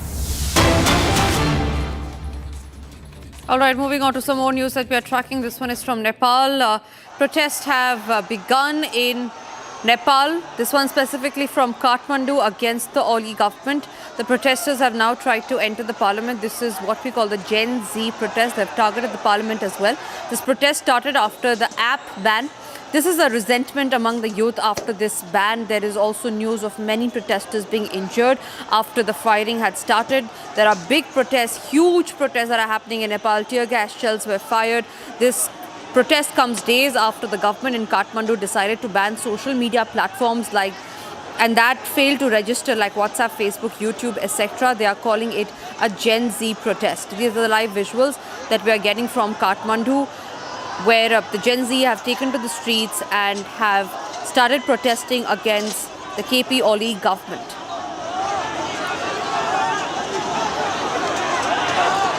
There is massive army deployment. The Gen Z are now trying to gherao the parliament. What's the real intent is still under scrutiny. The Gen Z-led protests in Nepal have intensified, prompting authorities to deploy the army and impose curfew in Kathmandu. The police firing in Damak has already killed one person, and over 80 people have been injured, while clashes in New Baneswar has left several wounded. Nepal's Gen Z protest movement has been intensified. The demonstrators have stormed the restricted areas, setting fires near parliament and clashing with the security forces. The government has deployed the army, imposed curfews and called an emergency meeting as unrest had spread across the country. The district administration office in Kathmandu has imposed a curfew, ladies and gentlemen, after clashes broke out. The Nepali army was also deployed to maintain the order. Protesters in the capital have defied restrictions, blocking the army from advancing. In Damak, police have opened fire on demonstrators leaving one person dead and at least 80 people injured. Multiple visuals on your screen right now. In New Baneshwar, several protesters were injured and police firing as clashes has spread. Injured demonstrators were taken to civil and other hospitals. Activists set up a first aid camp in Matigar. Protesters have also set on fire gate number 2 of the Parliament building. Poor security preparedness has delayed firefighting efforts. Demonstrators have now also stormed restricted areas in the New Baneswar and entered the Parliament complex. The police has responded with tear gas and water cannons. Surendra Fual is joining us on the broadcast on that. Surendra, what is the situation on ground right now? Yeah, the police have received orders from the chief district officer in Kathmandu, who has, clearly instructed them to use bullets if the protesters are engaged in, vandalizing public property and things like that. So, and it has already taken a toll. With rubber bullets, there have been several injuries, several people injured. At least one protester has died. And the protests are still continuing outside the parliament as we gather, and also in the periphery of the city, like Tinkune, where the pro-monarchy protests happened in late March and early April. So officials are still struggling to take the situation under control. Right. Surendra also talked to us about the initiation of this protest. The protest started after the social media sites were banned by the government. The question is, why did they actually ban when they knew that protests like these could have been initiated, could have snowballed into a massive stir like it's happening today right now? Officials were completely ill-prepared. They were expecting something big, but not something as big. Because all youngsters took to the streets, not just in Kathmandu, all over the country, in all major towns. It was, initiated by a small social media group called Hami Nepal. It's a very, charitable group of youngsters, Generation Gen G, run by Hami Nepal, is run by Sudan Gurung. So it's quite, unexpected. And then there are reports now that are suggesting that there have been plenty of infiltrations from different political parties, party cadres like the pro-monarchy party, RPP, whose leaders were keen on joining it, and other opposition parties whose leaders also wanted to, join in the protest. And also Kathmandu mayor, who openly, invited youngsters to join this protest, to protest against the social media blackout. But then today protesters were also, demanding an end to corruption. The social media blackout of 26 channels, as you have already reported, stems from the fact that Nepali government repeatedly requested Meta and other leading social media platforms to get their sites registered here at in Nepal, but then they fell on deaf ears, and they they came at the last minute, and the process we gather are still on. But then meanwhile, you have seen this protest of mainly Gen G people and other reportedly infiltrators. We don't know what the truth of the matter is. So it's completely chaotic and completely, विभिन्न किसिमले मानिसहरूलाई बेचिएको छ। नेपालमा मानव अधिकारको उल्लङ्घन कसैले गरेको छ भने यी प्रमुख 3 दलले गरेका छन्। नेकपा एमाले 1 नम्बर, जो अहिले देशमा उग्रवादी भएको। All right, so the protester there was saying how the protesters are adamant on their demand, and unless the government gives in to their demand, they will not stop the protest. That's the sentiment that's there on ground. Surendra continues to join and stay with us on the broadcast. Surendra, how is the police deployment on ground like? Because we learned that the protesters have already stormed gate number 2 of the Parliament of Nepal. That was the case a few minutes ago, a couple of hours ago, but now things have changed. and the protesters have moved to other areas of the city, the periphery. Police administration have left no stone unturned to take the situation under control. They have fully mobilized their forces with curfew in place. Curfew when curfew is imposed. Army soldiers are deployed on the grounds. Even army soldiers have been deployed, according to reports. And normal life in Kathmandu has gone, completely chaotic. Things have become absolutely chaotic and terrible because of the traffic situation also. As you speak and as we are having a conversation, these are the live visuals that we're getting in from Kathmandu of how the stones are being pelted. There is massive clashes between the security forces and the protesters. The protesters have been unrelenting. They have been saying that unless their demands are met, until the social media withdrawal that has been initiated by the government is taken back, unless the orders are taken back, they will not bow down. Those are the youth of Nepal, the Gen Z of Nepal who have been protesting. It is their plan to invade the streets of Nepal, to hit the streets of Kathmandu, to invade the parliament complex and make sure that the voices are heard. These are unprecedented scenes that Nepal is witnessing. The protests have gone very, very dramatic. The security forces are there on ground. However, it seems that the deployment is not up to the mark according to what the protesters are, according to the number of protesters, and hence their situation have gone extremely tense on ground. The protesters are with stones on their hand. Tear gas shells have been brought. 2 people have already been dead. 80 people have been injured in the violent protest that has taken place in Kathmandu in Nepal. Surendra is continuing to join us on the broadcast on that. Surendra, how is it that the government is responding? Is the government ready to give the foot down? Are they ready to give the foot down and listen to the protesters and agree to the demands?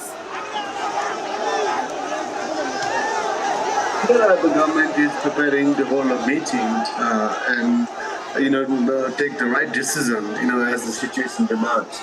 But we still don't know what the government is planning to do. But right now they are struggling to clearly take the situation under control. We don't know what the government's next course of action will be. But sources are saying that there might be a rollback. But things are still too early to say.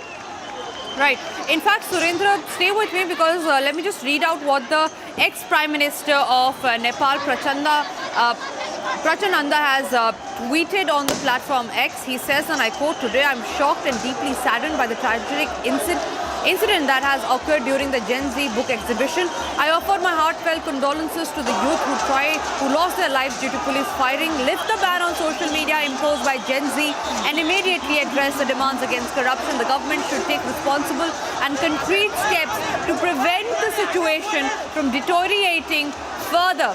This is what the ex-Prime Minister of Nepal has tweeted on his X handle. Tomorrow we learn there will be a bigger movement in Nepal under Plan B. This is Gen Z's Plan B, ladies and gentlemen. The Gen Z's movement will be bigger tomorrow. People less than 30 years are involved in today's movement. Tomorrow they plan on getting more people. Surendra continues to join us on the broadcast. Surendra, how many people have been reported dead? All right, we seem to have lost that line with Surendra, but we'll try getting back with Surendra on that note. Nepal is witnessing a Gen Z protest. It has targeted the parliament. Protesters have already entered gate number 2 of the parliament complex of Nepal. These protests, remember, ladies and gentlemen, have come into effect after the Nepal government has banned all social media sites like WhatsApp, Facebook, Instagram and YouTube as well. The Oli government insists that it is not against social media but wants the companies to register with the authorities. However, this has not gone down well with the Gen Z population in Nepal. Officials have imposed curfew in Kathmandu and reports have suggested that some protesters were injured during clashes. Reports say that at least 80 have been injured and 2 have been dead. An official confirmation on that is still awaited. Last week, in fact, while announcing the regulation, Nepal's Minister for Communication and Information, Prithvi Subhaguru, has said that 24 platforms widely used in Nepal had repeatedly been given notices to register but had not responded. He added that the platforms would be blocked immediately. The platforms banned in Nepal include X, Facebook, Instagram, among others. TikTok, however, will face no such ban as it is registered in Kathmandu. The rights group have been protesting against the proposed law. They say that the legislation is designed to censor voices of dissent and freedom of expression. Now, as per a report by the Kathmandu Post, demonstrators have begun gathering already in other places as well. This specific live visual is from Kathmandu. The street protests came just days after hashtags such as Nepo Babies and Nepo Kid were among the top trends.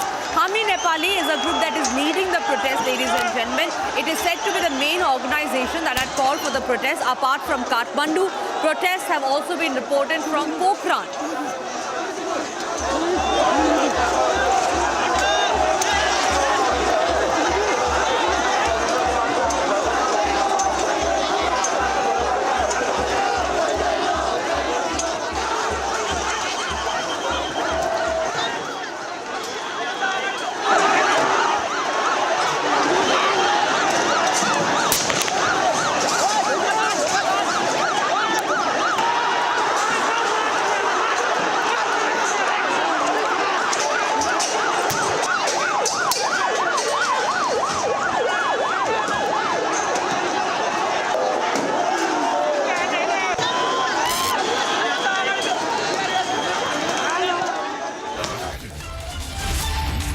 Breaking news now coming in. Reports of 5 people being killed during the protest. More than 80 people have been injured during a protest that's underway right now in Kathmandu. This is a massive protest that's being led by the Gen Z demonstrators.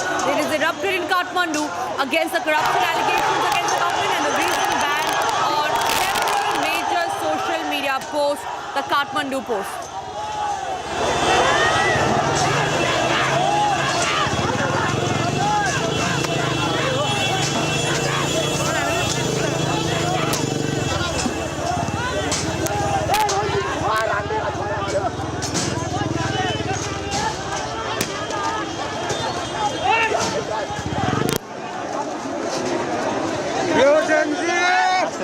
Gen Z!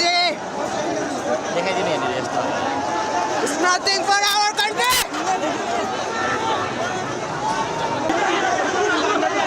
The protesters, many of them have also been injured, as seen on the visuals. 80 people so far have been injured, while 5 have already been dead. The protesters are unrelenting, but so are the forces in Kathmandu. We learned that the government is moving more forces into the ground. They are firing water cannons. Gunshots are being fired at protesters. Remember, this was as a precautionary measure.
शान्तिको पक्षमा उहाँहरू शान्तिको पक्षमा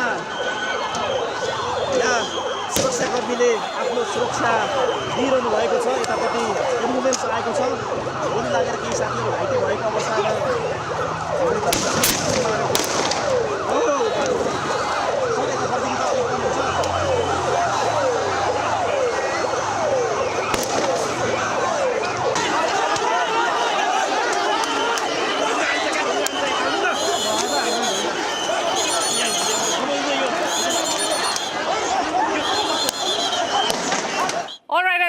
by Rajendra Mahato, former Deputy Prime Minister of Nepal. Thank you so much, sir, for speaking to Republic TV.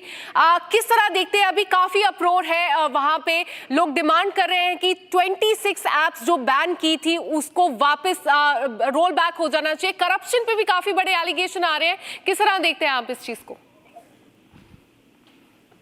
ऐसा है कि अभी नेपाल सरकार के द्वारा रेगुलेट करने के नाम पर जो भी सोशल मीडिया नेपाल में दर्ज नहीं है उस सभी के ऊपर प्रतिबंध लगा दिया है। इससे हो गया क्या कि जो पब्लिक का जो फ्रीडम था, जो स्वतंत्रता था, उस पर आँच आया है।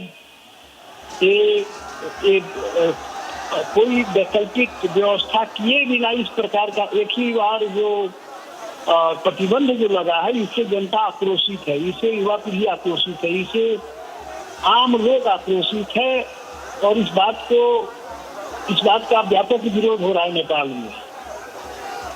नेपाल में अन्य जो अराजक या जो भ्रष्टाचार या अनियमितता या लोगों में विभिन्न प्रकार की जो कठिनाई है उससे लोगों में फ्रस्ट्रेशन है, आक्रोश है यहाँ नेपाल में।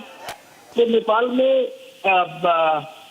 यही इसका रिएक्शन अभी युवाओं के द्वारा आज जैन जी एक युवा विद्यार्थियों का जो जमात है वो देश के विभिन्न भागों में प्रदर्शन किया है।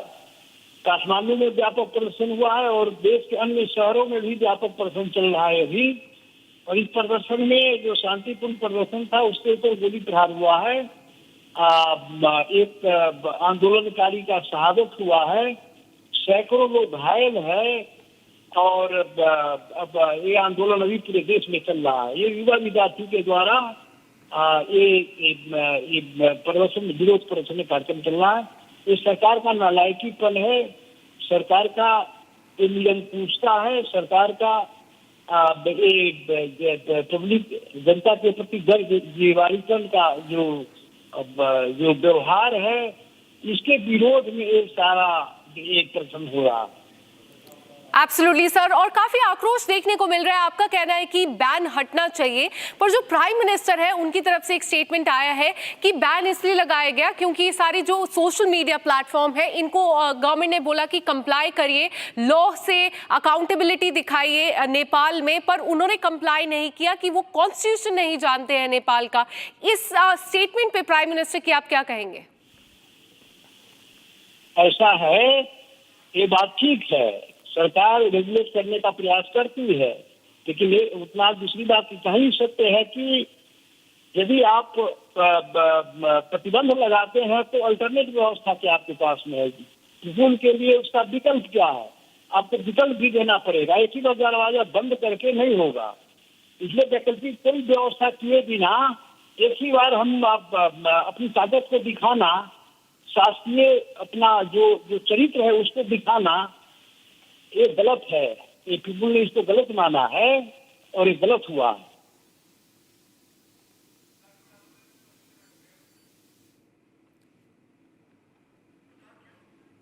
जो है राजेंद्र जी, आप कह रहे हैं कि आक्रोशित है करप्शन की वजह से, और आपने और भी बहुत सारे कारण बताए।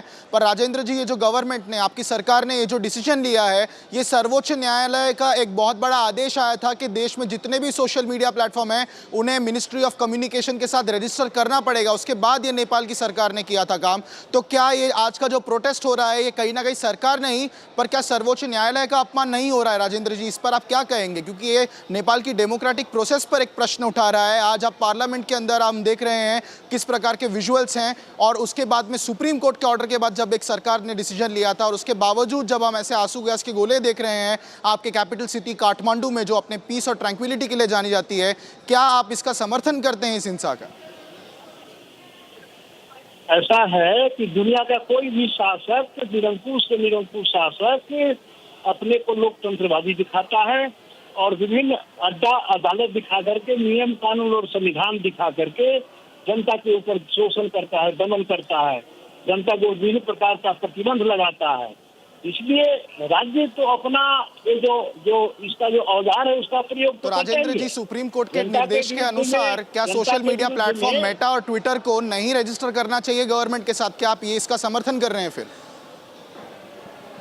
बिल्कुल बिना विकल्प लाए हुए राज्य को ऐसा नहीं करना चाहिए, वैकल्पिक व्यवस्था करना तो चाहिए। आपके हिसाब से क्या विकल्प होना चाहिए? क्योंकि साइबर क्राइम का दावा देते हुए सुप्रीम कोर्ट, आपके सर्वोच्च न्यायालय ने, देखिए उनके तो कोई राजनीतिक स्टैंडिंग नहीं है, और सर्वोच्च न्यायालय जब सर्वोच्च न्यायालय क्या होता है?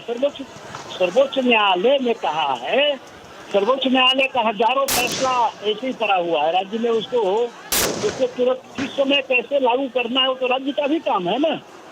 राजेंद्र जी, आप उप प्रधानमंत्री रह चुके हैं नेपाल के, और आपका हर एक शब्द जो है देश और दुनिया के हर एक व्यक्ति बड़े गंभीरता से सुन रहे हैं इस समय। तो जब आप कहते हैं कि सर्वोच्च न्यायालय का क्या है, और जब आप कहते हैं कि सरकार को विचार करना चाहिए था, तो इन शब्दों का बहुत बड़ा मतलब निकलता है। इसलिए मैं फिर एक बार आपको पूछना चाहूंगा कि सरकार ने जो ये बैन लागू किया है, सरकार का कहना है जी,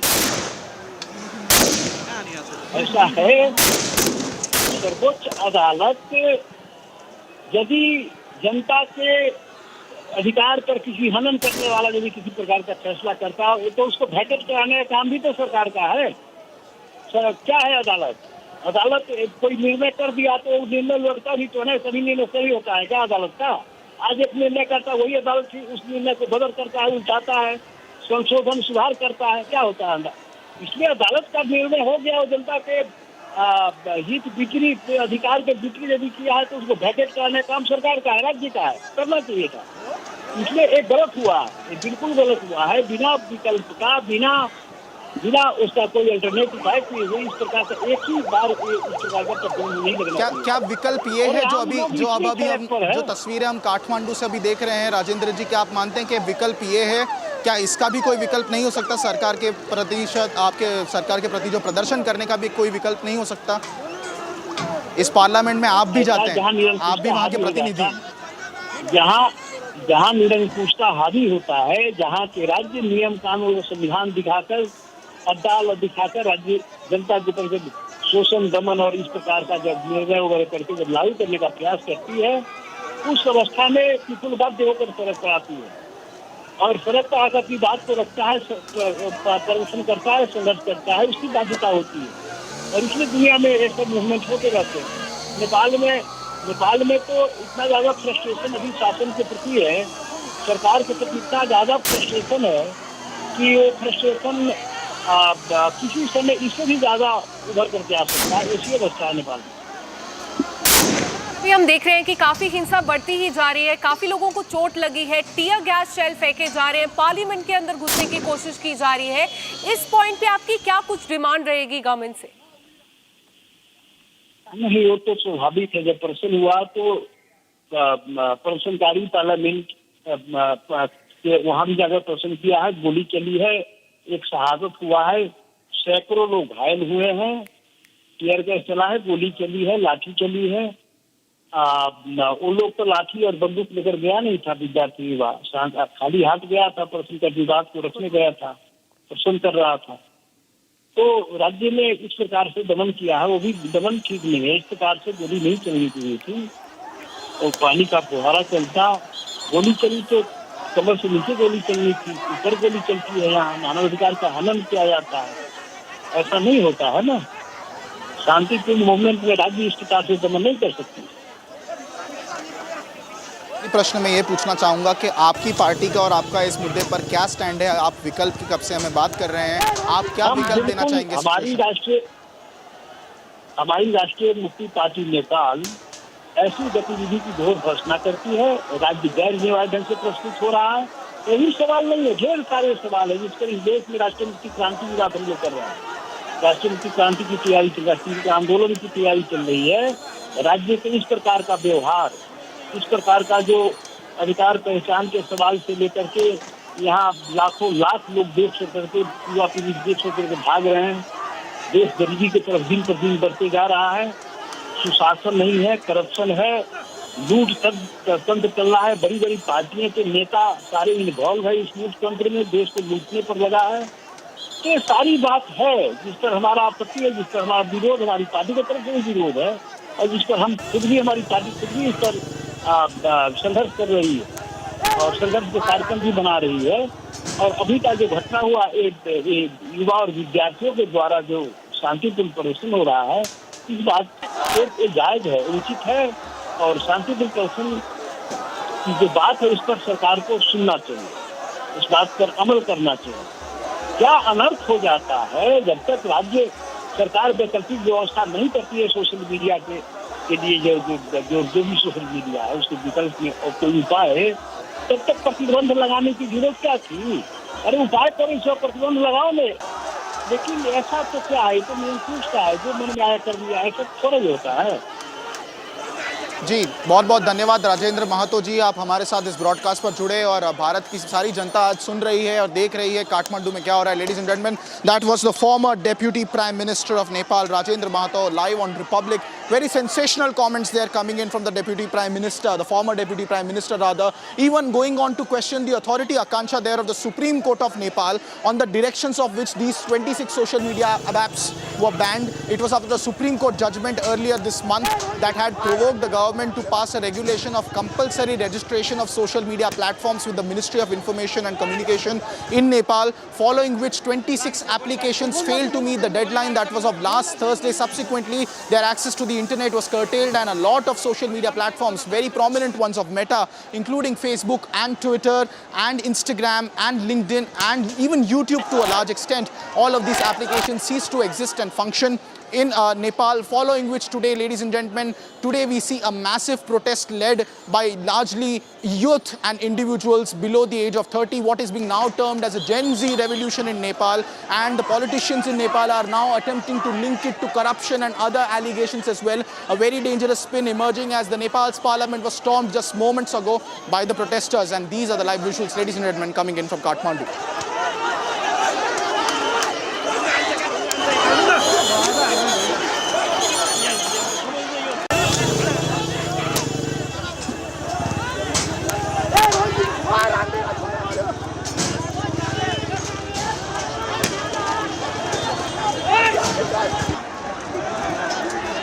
गोली लागिसक्यो गोली लागिसकेको छ दर्शकबिन देख्न सक्नुहुनेछ।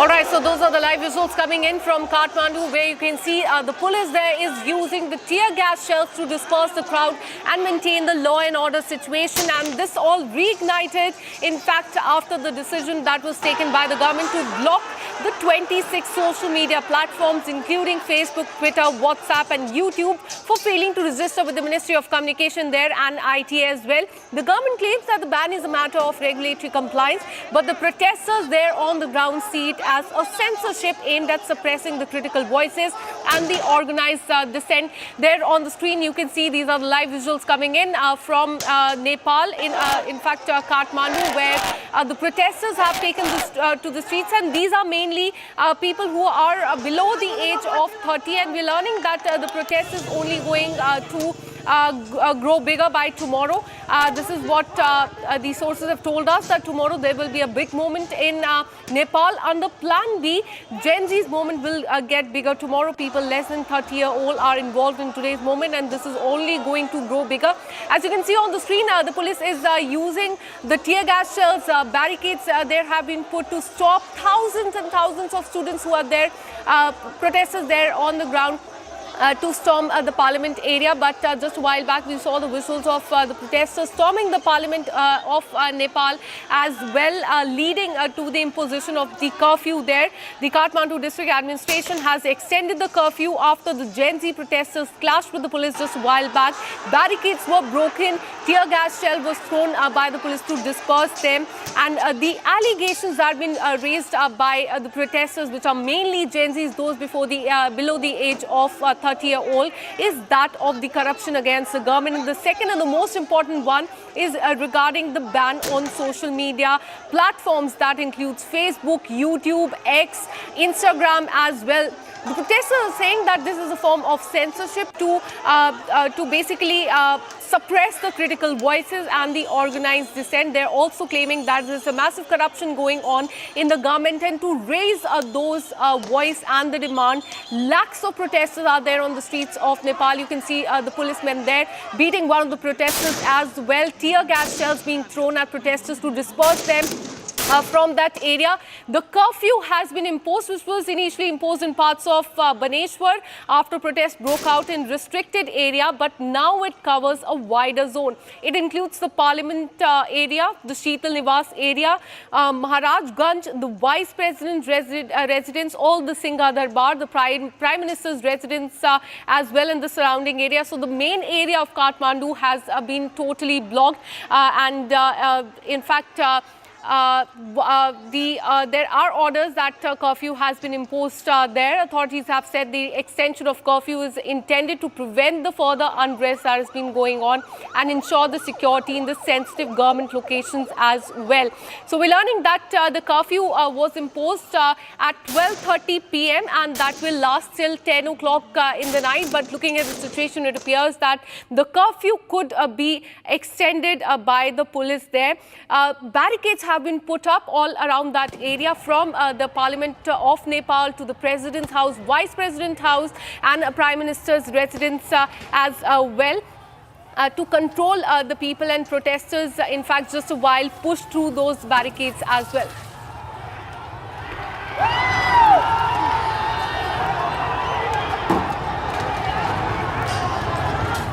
This is a massive protest that is happening. There have been attempts to suppress these protests also. How do you react to what's happening? Today's Generation Z, the Gen Z generation in Kathmandu, have actually taken to the streets against the government's continuous failures, corruptions, misgovernance, and disregard for the voices of the people. So, faced with these youths that have been faced with the threats to their education, employment, and future opportunities, are witnessing inequality in politics and administration. So, they decided they can no longer remain silent. So this protest is not just anger, it is awareness, because, before this, we have had youths that used to say that politics is a dirty game. I'm not aware about politics. I'm not interested in politics. But today I see there's a huge awareness and a demand for sustainable change and accountable governance in the country. So recently what happened is that while the government has imposed restrictions on social media, claiming it to be to maintain order. All right, let me bring in my colleague Surendra, who's been tracking this story very closely from Kathmandu. Surendra, what is the situation on the ground? Because we've been getting the whistles of the tear gas shells being thrown at the protesters there. The curfew has been imposed. What is the situation on the ground right now? Things turned really violent after midday. The protesters, it was no longer a peaceful protest. The protesters were vandalizing public property, the Central Secretariat, and also the walls of the Parliament. They were breaching and trespassing, and the police looks like was forced to use tear gas shells and also rubber bullets. And unfortunately, nearly 100 people have been rushed to hospital for treatment. And as of now, very sad news has just come out, and it says that at least six people have died in protests today.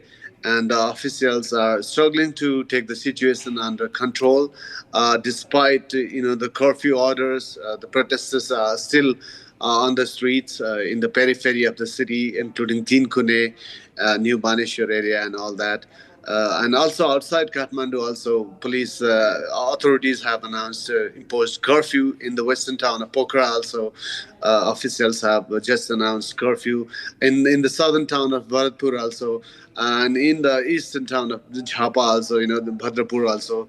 There are reports of riots and violence, and the violent protests are continuing. They're showing no signs of abating just yet.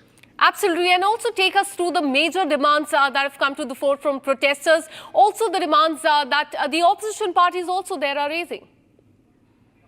Going by the placards that the protesters were holding, they were demanding an end to corruption.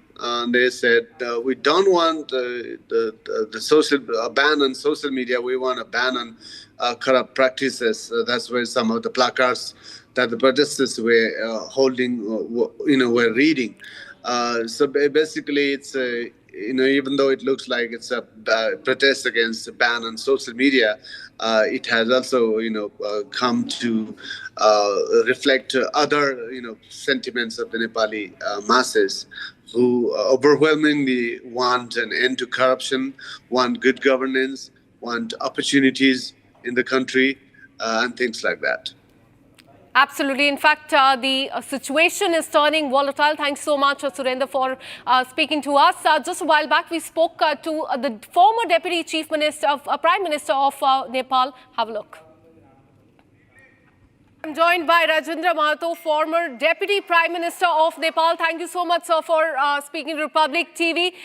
किस तरह देखते हैं अभी काफी अप्रोर है वहाँ पे लोग डिमांड कर रहे हैं कि 26 ऐप्स जो बैन की थी उसको वापस रोल बैक हो जाना चाहिए. करप्शन पे भी काफी बड़े एलिगेशन आ रहे हैं. किस तरह देखते हैं आप इस चीज को?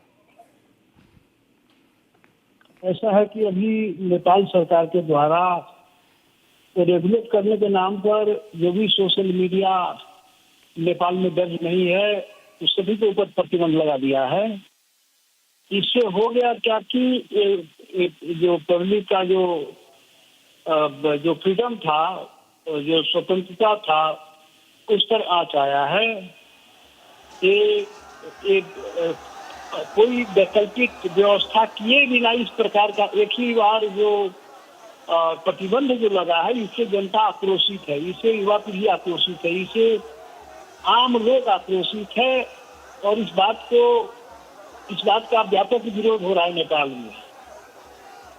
नेपाल में अन्य जो अराजक या जो भ्रष्टाचार या अनियमितता या लोगों में विभिन्न प्रकार की जो कठिनाई है, उससे लोगों में फ्रस्ट्रेशन है, आक्रोश है यहाँ नेपाल में. तो नेपाल में यही इसका रिएक्शन अभी युवाओं के द्वारा आज जैन जी एक युवा विद्यार्थियों का जो जमात है वो देश के विभिन्न भागों में प्रदर्शन किया है. काठमांडू में व्यापक प्रदर्शन हुआ है और देश के अन्य शहरों में भी व्यापक प्रदर्शन चल रहा है अभी. और इस प्रदर्शन में जो शांतिपूर्ण प्रदर्शन था उसके ऊपर गोली प्रहार हुआ है. एक आंदोलनकारी का शहादत हुआ है, सैकड़ों लोग घायल है और अब ये आंदोलन अभी पूरे देश में चल रहा है. ये युवा विद्यार्थी के द्वारा ये प्रदर्शन विरोध प्रदर्शन कार्यक्रम चल रहा है. ये सरकार का नालायकीपन है, सरकार का निरंकुशता है, सरकार का पब्लिक जनता के प्रति दीवारीकरण का जो व्यवहार है, इसके विरोध में एक सारा एक प्रदर्शन हो रहा है. एब्सोल्युटली सर, और काफी आक्रोश देखने को मिल रहा है. आपका कहना है कि बैन हटना चाहिए, पर जो प्राइम मिनिस्टर है उनकी तरफ से एक स्टेटमेंट आया है कि बैन इसलिए लगाया गया क्योंकि सारी जो सोशल मीडिया प्लेटफॉर्म है इनको गवर्नमेंट ने बोला कि कंप्लाई करिए, लॉ से अकाउंटेबिलिटी दिखाइए नेपाल में, पर उन्होंने कंप्लाई नहीं किया कि वो कॉन्स्टिट्यूशन नहीं जानते हैं नेपाल का. इस स्टेटमेंट पे प्राइम मिनिस्टर की आप क्या कहेंगे? ऐसा है, ये बात ठीक है, सरकार रेगुलेट करने का प्रयास करती है, लेकिन ये उतना दूसरी बात कहीं सत्य है कि यदि आप प्रतिबंध लगाते हैं तो अल्टरनेट व्यवस्था क्या आपके पास में है? स्कूल के लिए उसका विकल्प क्या है? आपको विकल्प भी देना पड़ेगा। एक ही बार दरवाजा बंद करके नहीं होगा, इसलिए वैकल्पिक कोई व्यवस्था किए बिना एक ही बार हम अपनी ताकत को दिखाना, शासकीय अपना जो चरित्र है उसको दिखाना, ये गलत है। ये पीपुल ने इसको गलत माना है और ये गलत हुआ है। जो है राजेंद्र जी, आप कह रहे हैं कि आक्रोशित है करप्शन की वजह से, और आपने और भी बहुत सारे कारण बताए। पर राजेंद्र जी, ये जो गवर्नमेंट ने, आपकी सरकार ने ये जो डिसीजन लिया है, ये सर्वोच्च न्यायालय का एक बहुत बड़ा आदेश आया था कि देश में जितने भी सोशल मीडिया प्लेटफॉर्म हैं उन्हें मिनिस्ट्री ऑफ कम्युनिकेशन के साथ रजिस्टर करना पड़ेगा। उसके बाद ये नेपाल की सरकार ने किया था काम। तो क्या ये आज का जो प्रोटेस्ट हो रहा है, ये कहीं ना कहीं सरकार नहीं पर क्या सर्वोच्च न्यायालय का अपमान नहीं हो रहा है? राजेंद्र जी, इस पर आप क्या कहेंगे, क्योंकि ये नेपाल की डेमोक्रेटिक प्रोसेस पर एक प्रश्न उठा रहा है। आज आप पार्लियामेंट के अंदर हम देख रहे हैं किस प्रकार के विजुअल्स हैं, और उसके बाद में सुप्रीम कोर्ट के ऑर्डर के बाद जब एक सरकार ने डिसीजन लिया था, और उसके बावजूद जब हम ऐसे आंसू गैस के गोले देख रहे हैं आपके कैपिटल सिटी काठमांडू में, जो अपने पीस और ट्रैंक्विलिटी के लिए जानी जाती है, क्या आप इसका समर्थन करते हैं इस हिंसा का? ऐसा है कि दुनिया का कोई भी शासक, निरंकुश से निरंकुश शासक अपने को लोकतंत्रवादी दिखाता है और विभिन्न अड्डा अदालत दिखा करके, नियम कानून और संविधान दिखा करके जनता के ऊपर शोषण करता है, दमन करता है, जनता को विभिन्न प्रकार का प्रतिबंध लगाता है। इसलिए राज्य तो अपना ये जो इसका जो औजार है उसका प्रयोग तो राजेंद्र जी, सुप्रीम कोर्ट के निर्देश के अनुसार क्या सोशल मीडिया प्लेटफॉर्म मेटा और ट्विटर को नहीं रजिस्टर करना चाहिए गवर्नमेंट के साथ? क्या आप ये इसका समर्थन कर रहे हैं फिर? बिल्कुल बिना विकल्प लाए हुए राज्य को ऐसा नहीं करना चाहिए, वैकल्पिक व्यवस्था करना चाहिए। आपके हिसाब से क्या विकल्प होना चाहिए? क्योंकि साइबर क्राइम का दावा देते हुए सुप्रीम कोर्ट, आपके सर्वोच्च न्यायालय ने, देखिए उनके तो कोई राजनीतिक स्टैंडिंग नहीं है, और सर्वोच्च न्यायालय जब सर्वोच्च न्यायालय क्या होता है? सर्वोच्च न्यायालय ने कहा है, सर्वोच्च न्यायालय का हजारों फैसला ऐसे ही पड़ा हुआ है राज्य में, उसको तुरंत किस समय कैसे लागू करना है वो तो राज्य का भी काम है ना। राजेंद्र जी, आप उप प्रधानमंत्री रह चुके हैं नेपाल के, और आपका हर एक शब्द जो है देश और दुनिया के हर एक व्यक्ति बड़े गंभीरता से सुन रहे हैं इस समय। तो जब आप कहते हैं कि सर्वोच्च न्यायालय का क्या है, और जब आप कहते हैं कि सरकार को विचार करना चाहिए था,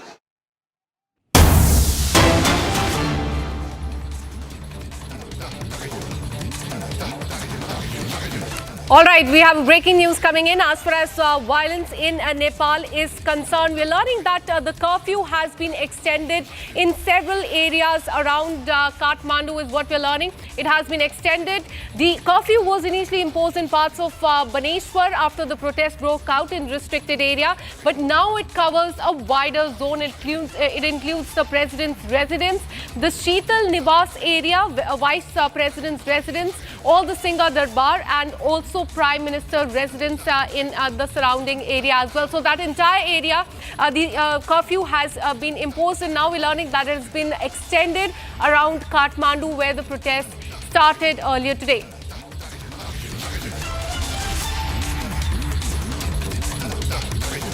All right, so this is as far as the violence in Nepal is concerned. We're learning that the curfew has been extended to more areas around Kathmandu, from Parliament of Nepal to Prime Minister, President and Vice President residence. And this after barricades were broken by the protesters, mainly those below the age of 30-year-old. And also there was a breach of Parliament as well. And we have very concerning news coming in. We're learning that the death toll has mounted to 6 as far as the Nepal violence is concerned. We've been showing you visuals of the tear gas shell being thrown, several people receiving injuries as well. And these are the live visuals coming in from Kathmandu. You can see several, in fact, protesters being taken away after they received injuries during this protest. Massive, in fact, protest that has been happening in Kathmandu. Lakhs and lakhs of people there on the streets in and around the Parliament area. And you can see the ambulance has also come in that area. Several people have received injury. Very concerning news coming in. 6 people have lost their life. Police, as you can see on the screen, throwing tear gas shells to disperse the crowd and control the law and order situation. And in that situation, we're learning that 6 people have lost their lives. In fact, we are getting the latest report as far as the death toll is concerned. We're learning that 9 people have lost their lives in this violence. The number continues to grow. because of the massive ruckus on the ground there in Kathmandu, in and around the parliament area. There have been massive protests. 9 people have lost their life. We're learning that, in fact, tear gas shells were thrown on the protesters. There was a clash between the protesters and the police team there as the protesters tried to climb onto the barricades there. And unfortunately, we're learning that 9 people have lost their lives.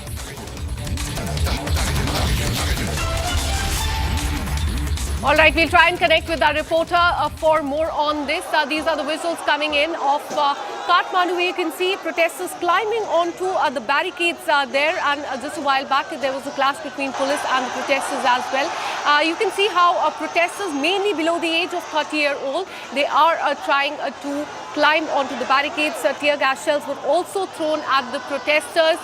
This is being called as the Gen Z revolution. Their demands are that there should be a rollback on the ban of social media platform and also regarding the corruption in the Oli government as well. But most importantly, what they want is the rollback on the ban of the social media platform. That includes Facebook, Instagram, YouTube and X as well. But unfortunately, 9 people have lost their life, dozens are injured. Those are the visuals from just a while back of police throwing tear gas shells to disperse the crowd and control the law and order situation. We're learning that the curfew has also been extended. It was from 12:30 p.m. till 10 o'clock at night. But now it has been extended in and around the area of Parliament, Prime Minister's, President's and Vice President's house. And this after there was a breach as far as Parliament is concerned. These protesters that you can see on the screen, they tried to barge inside the Parliament as well. Massive ruckus there on the streets of Nepal. Major demands are the rollback of the social media platforms. Facebook, Instagram, YouTube, X and several other apps have been banned in Nepal, and this order was given in September. There was mainly the online backlash, but now we can see that the protesters have come to the streets. They tried to storm the Parliament area as well. And just a while back, there was clash between police and the protesters there. But unfortunately, we're learning that 9 people have lost their life.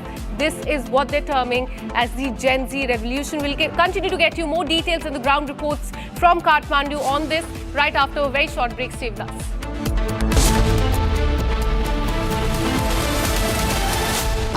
Pure सूजी pasta उबालो मिलाओ और खाओ 8 minute में तैयार क्या taste है सबका राजा hardcore masala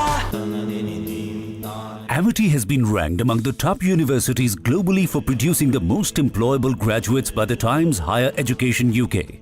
Yet another testimony to Amity's excellent placement record. थोड़े में ज्यादा स्वाद यही तो है इसकी खास बात। वाओ मामा क्या स्वाद है? अरे मेरे राजा सबका राजा हार्डकोर मसाला।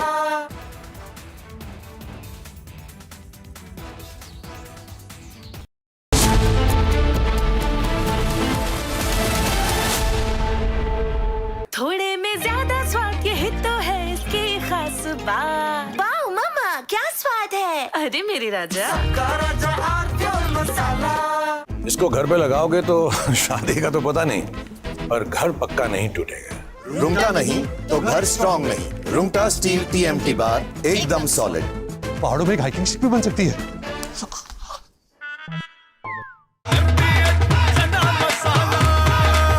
अब छोलिया हो या लोबिया, सफेद चने या काले चने, सब कुछ मजेदार बने।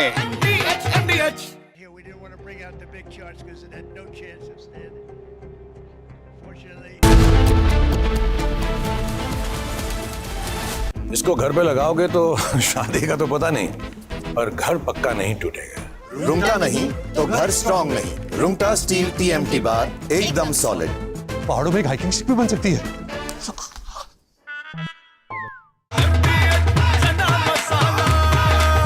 अब छोलिया हो या लोबिया, सफेद चने या काले चने, सब कुछ मजेदार बने।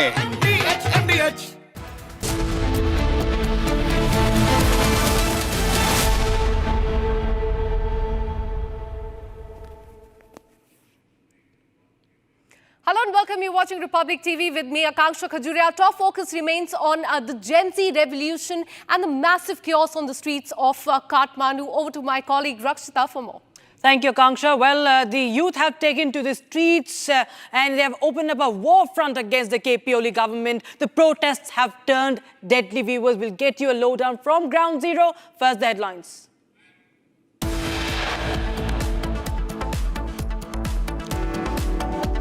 Nepal Gen Z protest turns violent. Army deployed. Curfew in several areas. At least 9 killed.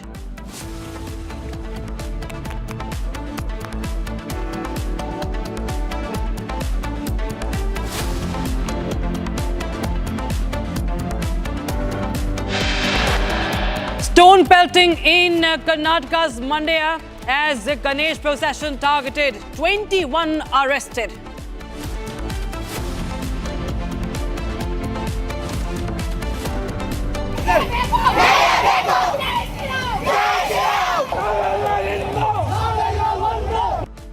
And day after the stone pelting on the Ganesh procession in Mandya, 2 communities indulged in stone pelting today in protest now.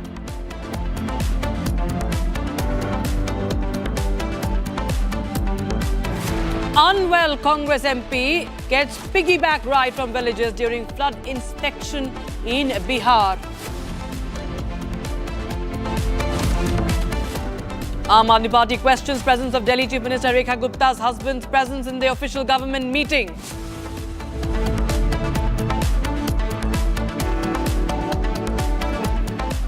Republic gets the inside details of Mehul Choksi's extradition hearing to be held in the second week of September.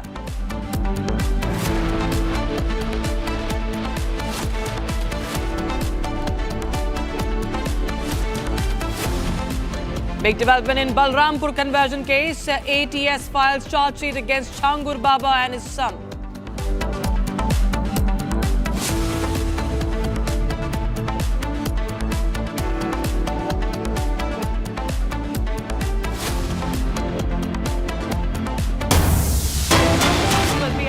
Breaking news coming in. We closely track the developments from Nepal. It's a developing situation and shoot-at-sight orders have now been given in a few areas of Nepal. This is getting very, very serious after curfew imposed in several areas and army being deployed outside Nepal Prime Minister's residence. Shoot-at-sight orders have been now given. This is the update. We have Nepal army shielding the Prime Minister and President's residence now in Nepal, and the shoot-at-sight orders have been given after the protest turned violent. Viewers, several of the Gen Z protesters attempted to barge in from 2 gates of the Nepalese parliament. Surendra Puyal continues to get us every detail from Ground Zero in Kathmandu. Surendra, now we understand that shoot-at-sight orders have been given and army has been deployed. Yes, curfew has been imposed at several places, including Mighty Ghar Mandala outside Simha Darbar, the seat of the government, and also outside Parliament where curfew has been imposed. Curfew has been also ordered outside Presidential Palace. But again, there are reports of, protesters defying the curfew. The authorities are really struggling. Police forces are really struggling to take the situation under control. With curfew, of course, in Nepal, army has to be mobilized, and army personnel have been mobilized in areas where the curfew has been imposed.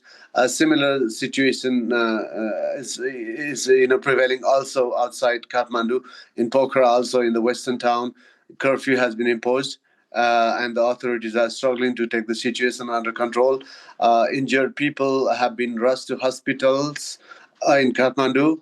At least 10 people have died as of now, and the numbers are feared to grow.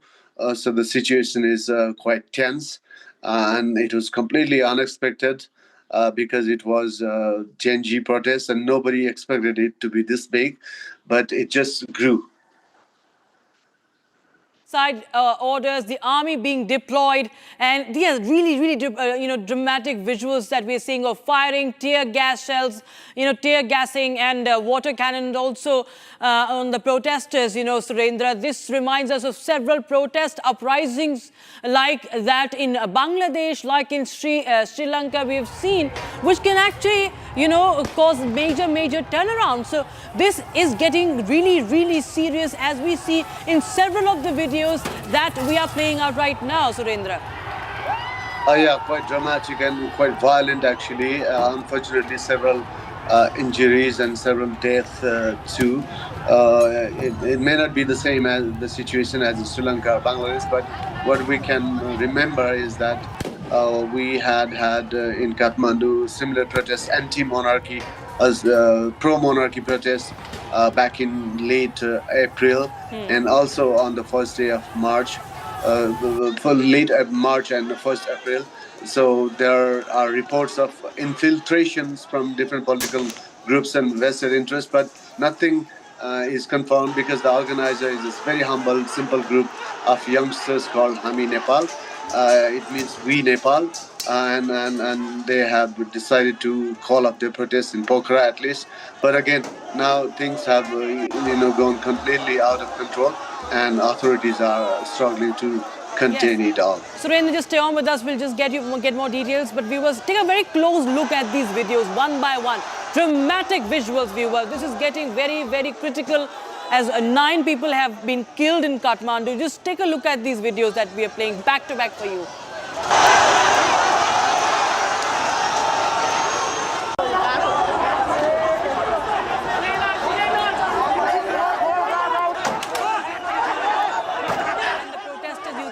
Youngsters there being moved away. They have lathis in their hands, tear gas, water cannon. As the protests continue to turn violent and the clashes continue, they turn deadly, as at least 9 have been killed in Nepal, viewers. As you can see, many of these youth clashing with the police, and now the situation got so much out of hand that the army had to be deployed. They even attempted to break into the parliament. 2 gates of the parliament were breached.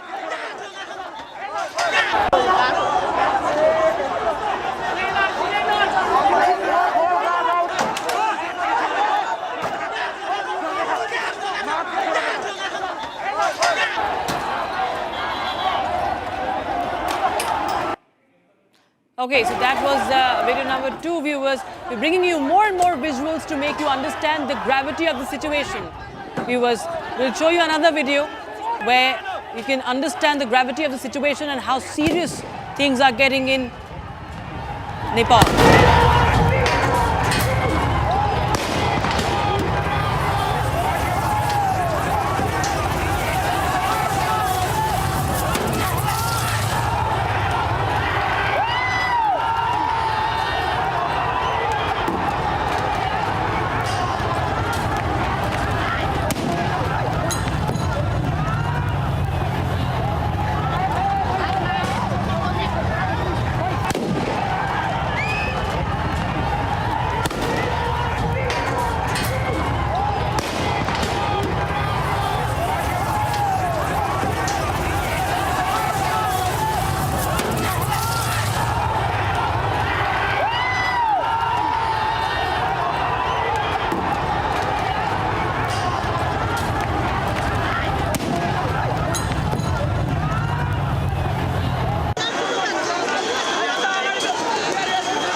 viewers, I request Suren to stay on with us. We have Indriya Nepali also, journalist joining from Kathmandu. Indriya, please help us understand what are you picking up? At least 9 have been killed, but this is a situation that is very, very critical now that shoot at sight orders have also been given by the KP Oli government.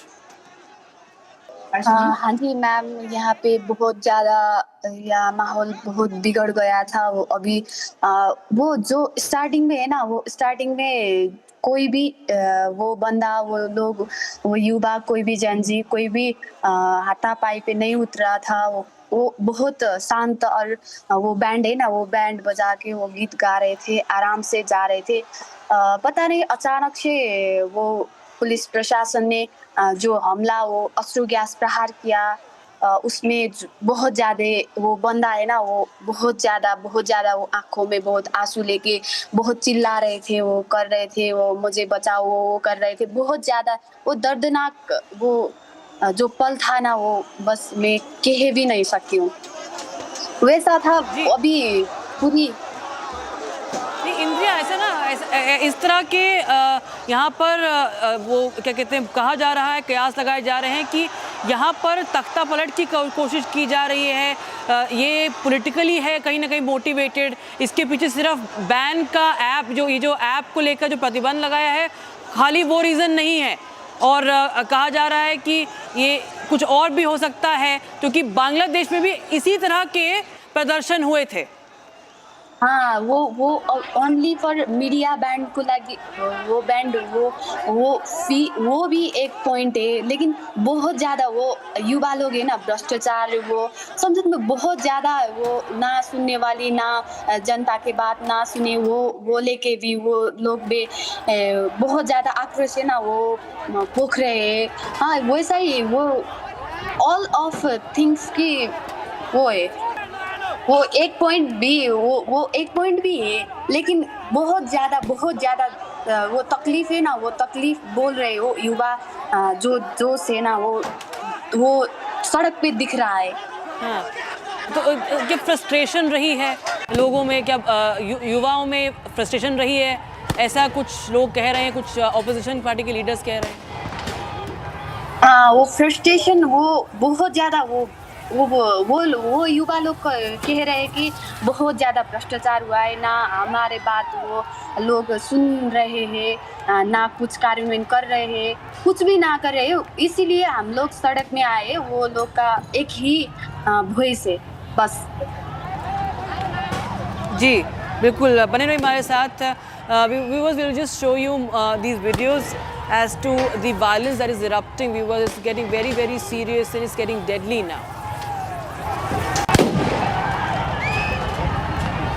अभी तक वो तथ्यांक में दिखा रहा है 14 लोग तो मारे गए। अभी वो जो घायते हुए उनका तो बस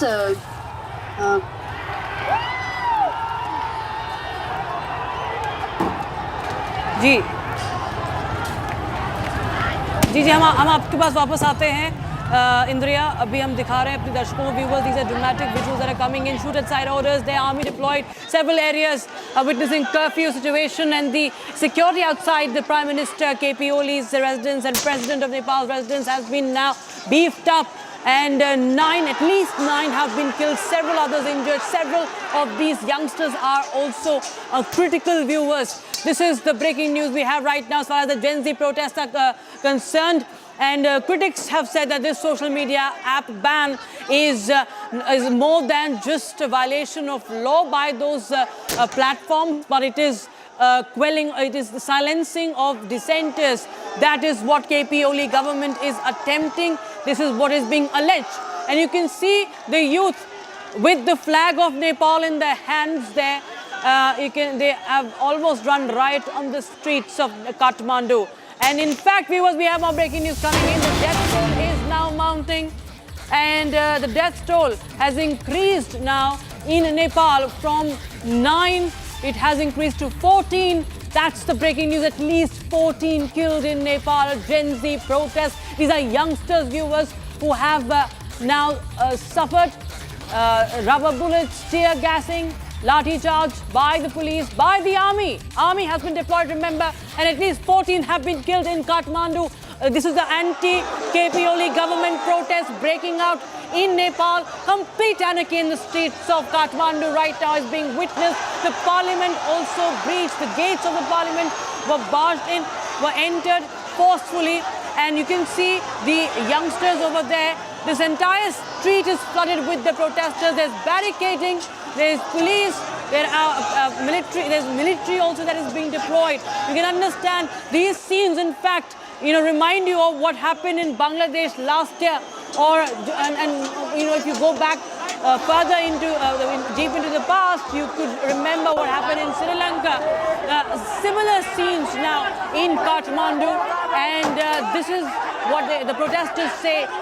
It is against the banning of social media apps. 26 social media apps banned. That includes WhatsApp, Facebook, YouTube. All of them have been banned. The KP Oli government says that it is because they were not registering them. They were undermining that Nepal is a small country. They defied the law of the land. They don't pay taxes. And there's nothing but violation of law, that the government of Nepal is not against social media. But what critics say is that it is silencing of dissent, and there has been deep entrenched corruption, and a lot of problems, a lot of issues in Nepal that have been brewing, and that the KP Oli government does not want the people to voice their opinions, not to raise their voice, and they are quelling dissent. They are suppressing dissenters. And here you have, viewers, these dramatic visuals showing you how the protests are being quelled, and the tear gas, you can see the smoke that is spread across to disperse the protesters. Tear gas and rubber bullets, water cannon also being used by the Nepalese police, the Kathmandu police. The military also deployed now, stood at site office. And we have our defense expert and an expert in strategic affairs, Major General G.D. Bakshi. General Bakshi, well, this complete anarchy on the streets of Kathmandu reminds us of what happened in Bangladesh. But in Nepal, sir, how do you see this happening against the KP Oli government? At least 14 youngsters have been killed. 14 have been killed, more than 80 to 100 have been injured. This is a very corrupt government in Nepal. Yes, sir. They are a very unpopular government. The problem of the people is that the opposition has ceased to function. There all seem to be cronyism going along, and they have no place where they can take their grievances to. Everything, there is corruption in everything. There is a limit that has been crossed. There was that, in favor of the king to come back, a protest that people had, for a time being, they had said that let the rain get over and we will resume it again. But this has now been a sudden outburst because the people have had enough. And now they are trying to clamp down and finish, all voices of protest. Turn it into a bloody communist country. These communists were always, they have been anti-India. Yes. They have been trying to ruin relations with India, and I think it's about time that we listen to the people of Nepal. India is a democracy. Yes. We believe in the voice of the people is the voice of God. How can we let the poor people of Nepal, majority of whom are Hindu? This was the only Hindu kingdom in the world. And in the time of Indira Gandhi, they staged a bloody coup to get the communists in and get a Hindu government out. Yes. I think it's about time that a Hindu government, in consonance with the wishes of the people, that at least govern, that is not corrupt to the bloody core. Corrupt to the damn core. This is not on. We must help the people of Nepal. India is a democracy. We cannot lump this nonsense, this crushing of dissent, this crushing of the voice of the people. They can't even use the social media platform. Blanket ban. Only dictatorships do that. General Bakshi, this is going the China way. It's being cozying up to China so much in their foreign policy. They're tilting towards China. They've also recently, raised the Lipu Lake Pass issue and say that it belongs to, it belongs to Nepal, not India. But they also did not get a lot of, they weren't entertained by Beijing. But, the model they're following is that of the CCP. Absolutely.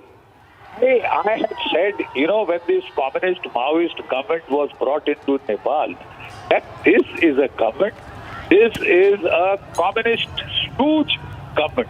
We have done the greatest self-goal against ourselves by putting a Maoist communist government in Nepal. We were fighting the Maoists in the Red Corridor. And now we extend that Red Corridor from, they were wanting to extend it from Pashupati to Tirupati. And we committed the biggest blunder by supporting a communist government. And this government is penal, corrupt to the core. I haven't heard of any other government which is as corrupt. The people, the long-suffering people of Nepal, they have had it. The opposition doesn't raise its voice. There's all a kind of a cronyism, and everybody wants to make money. It get done. How long will the people suffer this, man? And then you want to throttle their voice.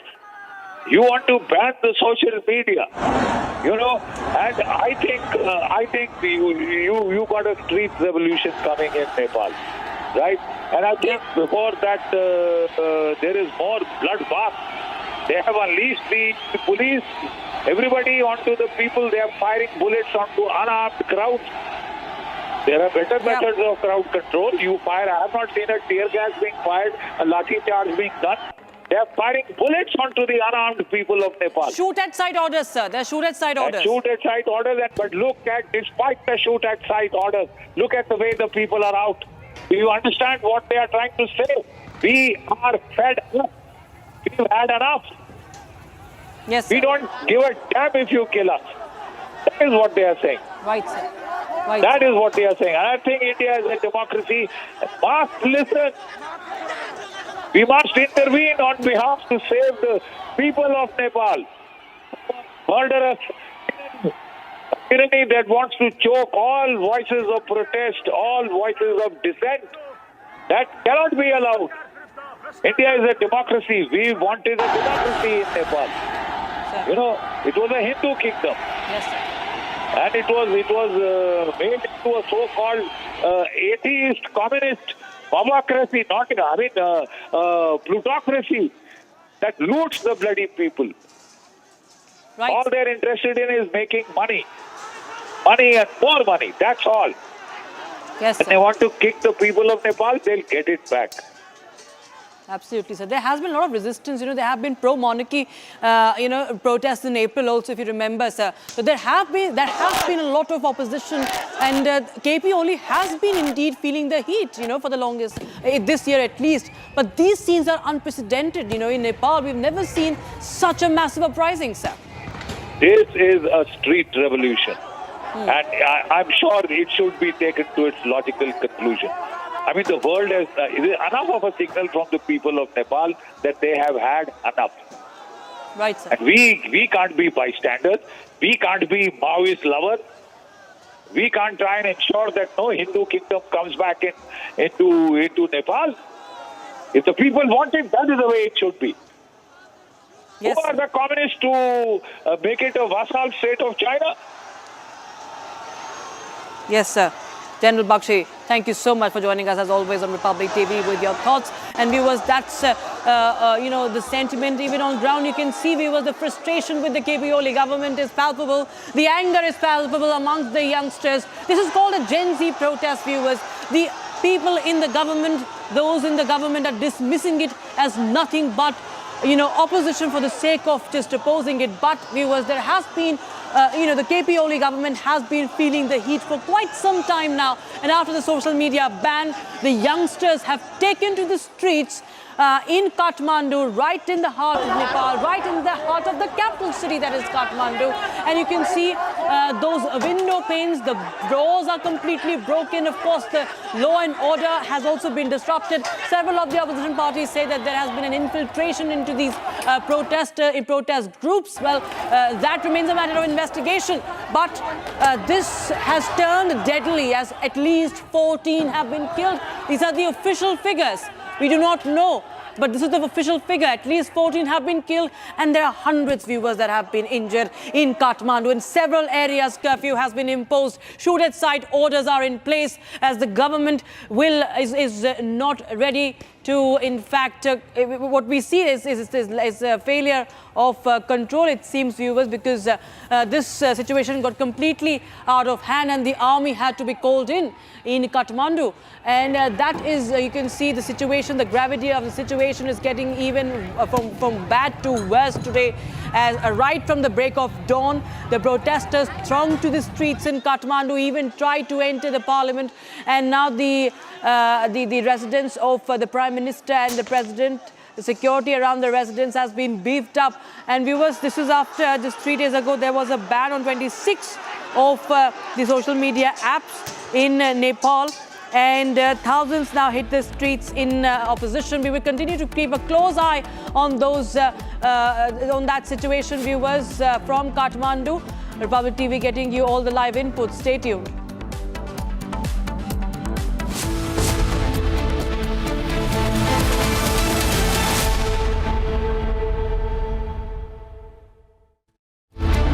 Another year, another violent end to a procession. Pelters target Ganesh idol procession near a mosque. Unsafe for Hindus to celebrate festivals in India, debating tonight at 9 p.m. दादी के हाथों का जादू और खुशबू से महकता घर, माँ की मुस्कुराहट और खाने की सुगंध। MDH गरम मसाला, क्योंकि हर रिश्ता है स्वाद से जुड़ा। केसरिया से मन जोगी हुआ रे, दिल झूमे देखो मतवारा हुआ रे। केसरिया से मन जोगी हुआ। हर पल मनाओ केसरी त्योहार, विमल बोलो जुबान केसरी। थोड़े में ज्यादा स्वाद, यही तो है इसकी खास बात। वाओ मामा, क्या स्वाद है। अरे मेरे राजा, सबका राजा आरती और मसाला।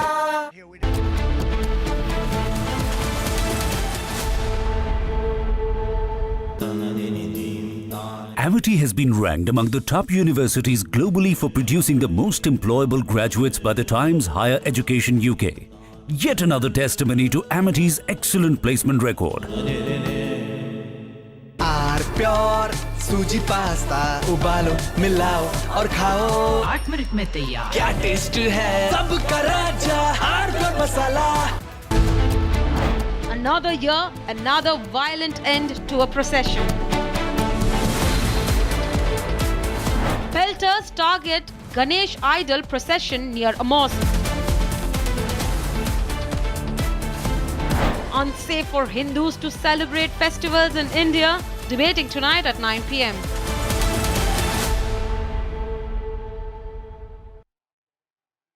MDH की हल्दी मिर्ची धनिया करे कमाल। ये रंग दे, ये खुशबू दे, ये तीखा, ये कम पड़े। क्या निराला MDH masala.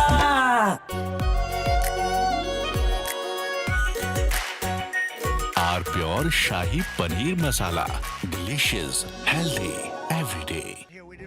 Out the big charts because it had no chance of standing. Fortunately, we came armed with a little smaller chart. So it's 67%, so we're going to be charging a discounted reciprocal tariff of 34%, I think.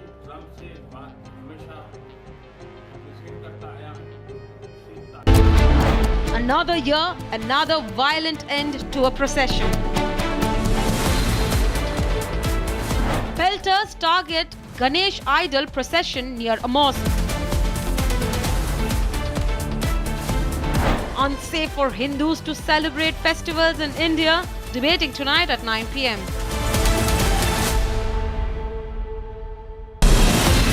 From Asia's largest news headquarters,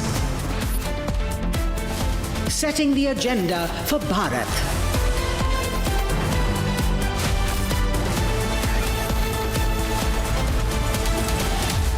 You're watching Republic.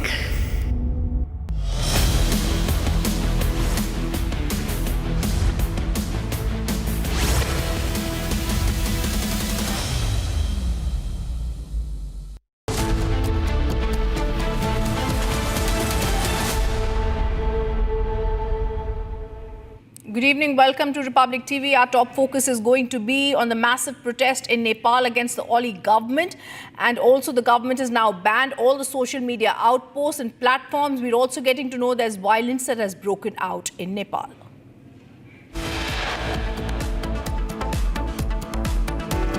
There is anarchy in Nepal, massive protest outside Oli government. In Nepal, after government has banned social media platforms, 9 have been killed, several injured in protests. There is stone pelting in Mandya as Ganesh procession targeted. 21 have been arrested.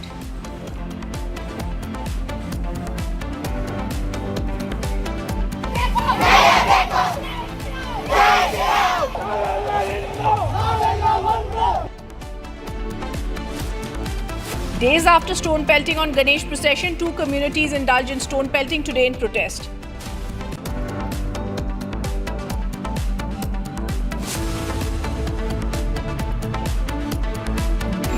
Unwell Congress MP gets piggyback ride from villagers during flood inspection in Bihar.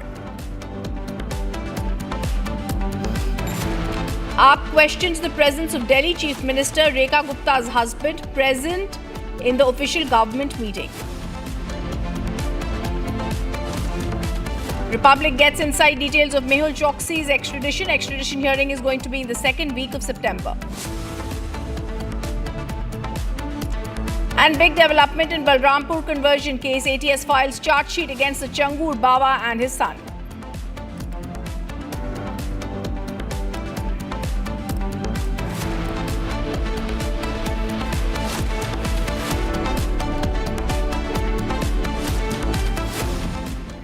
Our top focus, 1 terrorist was killed, neutralized, while 2 army jawans were injured in the ongoing encounter that broke out between terrorists and security forces during an anti-terror operation in the forest area of Gudar in Jammu and Kashmir's Kulugam. As per reports, 2 terrorists were trapped in the forest area of Gudur in South Kashmir, and the operation is currently underway. The body of a terrorist was found lying in the apple orchards. The terrorist has now been identified. Their names have also been given as Amir Nazir Dar of Shopian, and he worked for the Lashkar-e-Toiba. I'm going to try and go across to Zeenat, my colleague, joining us live on the story. Zeenat, 2 terrorists have been eliminated. Give us more details. Sadam, 2 terrorists have been neutralized in an ongoing operation that is taking place in the Gudar forest belt here in Kulgam of South Kashmir. The terrorist one has been identified as Ahmed Nazir Dar. He hails from Shopian and has been active in LET since 2023. The pictures that we see on the screen, it is Ahmed Nazir Dar. He is named in multiple FIRs in South Kashmir's police stations. 1 more terrorist have been neutralized. The body is lying in the orchards and now have been retrieved. But at the same time, this is the same group of terrorists that managed to escape in Kulgam last month when the encounter continued for around 10 days. And finally, the J&K police had to conclude along with the army. After 10 days, the operation was concluded without any success coming to the security forces that time. But this time, again, an input had come to Jammu and Kashmir police along with the Indian army, and they shared the input with the army because army being trained in the jungle warfare managed to neutralize the 2 terrorists in an ongoing operation in Kulgam. We are picking from the sources. There is 1 more terrorist who is still at large and he's hiding in the very forest belt. In fact, Kulgam a while back also witnessed the visit of the DGP J&K police Nalin Prabhat along with the other top security officials who have also reached Kulgam. It's raining. The challenges rain, a tough terrain, a treacherous terrain. But despite that, a success coming to the forces in a way that the two terrorists have been neutralized. Meanwhile, as far as the casualty or the injury to the armed forces is concerned, we are picking up that the 3 to 4 police as well as the army personals have received injuries. Among them, one is JCO, who is critically injured. But to talk about the casualty or the injury as far as the armed forces are concerned, we need to wait for an official confirmation without jumping the gun. As of now, Kulgam operation continues with the killing of 2 terrorists. More will be there on the story as the updates coming in, because it's raining and information is coming. We are not getting that flow of information because at multiple places the net services is still not quite quick. But what we are picking from the sources that the 2 terrorists have been neutralized in an ongoing operation in Kulgam. This operation started early morning after getting credible leads about the movement of terrorists in the Gudar forest belt, and then accordingly the forces rushed to the spot. The hiding terrorists fired upon the security forces, triggering an encounter. As of now, one of them has been identified, a local boy of LET, active since 2023. Another one who has been neutralized is yet to be identified. Thank you, Zinat, for getting us those details. Now, the other top focus, the NIA has also conducted simultaneous raids at 22 locations across 8 states and 1 union territory, Jammu and Kashmir. Here are the latest details. This time the NIA conducted raids at the 22 locations across country that also includes Jammu and Kashmir. In J&K, these raids are in connection with the terror funding, the national security, and how the logistic support is being provided to the terror outfits on the ground. Today, a slot of NIA was accompanied by Jammu and Kashmir police along with the paramilitary forces, and at these places the people of the NIA officials have collected the documents. We have been seeing these kind of raids for a very long time because the FIR in the case has been registered in Chennai office of the NIA. We have been seeing for the last many years now, apart from the NIA, the ED and the SI have been trying hard to take the terror out from Jammu and Kashmir, for which the raids agency believes are necessary, at least to take the support of the terror networks, and also to see that not only the support, any logistic or any financial support is provided to the terrorists, or in order to provide a peace in the valley. These raids have been going on for many years now in the Kashmir Valley. Viewers, 14 people have died and more than 100 have been injured after thousands of young Nepalese citizens hit the streets to protest the KP Sharma Oli government's move to ban 26 social media platforms, including Facebook, YouTube and X. The protests, which started in the capital, Kathmandu, have now spread to other areas of the Himalayan country. Police cracked down against the protesters, firing rubber bullets and tear gas shells. Young protesters then appealed to the others to step back and claimed that vested groups have entered the crowd to provoke it. To really understand what is happening in Nepal, where the Nepal army is shielding the Prime Minister, we're also going to be joined on this by our guest, Major General G.D. Bakshi, defense expert who's joining us. A very good evening to you, sir. This seems to be like a repeat of Bangladesh, Major General G.D. Bakshi. There are protests that have turned violent now that we are seeing in Kathmandu. Absolutely. The government of KP Oli is trying to turn it into a complete communist autocracy. A complete repressive regime is murdering its own people. 14 unarmed protesters have already been shot in cold blood. I don't see, much of lathi charges, which is what is used for crowd control. They are just opening indiscriminate fire. And the people are so angry, so upset, so fed up of this kleptocracy, this absolutely corrupt government. The levels of corruption have reached such levels that the people of Nepal are fed up to their gills. They can't take it anymore. They are saying, shoot us if you bloody well have to, but we will not stop. He's given shoot at sight orders. But see the crowds.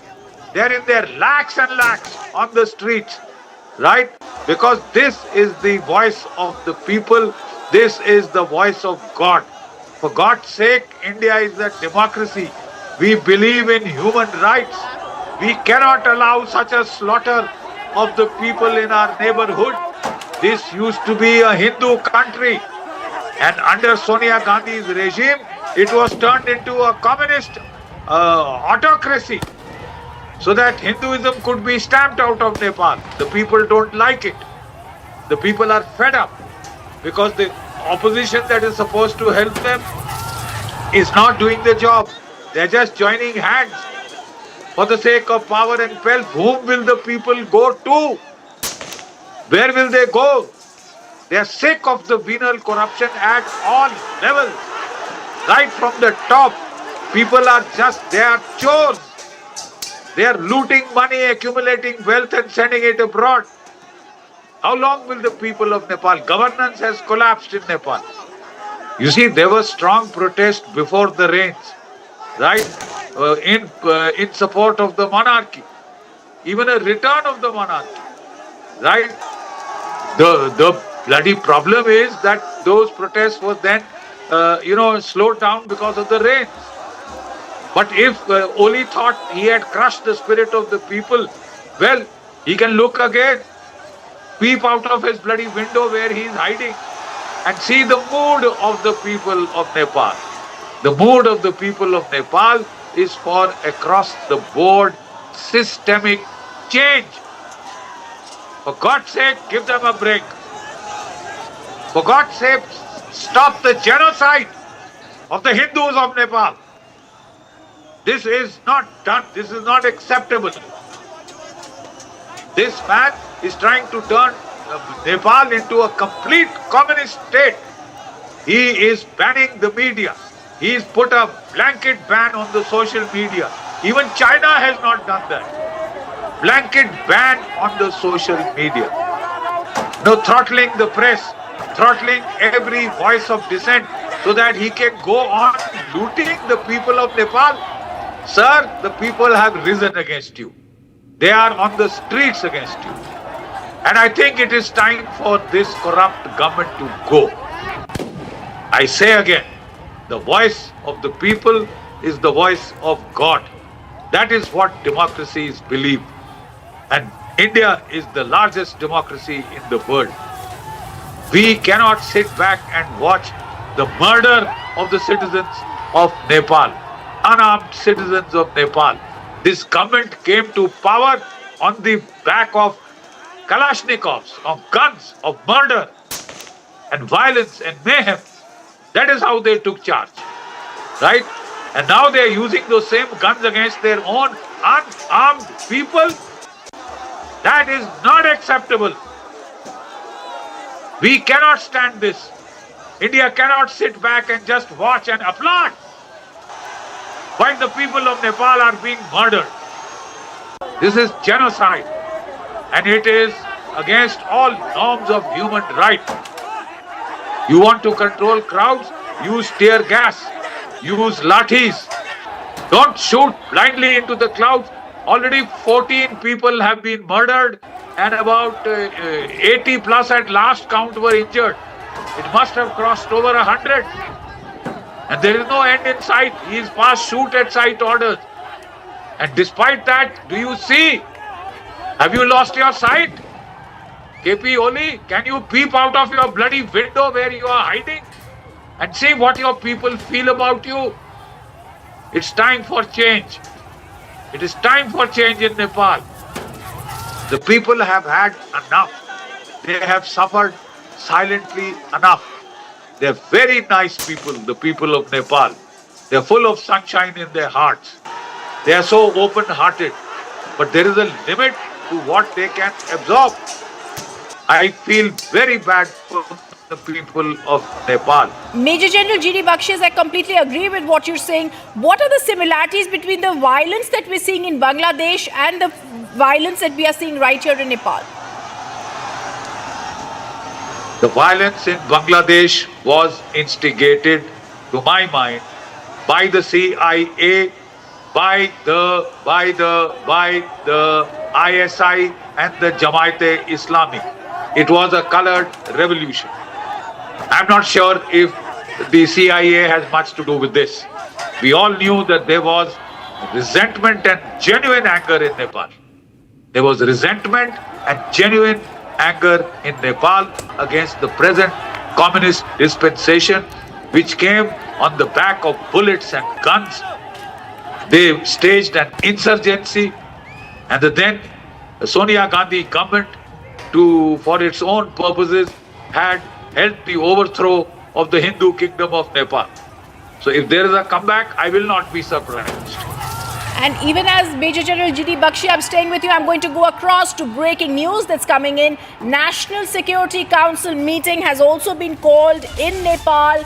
As we are speaking, this is a meeting that's been called to the National Security Council. It's very clear that they're not able to take care as the death toll has mounted in Nepal. Tensions are there. It seems that Nepal, like you said, is going Bangladesh way. The situation is very critical and this is continuously being monitored. And now there's a National Security Council meeting that's being called now. In fact, I also want to remind our viewers that as I go on and talk about the National Security Council meeting, this is the Himalayan region that we've always had good ties with. Earlier, we also remember the tranquil Himalayan kingdom, as it was called, Major General G.D. Bakshi, which had no history of sectarian strife, but it's increasingly becoming also a target of infiltration. It is. They are getting into the border belts, making mosques and madrasas. There is an influx of Bangladeshis into this border region with India and Nepal. They have been warning us. The friendly Nepalis have been warning us. You better watch it. They are trying to use this route of Nepal to create violence in the rest of India and to support the anarchy, trying to create anarchy in Jammu and Kashmir. Look, the simple fact of the matter is, this Maoist government is sold out, one, to China. Number two, it is anti-people. It has been trying to repress the aspirations of the people for genuine democracy. They are saying they are Maoist communist cadres. They are trying to turn Nepal into a total vassal state, into a total slave state with no freedom of speech, with no human rights. You can't open fire on your normal, peaceful people. And if the people have come out in such numbers, it is because they are angry and upset. You better look for the causes why they are upset. Because they have been at the receiving end of a kleptomaniac government. Such a corrupt government has rarely been seen in the history of Nepal. Where do the people go to redress their grievances? The opposition has packed up and joined ranks with the Nepalese government. Who do the people go to? They go to the press has been muzzled. They go to the social media, they put a ban on the social media. Is that a democracy? Is that we as a democracy should accept this crap happening under our nose? I think India should intervene to help the people of Nepal before somebody else does. And you know who I mean. Before somebody else does. We must intervene to safeguard the people of Nepal, first of all, from a communist regime, mad dog communist regime gone crazy. They've lost all sense of proportion and humanity. They are shooting. They have given orders to shoot at sight. Despite that, you see the crowds out in the streets. That is the level of despair of the people of Nepal. I think we might as well wake up to the ground realities of Nepal and stop trying to suck up to a bloody Maoist communist government which is anti-Hindu, anti-people, anti-democracy, anti-freedom of speech, anti the rights of the people. They just want to loot and send their cash abroad. I completely agree with you. Who will the common people of Nepal go to? I also want to ask you, like I asked you earlier, Major General G.D. Bakshi, we've seen a regime change. We first saw it in Sri Lanka, then Bangladesh, and now Nepal. And this is also in the grip of massive protests that we are seeing. Protests and power shifts are now focusing on the fragile politics that is playing out in the Himalayan country, and it's just across the border. So this seems to be also, with the massive protests that we are seeing, the the crackdown on children this time, something that the world is watching very critically. These are young children who are protesting the ban of social media outlets and the force, the brutal force that is being used against them. The Nepal army trying to shield its government by using this kind of force against them. Look, the simple fact of the matter is, we all know what happened in Bangladesh. It was not democratic revolution. It was a colored revolution engineered by the CIA, by the ISI of this bloody Asim Munir and the Jamaat-e-Islami turncoats who had been providing women to the Pakistan army in the 71 war. Right? So we know what that score is. This is different. I have been keeping in touch with the people of Nepal. They have been coming and crying their hearts out. They want to be a Hindu kingdom because they are Hindus. Over 90% of them are Hindus, right? And they were very upset when the Hindu kingdom was overthrown at the behest of Sonia Gandhi. And the communists were brought in on the power of guns, right? On the power of guns, act of bloody armed insurgency. They didn't take power by democratic means. They murdered so many people then. They have still not been held to account for the murders that they committed, the mass murders that they committed during that so-called insurgency against the king of Nepal. And now they have taken out to trying to carry out mass murder in Nepal. Yes. This is different. We all know the background. And before other foreign powers step in to fish into troubled waters, I think India might as well step in and stop this slaughter of the ordinary people of Nepal. Yes. The genocide that you are watching, if this is not Jallianwala Bagh, what else is? This is Jallianwala Bagh Mark II in Kathmandu. I agree with you, Major General G.D. Bakshi. It's a situation we're closely monitoring. We thank you for being with us, and we're going to very critically look and take aid of what you've said on the show. Thank you for being with us. Viewers, ECI sources say that apart from the regular interaction with the chief electoral officers, ECI's main agenda, the breaking news coming in for the September 10 meeting, is also now to check the SIR preparedness in all states and union territories. If the states and union territories are ready, then the nationwide rollout might happen as early as October. And that's the breaking news that's coming in. Pan-India rollout might happen. That's the main agenda for the September 10 Wednesday meeting. It is to check whether the SIR preparedness in all states and UTs is done. This is the ECI sources saying that apart from the regular interaction with the chief electoral officers, the ECI's main agenda is to see whether there can be a nationwide rollout and if that can be as early as October. I'm going to try and go across to my colleague Gopi, who's joining us live on the story from the capital. Gopi, give us more details about this nationwide rollout and when it could be expected. Well, in fact, it was in the circular of August 24 of ECI.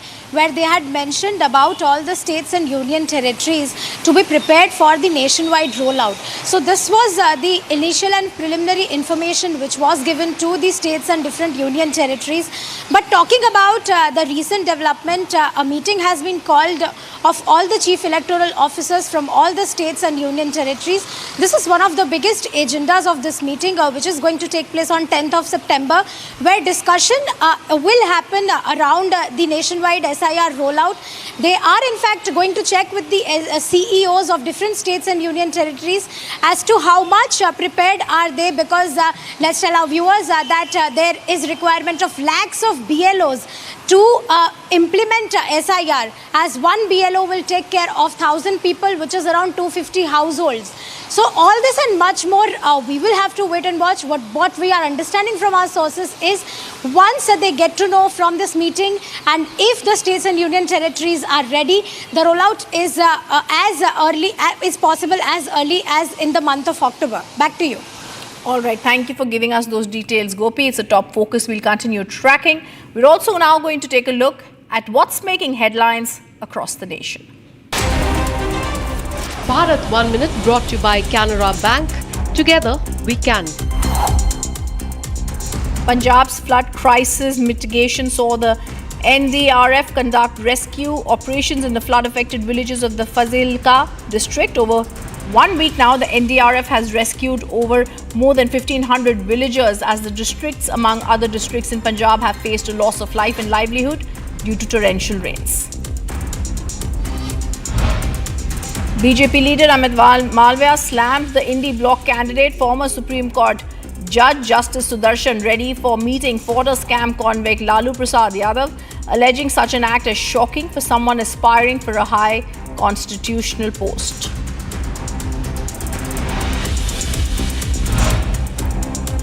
And on the VP election, Shiv Sena MP Naresh Maske has claimed the party to be part of the NDA alliance, implying support to the NDA nominated VP candidate, as he called a meeting of Shiv Sena MPs ahead of the Vice President elections.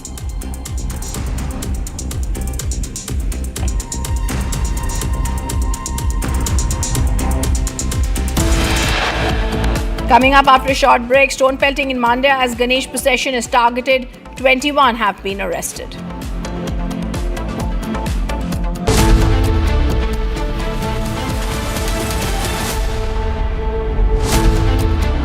Another year, another violent end to a procession. Pelters target Ganesh idol procession near a mosque. Unsafe for Hindus to celebrate festivals in India, debating tonight at 9 p.m.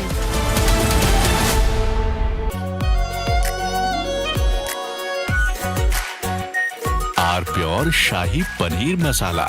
Delicious, healthy, every day. I choose a world where we dream, and the limit is the sky. And this world is my home where I'm living my best. Mindfully crafted home decor fabrics. Sansar, a D-Decor brand. Live consciously. ये है secret recipe MDH का जीरा SIP जल जीरा मसाला। SIP SIP जीरा SIP MDH का जल जीरा सिप MDH का जल जीरा सिप। केसरिया से मन जोगी हुआ रे, दिल झूमे देखो मतवारा हुआ रे। केसरिया से मन जोगी हुआ। हर पल मनाओ केसरी त्योहार। विमल, बोलो जुबान केसरी।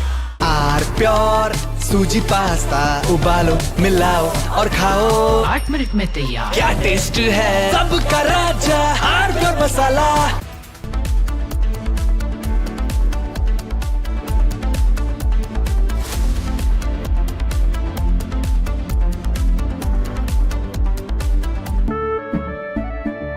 केसरिया से मन जोगी हुआ रे, दिल झूमे देखो मतवारा हुआ रे। केसरिया से मन जोगी हुआ। हर पल मनाओ केसरी त्योहार। विमल, बोलो जुबान केसरी। थोड़े में ज्यादा स्वाद यही तो है इसकी खास बात। वाओ मामा क्या स्वाद है। अरे मेरे राजा सबका राजा R pure masala. Here we didn't want to bring out the big charts because it had no chance of standing. Fortunately, we came armed with a little smaller chart. So it's 67%, so we're going to be charging a discounted reciprocal tariff of 34%, I think.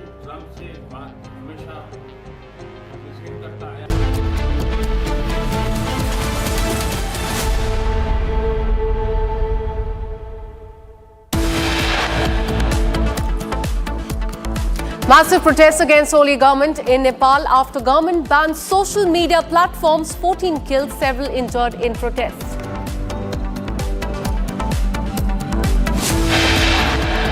Shooter-side orders given in few areas of Nepal. Nepal army shields Prime Minister and President's home.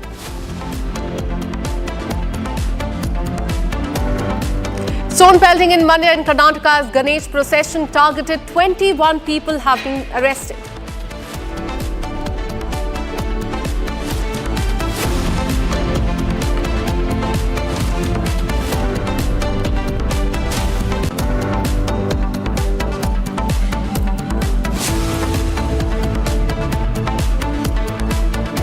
Two terrorists are killed while two army jawans injured in the ongoing encounter in the forest area of Gudar in Jammu and Kashmir's Kulgam district.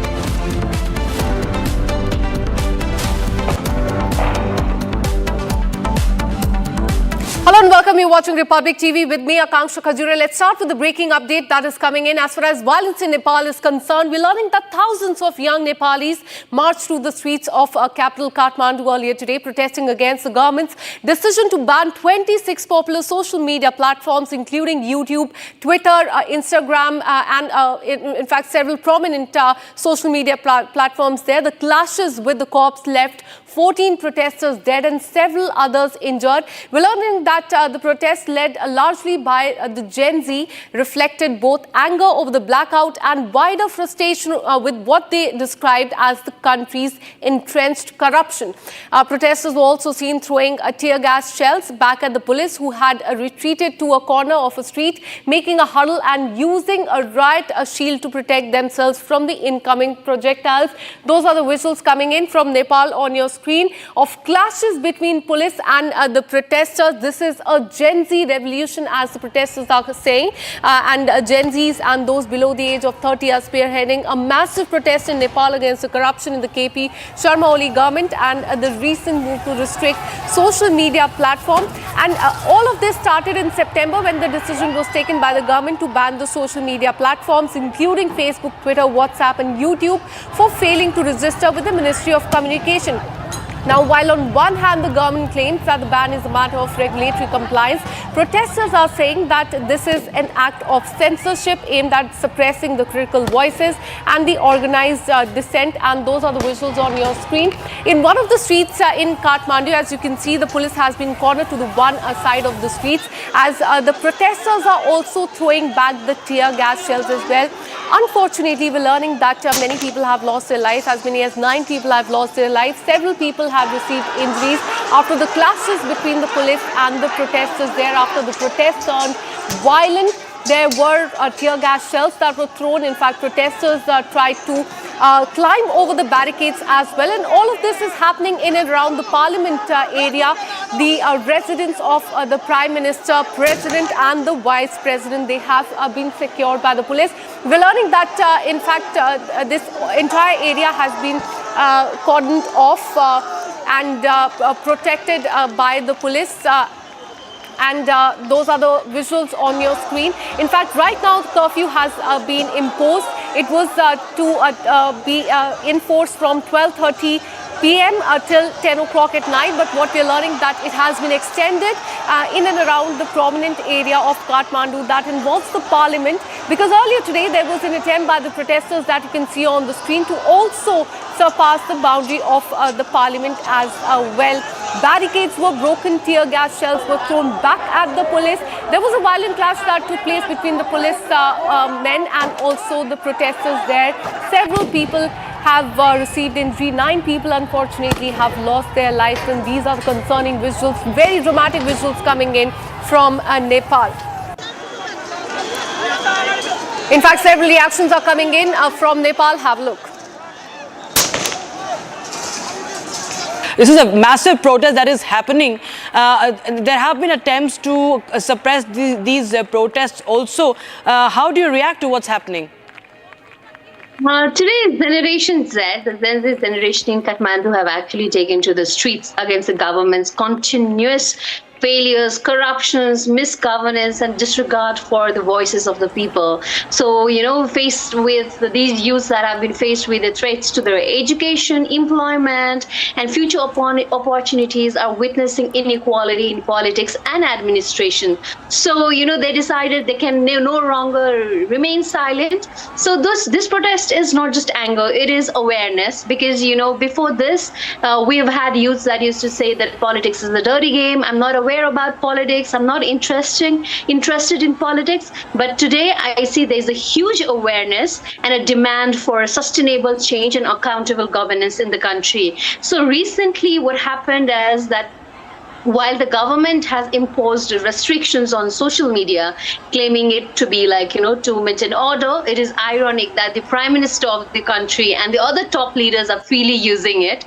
the same platforms. So, you know, after the official announcements, and the public is restricted for using it, you know. So such double standards undermining trust is fueling public frustration and, you know, further pushing the youth to the streets demanding transparency, accountability, accountability and a consistent government. So it is all out of frustration against the unfairness of the government, the corruption that is happening, and just like in Philippines, just like in Indonesia, the lifestyles adopted by the children of the politicians, I think, were one of the key reasons that has heated this demonstration, because public were upset that, despite the country having so much struggles, the people struggling to meet their daily needs, the lifestyle, the luxuries that they were flaunting in the Instagrams or social medias, I think fueled to this protest and getting the youth to come to the street. Absolutely, even the mayor of Kathmandu is lending support. We have many journalists also joining in the protests, Ms. Khushbu Oli. What the government is saying in Kathmandu, that this is just about the violation of law of the land, nothing beyond that, and they are not against social media. Okay, so yes, no, this is completely false narrative presented by the government. Yes, a lot of people, including the mayor, people, young politicians like us, we all have shown our support. And today what happened in the street is exactly what happened with the RPP demonstrations last time, where the government itself, infiltrated it with vigilantes. So even you see the past demonstrations, that small protests that happened, were met with extreme preparations and restrictions and preventing demonstrations from reaching areas like Banishore. Today, the government planned this infiltration because they knew that the public, the children were, the kids were, the youths were angry, upset, and they knew they would show their frustrations on the street. But they were allowed to enter, the parliament premises, just outside the premises during the youths. The management was very weak.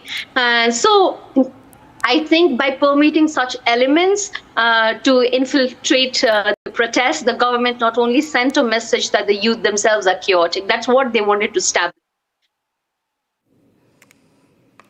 All right, let me go across to Indra from Kathmandu. Thank you so much for joining us. What is the situation on the ground right now? Because we've been seeing visuals of the clashes of protesters with the police, tear gas shells being thrown. What is the situation right now?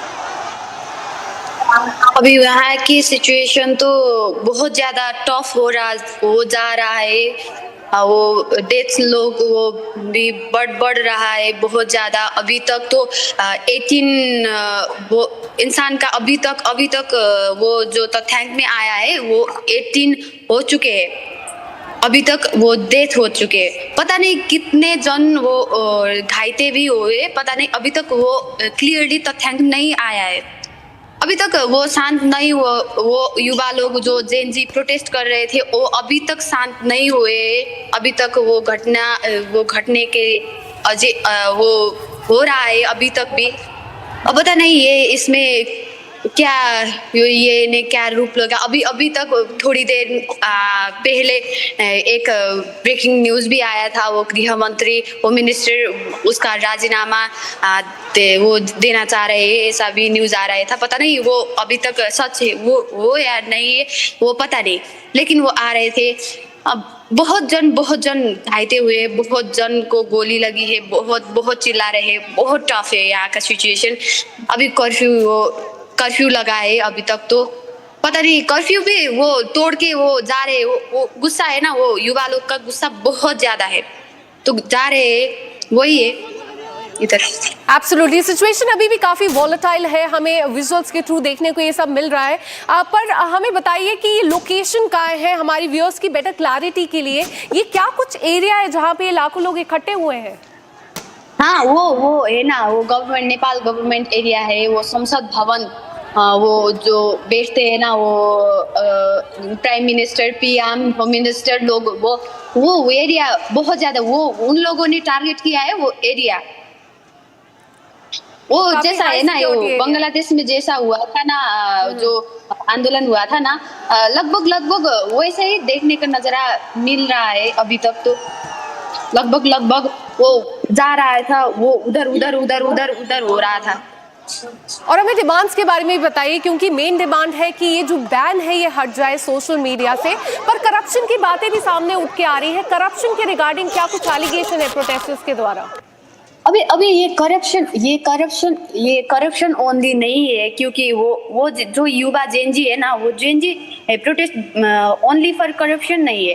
वो जो सामाजिक संजाल social media प्रतिबंध वो निषेध किया है, वो भी एक पॉइंट है, और corruption is also one point. Then बहुत ज़्यादा फ्रस्ट्रेशन है, जो बोल रहा था वो जो ऊपर जो पीएम है वो सुन रहा, वो जो जनता है उसका बात वो पीएम सुन भी नहीं रहा है, इसीलिए वो लोग प्रोटेस्ट कर रहे हैं। एब्सोल्युटली। और हमें पता चल रहा है कि ये प्रोटेस्ट और एस्केलेट भी होने वाला है, प्लान बी भी है, कल भी ये प्रोटेस्ट को बड़ा किया जाएगा।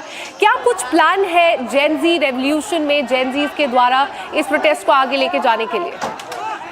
अभी तक तो प्लान वो किसी के वो सुन भी नहीं रहे। वो जेनजी जो फ्रस्ट्रेशन है वो बहुत ज़्यादा गुस्सा भर है, वो सुन भी नहीं रहे, ना सुन रहे हैं ना कुछ। वो उन लोगों का कुछ प्लान नहीं है, बस वो जो एरिया है वो एरिया बस खाली करना है, वहाँ पे उन लोगों को बिठाना है जो युवा पुस्ता जेनजी चाहते हैं।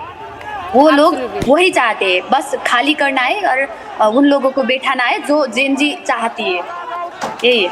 एब्सोल्युटली इंद्र। और दो पक्ष सामने आ रहे हैं। गवर्नमेंट का कहना है कि जो सोशल मीडिया प्लेटफॉर्म्स है उन्होंने रेगुलेशन को फॉलो नहीं किया था, इसलिए उनको बैन कर दिया गया है। पर प्रोटेस्टर्स का ये कहना है कि ये एक तरह से सेंसरशिप है। तो किस तरह के पक्ष सामने आ रहे हैं? ऑपोजिशन का क्या कहना है? क्या कुछ डिमांड्स है इस पूरे इंसिडेंट पे? हाँ, ये अपोजिशन का तो वो अपना बचाव कर रहे हैं। ये बहुत ज़रूरी था तो इसलिए हमने किया, वो बोल रहे हैं। लेकिन जो जनता है, जो युवा लोग हैं, बस कुछ लोगों का तो खाने रोजी रोटी का काम भी था, वो यूट्यूब में वीडियो डालते थे। लेकिन अभी वो जो एग्जैक्ट कुछ पता नहीं देके बस बंद कर दिया, अचानक बंद कर दिया। इसलिए भी वो लोग भी बहुत ज़्यादा गुस्से, वो लोग में बहुत ज़्यादा गुस्सा है, कभी बात भी सुन नहीं रहे। अब वो जो सूचीकरण जो किया था वो भी नहीं हो रहा है। इसलिए वो अब विपक्षी लोग तो अपने बचाव भी कर रहे हैं, तो दूसरे लोग भी वो बैन करना गलत है बोल रहे हैं। नहीं। और इंदिरा, पुलिस का नेक्स्ट एक्शन क्या रहेगा? क्योंकि हम विजुअल्स में देख रहे हैं कि टियर गैस शेल फेंके जा रहे हैं, बैरिकेड्स लगाए हैं, क्योंकि काफ़ी तादाद में हमें प्रोटेस्टर्स दिखाई दे रहे हैं वहाँ पे स्ट्रीट में। तो अभी पुलिस का एक्शन क्या है? किस तरह रोका जा रहा है प्रोटेस्टर्स को? हाँ, अभी तो थोड़ी शांत हो रही है, लेकिन बहुत ज़्यादा वो 2 घंटे, आई थिंक 2 घंटे बहुत ज़्यादा टफ थे। मैं वहीं पे थी, हमारे ऊपर भी जो टीयर गैस से पड़ी, बहुत ज़्यादा तकलीफ हो रही थी। वो हमारे आंखों के सामने वो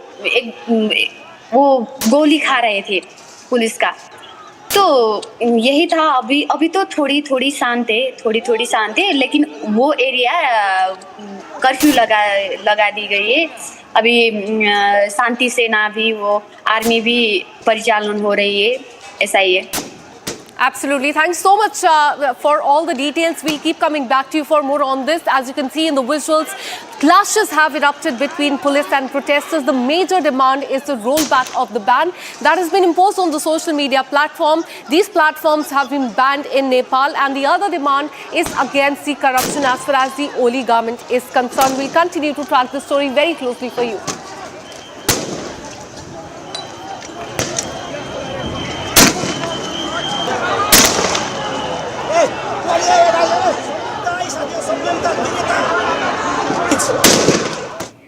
And Now, shifting our focus, the BSF has issued a statement on the apprehended Pakistani intruder. The BSF has said that on 7 September, troops observed suspicious movement wherein a Pakistani national was observed crossing the international border. He was warned by the alert troops but paid no heed. And after that, the BSF troops, sensing threat, fired on him. He was taken into the custody, and later on during the questioning, he has now revealed that his identity is Siraj Khan, hailing from Sargodha in Pakistan. And during the search, Pakistan currency was also recovered from him. So this is as far as the statement by BSF is concerned. And the Pakistani national that has been apprehended by the BSF as he was trying to cross over to India. He belongs to Sargodha. His name is in fact Siraj Khan. He hails from Sargodha in Pakistan. And during search, Pakistani currency was also recovered from him. This is big crackdown, and because of the alertness of those at the international borders, the BSF troops, this intruder has been nabbed. Intruder warned by the troops. He was called by the troops who were there at the international borders, but he did not pay any heed. But then he was apprehended, and he was spotted in that area around 9:30 is what we're learning last night. He was apprehended by the BSF, and we're learning that Pakistani currency was also recovered from him. We'll try and connect with our reporter to understand more on this. Let me go across to my colleague Gursimran, who joins us live with more details. Gursimran, give us more details about this big crackdown because of the alertness of the BSF troops there at the international border. This Pakistani intruder has been caught. Give us more details. Yes, as we speak, a Pakistani intrusion bid has been foiled by the allied troops of the Border Security Force, and a Pakistani intruder identified as Siraj Khan from the Sargodha area of Gujarat in Punjab has been apprehended by the allied troops of the Border Security Force in the Oktrai border outpost of the Araspura sector of Jammu. And as we speak, BSF has also lodged a written complaint with the Pakistani counterparts, that is the Pakistani Rangers, because when Indian side opened the fire to warn this Pakistani intruder, there was fire from the Pakistan as well. Though it was not aimed at the Indian Border Security Force troops, but it was firing from the Pakistani side. After which the India has written to Pakistan asking them to refrain from such activities that can destabilize the situation on the international border, and also to adhere with the international norms, not allowing anyone to cross over from their territory to the Indian side.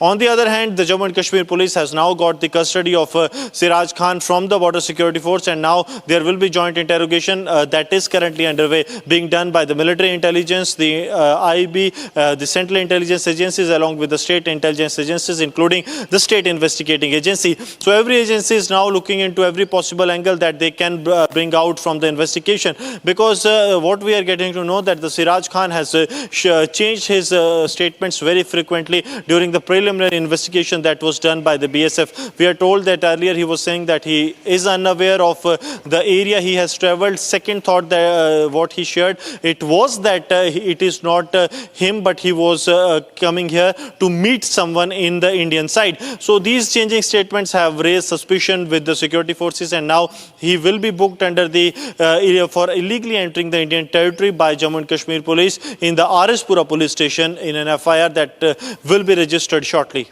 Absolutely. He tried to enter India. Now, what was the motive? That is something that will come out during the investigation. Thanks so much, Gursimran, for all the details. Now, let's have a look at the top national stories in 1 minute. Bharat 1 Minute brought to you by Canara Bank. Together, we can. Punjab's flood crisis mitigation saw the National Disaster Response Force conducting rescue operation in the flood-affected village of Fazilka district. Over the last 1 week now, the NDRF has rescued over more than 1,500 villagers as the district, among other districts in Punjab, have faced a loss of life and livelihood. BJP leader Amit Malviya slammed in the bloc candidate and former Supreme Court Judge B. Sundarshan Reddy for meeting for the scam convict Lalu Prasad Yadav, claiming that such an act is shocking for someone aspiring for a high constitutional office.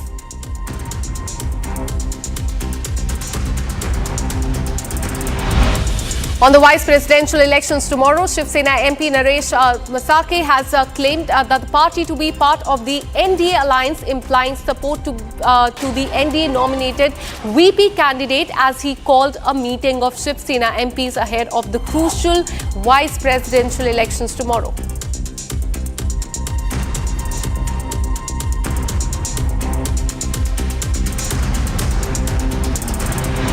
And now shifting our focus to Karnataka, more updates coming in as far as the Dharmasthala mass burial case is concerned. We're learning that YouTuber Manaf arrived at the SIT office earlier today, accompanied by an official from the Kerala Human Rights Commission, and both the YouTuber Manaf and Abhishek entered the SIT office for inquiry.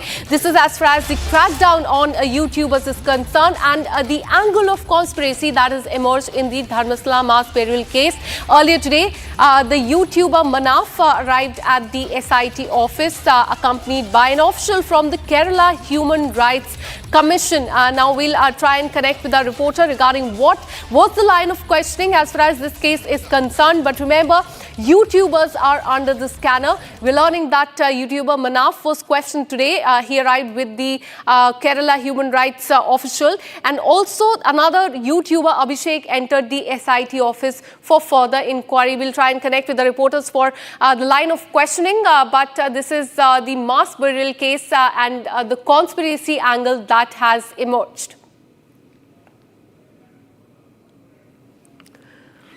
All right, we're learning that a letter has also been written to Sonia Gandhi. In fact, women's organization has mentioned that workers have claimed possession of documents linked to multiple deaths, and this is a letter shot to Sonia Gandhi that includes 2018 report in SIT inquiry. Will try and speak to our reporter about this letter as well, and this letter that has been written to Sonia Gandhi by the women's organization for the justice for the victims and to prevent the government from shielding the officers as well. The Congress is the ruling party in Karnataka, in fact, and hence this letter has been shot to Sonia Gandhi to prevent the government from shielding any officers as far as this case is concerned, because the SIT is looking at all the possible angles about the conspiracy in this case.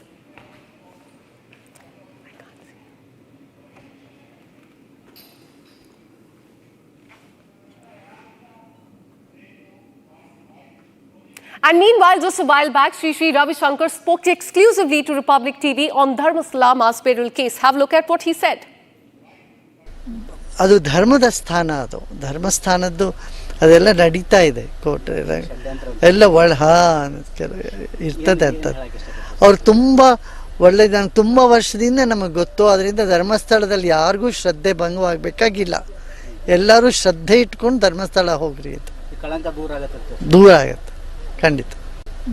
ಅದು ಧರ್ಮದ ಸ್ಥಾನ, ಅದು ಧರ್ಮಸ್ಥಾನದ್ದು ಅದೆಲ್ಲ ನಡೀತಾ ಇದೆ court ಎಲ್ಲ ಇರ್ತದೆ ಅಂತ.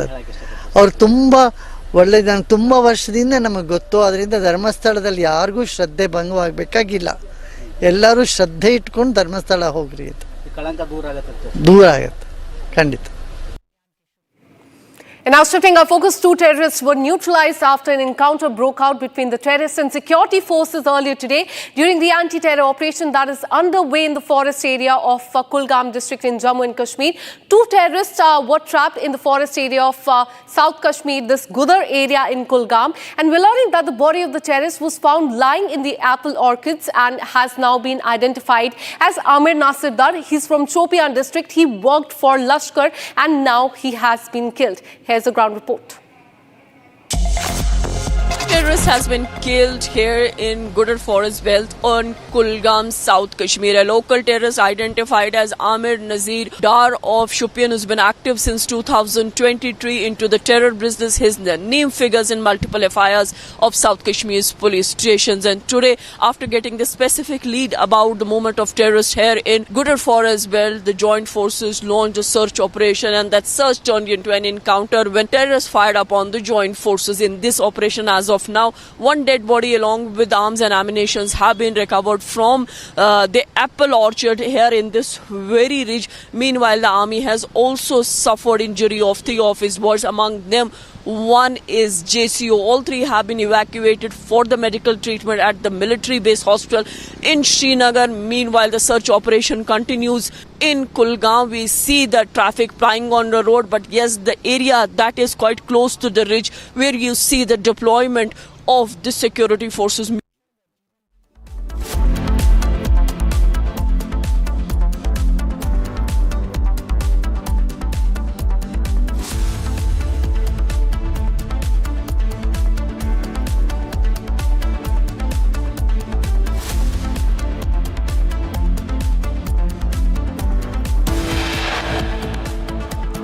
And with this, we're taking a very short break. Coming up on the other side, it's only government versus Gen Z revolution that is underway in Nepal. We'll get you more details and the ground reports on this after this very short break. Stay with us.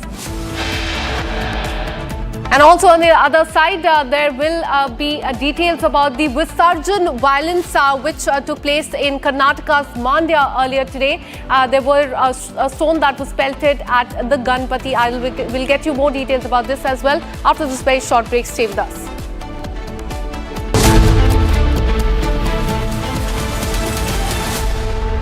ये है secret recipe MDH का जीरा SIP जल जीरा मसाला SIP SIP जीरा SIP MDH का जल जीरा सिप MDH का जल जीरा सिप केसरिया से मन जोगी हुआ रे दिल झूमे देखो मतवारा हुआ रे केसरिया से मन जोगी हुआ हर पल मनाओ केसरी त्योहार विमल बोलो जुबान Kesari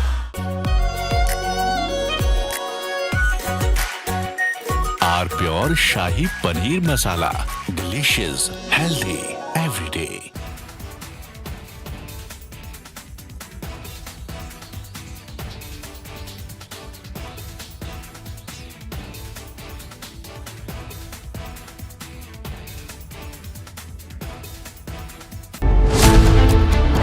Bangladesh anarchy model at play in Nepal. Social media misled youth and attack on democracy. Chaos in Kathmandu. Is there a deep state role? Debating tonight at 8 p.m.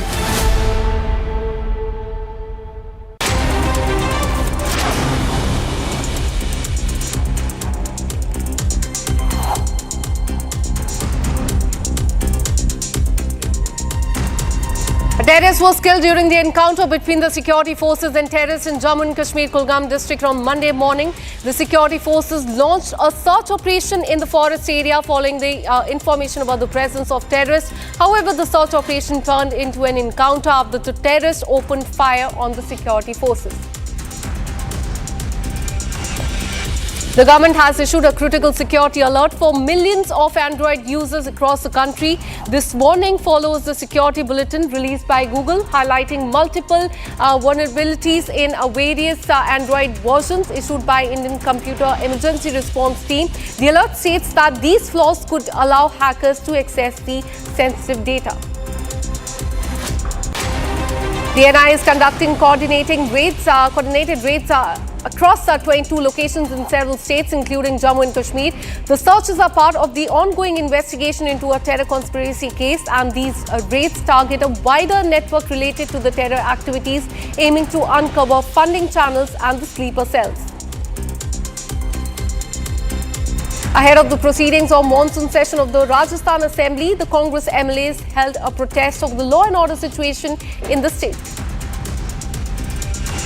Congress MP Tariq Anwar is under attack by the opposition after a viral video showed he got a piggyback ride in Bihar's Katiyar during a flood inspection drive. In the video, villagers can be seen wading through a waterlogged field while carrying Anwar on their back. The Congress has come out in support of its minister, claiming that he was unwell.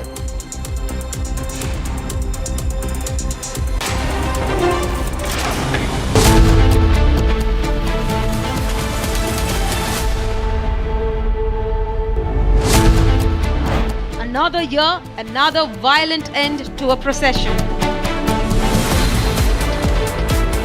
Pelters target Ganesh idol procession near a mosque.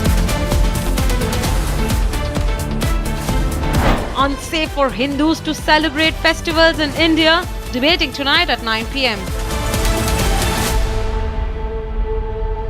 MDH की हल्दी मिर्ची धनिया करे कमाल ये रंग दे ये खुशबू दे ये तीखा ये कम पड़े क्या निराला MDH मसाला केसरिया से मन जोगी हुआ रे दिल झूमे देखो मतवारा हुआ रे केसरिया से मन जोगी हुआ हर पल मनाओ केसरी त्योहार विमल बोलो जुबान Kesari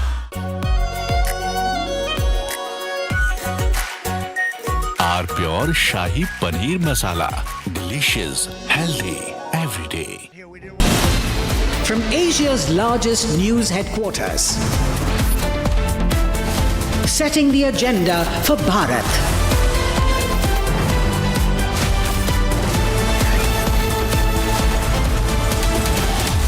You're watching Republic.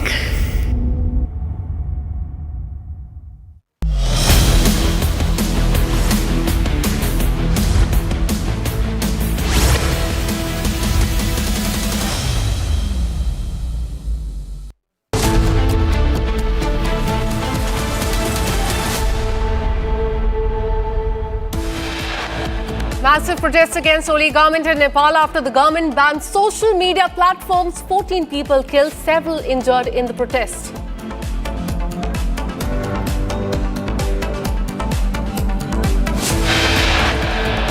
Shoot at sight orders given in few areas of Nepal. The army has shielded the Prime Minister and President's homes now. Stone pelting in Mandya in Karnataka as Ganesh procession targeted. 21 people have been arrested.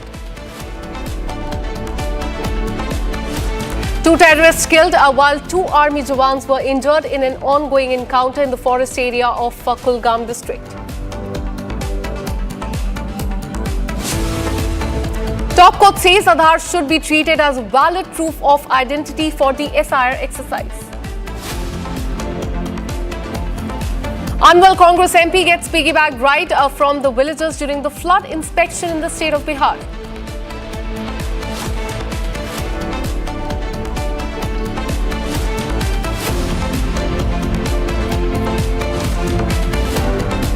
Hello and welcome. You're watching Republic TV with me, Akanksha Khajure. Let's start with the breaking news update that is coming in as far as the vice presidential election tomorrow are concerned. We're learning that BRS led by former Telangana Chief Minister K. Chandrasekhar Rao has decided to abstain from voting in the vice presidential election scheduled to be held tomorrow. The announcement was made by the party working president K.T. Rama Rao. And meanwhile, we're getting to know that a man-to-man marking has been done by the NDA for the voting tomorrow. And the member of parliament being divided into groups. And these groups will then meet in the morning for breakfast and then head together for the parliament. And ministers in the government trusted with the responsibility of keeping these groups together. All the members of the parliament from UP will gather at Piyush Goyal's residence at 8 o'clock in the morning.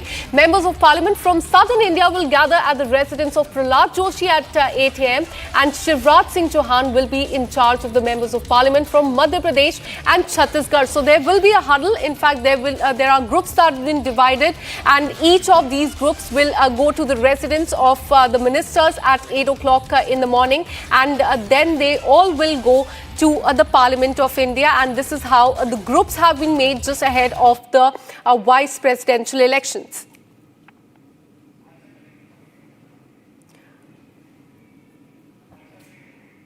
All right, so this is as far as the vice presidential election is concerned. The first breaking update that we have for you is that the BRS party will abstain from voting in the election tomorrow. And secondly, as far as the voting is concerned, we're learning that groups have been divided and there are groups from northern India, southern India and Madhya Pradesh and Chhattisgarh. And these member of parliaments will go to the residence of the ministers in the morning. After that, they will collectively then go to the parliament. Let me go across to my colleague Harsha, who joins us live on the broadcast with more details. Harsha, give us more information about the groups that have been made as far as the voting for the VP elections tomorrow is concerned.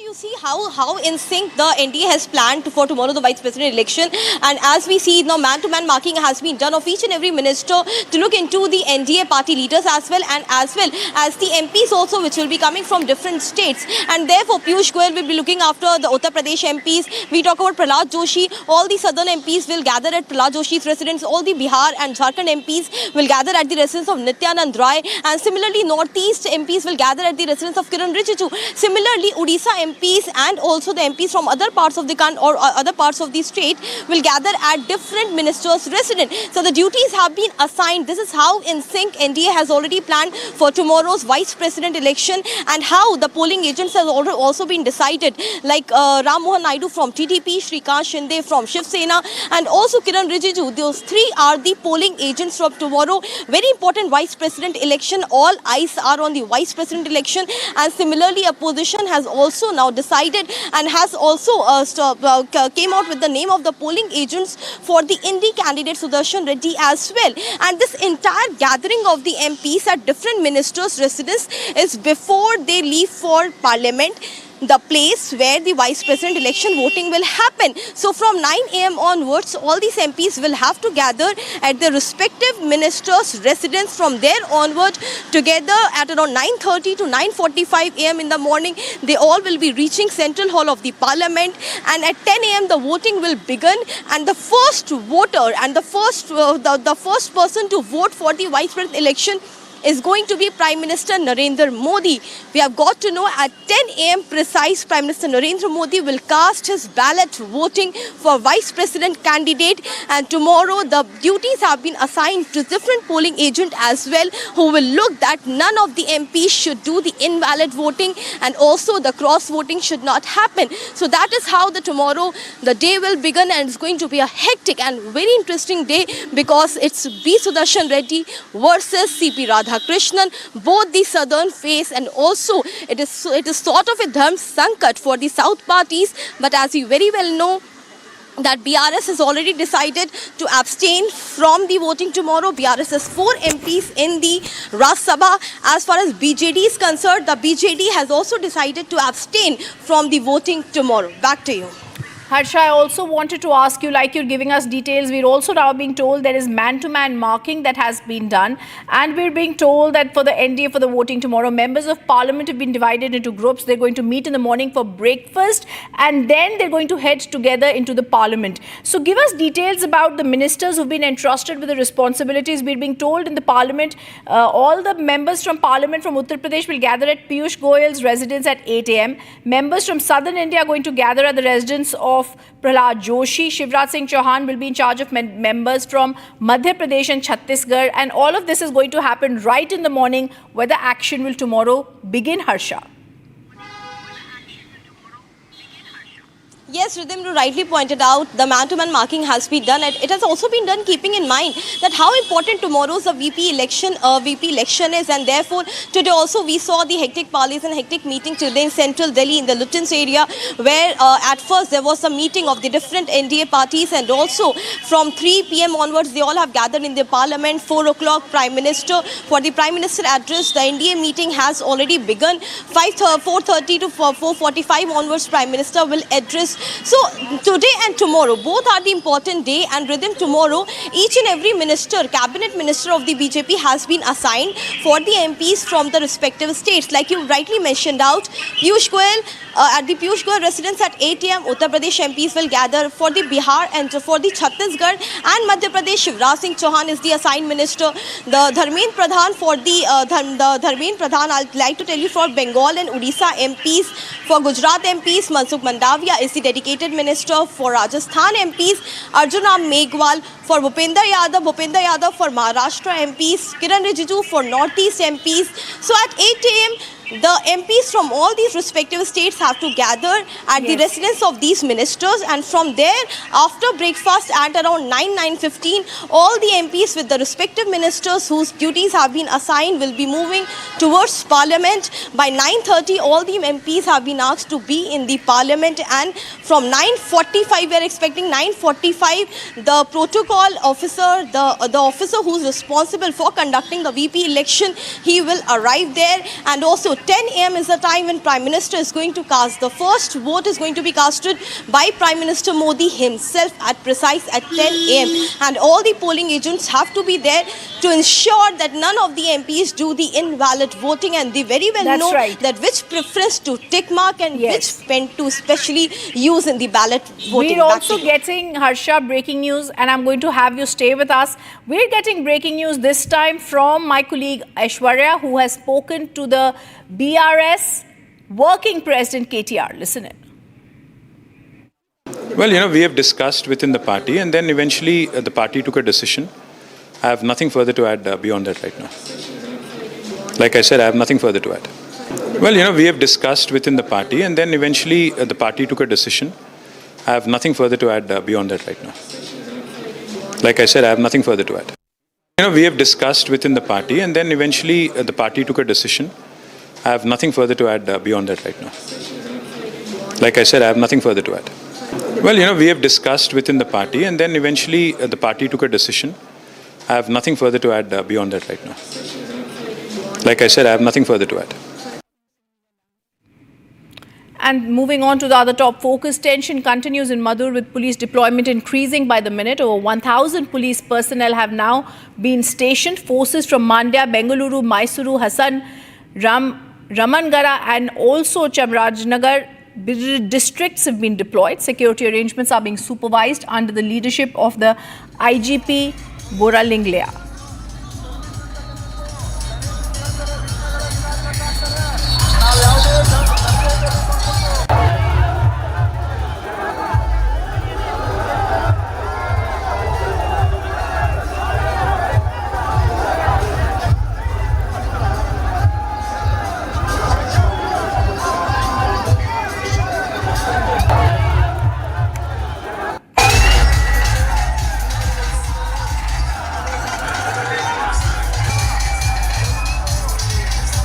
Tracking more exclusive responses on the Mandya showdown as 2 FIRs have now been filed in the case.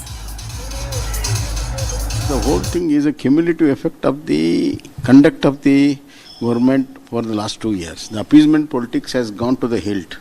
Therefore, there are some sections in the society who have got guts to do anything and get away.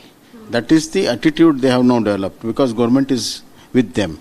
And they are never punished for whatever violence they do or whatever illegal things they are doing it.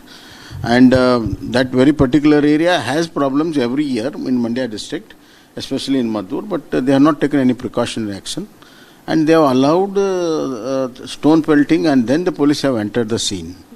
And it has hurted physically as well as the sentiments of the community, Hindu community, which was doing a Ganesha procession.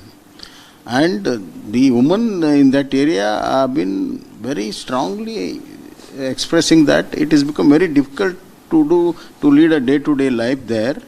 They have been threatened and people walk with swords there. No police action has been taken. And the very motto of this whole thing is to vacate all those families from that area. The Hindus especially, and so that there will be monopoly of a single Samaj there.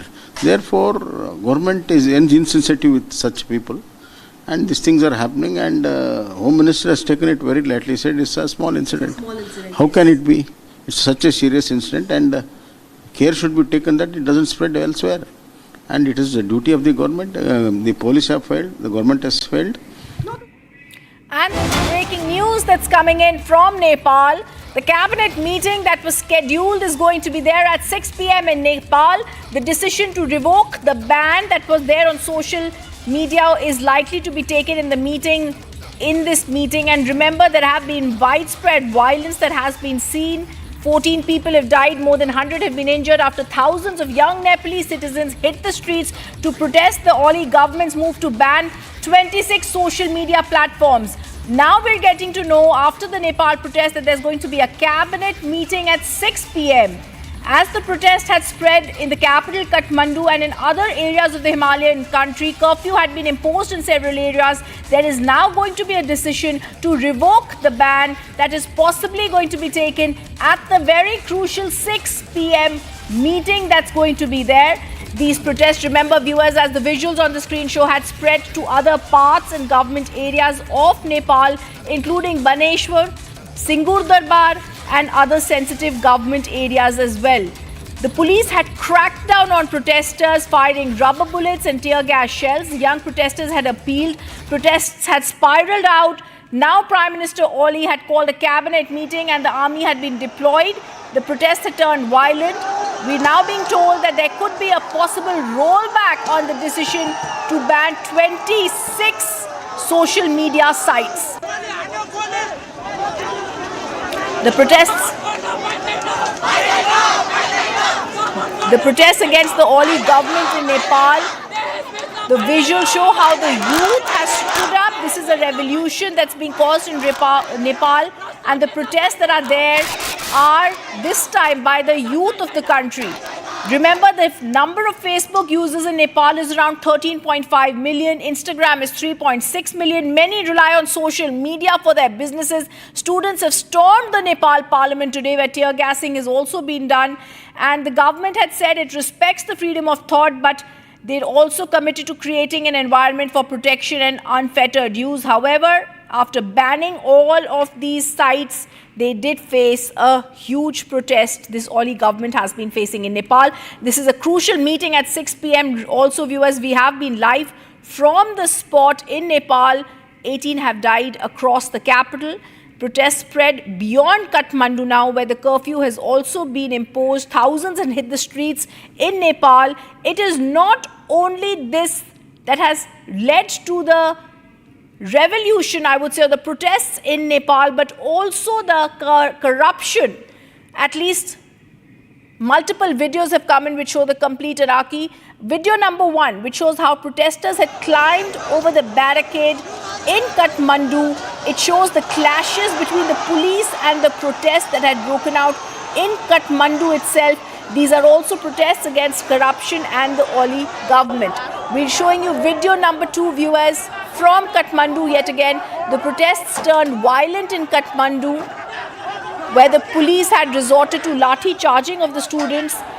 Several had been injured and brought for treatment. A few had died, others succumbed to their injuries at the civil hospital. Video number 3 in Kathmandu, where 18 people have died, dozens have been injured. We can see tear gas shells have been used, rubber bullets have been fired by the police. The protests against the Oli government in Nepal and the killing of the Nepal youth who were protesting the social media ban. Video number 3, which shows, and video number 4, which shows how the protests turned violent in the capital. They're running around when there is tear gas shelling and protests. And as the police storm out and save themselves, it is these protesters who are being injured, as they say that the Gen Z moves in Nepal against the Oli government. Let me also go across to my colleague Niranjan joining us on the mobile. Niranjan, the latest information that's coming in that we've accessed is that the cabinet meeting at 6 p.m. could rethink the ban on the social media sites. Yes, we're hearing that there are some comments being reported by the media in Nepal, and we're not sure whether these are recent comments that were made in the last 1 hour. But some media reports citing the Prime Minister and the government in Nepal is saying that student lives are more precious than what is happening right now. So they're willing to, in a sense, reconsider the ban on social media, is what is being reported. And we are tracking the developments closely. Initial reports suggest that 18 students have been killed so far in the firing. And in the pictures that, we've been beaming here on Republic TV, you can see that the police have been clashing, opening fire at these students, many of whom tried to even throng the parliament earlier today. I think it comes down to this evening when the cabinet meets in Nepal. They had banned these social media apps because they had failed to register. And it's very surprising because the same social media apps in Nepal, which are banned, are the same apps that operate around the world. These are apps like Facebook, YouTube, Twitter, Instagram, WhatsApp. It's surprising that for all these months and years they refuse to register with the government for some particular reason. And most of these students have been saying that they're protesting about that, but many of them also claimed it was about corruption. So the real reason is not known, whether it is corruption, whether it is ban on social media. But it appears that there is more to this protest than what meets the eye, because many who are also observing this, reporting on it, including journalists in Nepal, have their questions about how so many were able to gather. When social media is not working, how did so many students gather, and the manner in which it's played out And of course, the government will also have to answer questions. If 14 have died or 18 have died in Nepal, it's a brutal crackdown. It's a bloody crackdown. And I think, looking at the response so far, the government may be in a mood to relent in Nepal. Rhythm. Yes, I'm also going to try and play out the reaction that we earlier had as we stay with those visuals of Major General G.D. Bakshi, who spoke at length about what had happened, and we can also play out that chunk that we had. And Niranjan, thank you for giving us those details. We stay with these visuals, we stay with the big breaking news that has come in right now, that cabinet meeting is scheduled at 6 p.m. by the Oli government. A decision to revoke the ban could be likely to be taken in the meeting. It's going to be extremely crucial to see what happens after violence had erupted. And these are massive protests by the youngsters who demanded the government lift its ban on the social media platforms. Several people have died, several have been injured now. The protesters are also saying several have succumbed to their injuries while undergoing treatments in the civil hospital. The kind of brutality that they have succumbed to is seen on the screens, viewers. Police have responded with water cannons, the tear gas, rubber bullets, critically injuring several demonstrators. Motorbikes were set ablaze, escalating the tensions. This is not only a protest as students storm the Nepal government, this is also water cannons being used to try and save this government and also complete anarchy. We've reported on this earlier a few weeks ago, but the demonstrators were also seeing what the police is doing. They retreated to the back of the streets, they make a huddle. However, they tried to protect themselves, but the incoming projectiles kept coming. The government spokesperson was in discussions, we were told earlier, to reconsider the decision to ban the social media, and that's why the 6 p.m. meeting becomes very, very crucial, as we'll get a sense of what happens as we are seeing the crackdown that's happened in Nepal. In fact, the government spokesperson had also said that the lives of people are important, but right now it just seemed like hearsay.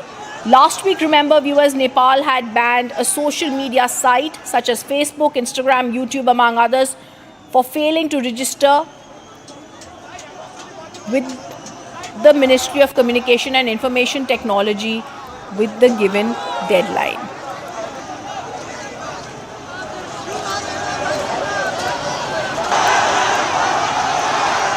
We also spoke in the morning to the ex-deputy PM, Rajendra Meheto, whose reaction had come in earlier. Let's listen in.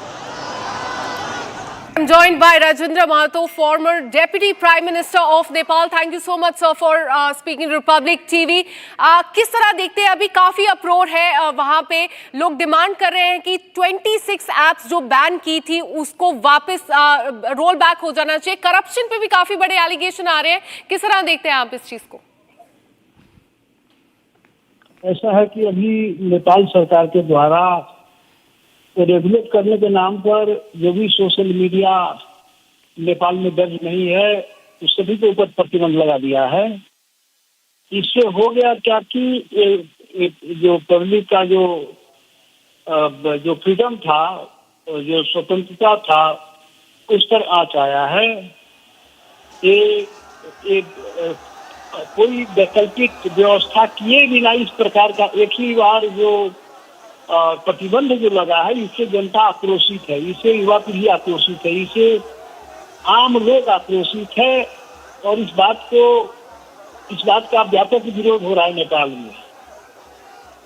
Nepal में अन्य जो अराजक या जो भ्रष्टाचार या अनियमितता या लोगों में विभिन्न प्रकार की जो कठिनाई है, उससे लोगों में फ्रस्ट्रेशन है, आक्रोश है यहाँ नेपाल में. तो नेपाल में यही इसका रिएक्शन अभी युवाओं के द्वारा आज जैन जी एक युवा विद्यार्थियों का जो जमात है वो देश के विभिन्न भागों में प्रदर्शन किया है. काठमांडू में व्यापक प्रदर्शन हुआ है और देश के अन्य शहरों में भी व्यापक प्रदर्शन चल रहा है अभी. और इस प्रदर्शन में जो शांतिपूर्ण प्रदर्शन था उसके ऊपर गोली प्रहार हुआ है. एक आंदोलनकारी का शहादत हुआ है, सैकड़ों लोग घायल है और अब ये आंदोलन अभी पूरे देश में चल रहा है। ये युवा विद्यार्थी के द्वारा ये प्रदर्शन, विरोध प्रदर्शन कार्यक्रम चल रहा है। ये सरकार का नालायकीपन है, सरकार का ये निरंकुशता है, सरकार का पब्लिक जनता के प्रति दीवारीकरण का जो व्यवहार है, इसके विरोध में एक सारा एक प्रदर्शन हो रहा है। एब्सोल्युटली सर, और काफी आक्रोश देखने को मिल रहा है। आपका कहना है कि बैन हटना चाहिए, पर जो प्राइम मिनिस्टर है उनकी तरफ से एक स्टेटमेंट आया है कि बैन इसलिए लगाया गया क्योंकि सारी जो सोशल मीडिया प्लेटफॉर्म है इनको गवर्नमेंट ने बोला कि कंप्लाई करिए, लॉ से अकाउंटेबिलिटी दिखाइए नेपाल में, पर उन्होंने कंप्लाई नहीं किया कि वो कॉन्स्टिट्यूशन नहीं जानते हैं नेपाल का। इस स्टेटमेंट पे प्राइम मिनिस्टर की आप क्या कहेंगे? ऐसा है, ये बात ठीक है, सरकार रेगुलेट करने का प्रयास करती है, लेकिन ये उतना दूसरी बात कहीं सत्य है कि यदि आप प्रतिबंध लगाते हैं तो अल्टरनेट व्यवस्था क्या आपके पास में है? उनके लिए उसका विकल्प क्या है? आपको विकल्प भी देना पड़ेगा। एक ही बार दरवाजा बंद करके नहीं होगा, इसलिए वैकल्पिक कोई व्यवस्था किए बिना एक ही बार हम अपनी ताकत को दिखाना, शासकीय अपना जो चरित्र है उसको दिखाना, ये गलत है। ये पीपुल ने इसको गलत माना है और ये गलत हुआ है। जो है राजेंद्र जी, आप कह रहे हैं कि आक्रोशित है करप्शन की वजह से, और आपने और भी बहुत सारे कारण बताए, पर राजेंद्र जी, ये जो गवर्नमेंट ने, आपकी सरकार ने ये जो डिसीजन लिया है, ये सर्वोच्च न्यायालय का एक बहुत बड़ा आदेश आया था कि देश में जितने भी सोशल मीडिया प्लेटफॉर्म हैं उन्हें मिनिस्ट्री ऑफ कम्युनिकेशन के साथ रजिस्टर करना पड़ेगा। उसके बाद ये नेपाल की सरकार ने किया था काम। तो क्या ये आज का जो प्रोटेस्ट हो रहा है ये कहीं ना कहीं सरकार नहीं, पर क्या सर्वोच्च न्यायालय का अपमान नहीं हो रहा है? राजेंद्र जी, इस पर आप क्या कहेंगे, क्योंकि ये नेपाल की डेमोक्रेटिक प्रोसेस पर एक प्रश्न उठा रहा है। आज पार्लियामेंट के अंदर हम देख रहे हैं किस प्रकार के विजुअल्स हैं, और उसके बाद में सुप्रीम कोर्ट के ऑर्डर के बाद जब एक सरकार ने डिसीजन लिया था, और उसके बावजूद जब हम ऐसे आंसू गैस के गोले देख रहे हैं आपके कैपिटल सिटी काठमांडू में, जो अपने पीस और ट्रैंक्विलिटी के लिए जानी जाती है, क्या आप इसका समर्थन करते हैं, इस हिंसा का? ऐसा है कि दुनिया का कोई भी शासक, निरंकुश से निरंकुश शासक अपने को लोकतंत्रवादी दिखाता है और विभिन्न अड्डा अदालत दिखा करके, नियम कानून और संविधान दिखा करके जनता के ऊपर शोषण करता है, दमन करता है, जनता को विभिन्न प्रकार का प्रतिबंध लगाता है। इसलिए राज्य तो अपना ये जो इसका जो औजार है उसका प्रयोग तो राजेंद्र जी, सुप्रीम कोर्ट के निर्देश के अनुसार क्या सोशल मीडिया प्लेटफॉर्म मेटा और ट्विटर को नहीं रजिस्टर करना चाहिए गवर्नमेंट के साथ? क्या आप ये इसका समर्थन कर रहे हैं फिर? अब बिल्कुल बिना विकल्प लाए हुए राज्य को ऐसा नहीं करना चाहिए। All eyes are going to be on that extremely crucial meeting at 6 p.m. by the cabinet in Nepal to see whether there's going to be a rollout of the decision they have taken to have banned and put on hold 26 social media outlets and websites. Coming up after a short break, one terrorist neutralized while 2 army jawans injured in an ongoing encounter in the forest area of Gudar in Jammu and Kashmir's Kulgam. Top court says Aadhaar should be treated as valid proof of identity for SIR exercise.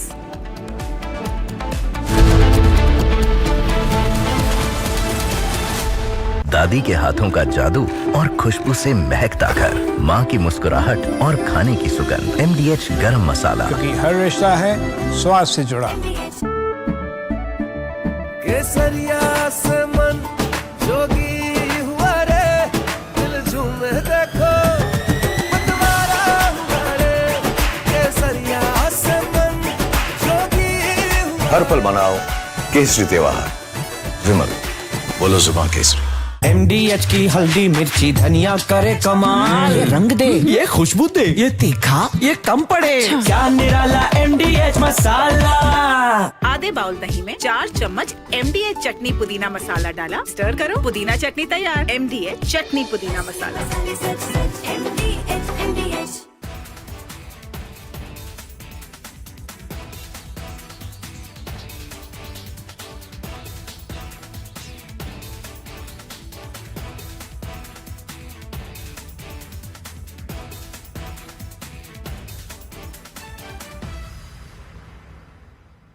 Yesterday, a coward decided to take our 8-year-old son Fletcher away from us.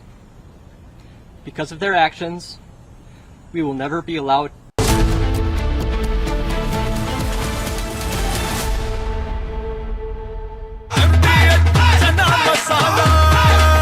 अब छोलिया हो या लोबिया, सफेद चने या काले चने, सब कुछ मजेदार बने। इसको घर पे लगाओगे तो शादी का तो पता नहीं, पर घर पक्का नहीं टूटेगा। रुंगटा नहीं तो घर स्ट्रॉन्ग नहीं। रुंगटा स्टील TMT बार एकदम सॉलिड। पहाड़ों में एक हाइकिंग शिप भी बन सकती है। आधे बाउल दही में 4 चम्मच MDH चटनी पुदीना मसाला डाला, स्टर करो, पुदीना चटनी तैयार। MDH चटनी पुदीना मसाला। केसरिया से मन जोगी हुआ रे, दिल झूमे देखो मतवारा हुआ रे। केसरिया से मन जोगी हुआ। हर पल मनाओ केसरी त्योहार। विमल, बोलो जुबान केसरी। अब छोलिया हो या लोबिया, सफेद चने या काले चने, सब कुछ मजेदार बने।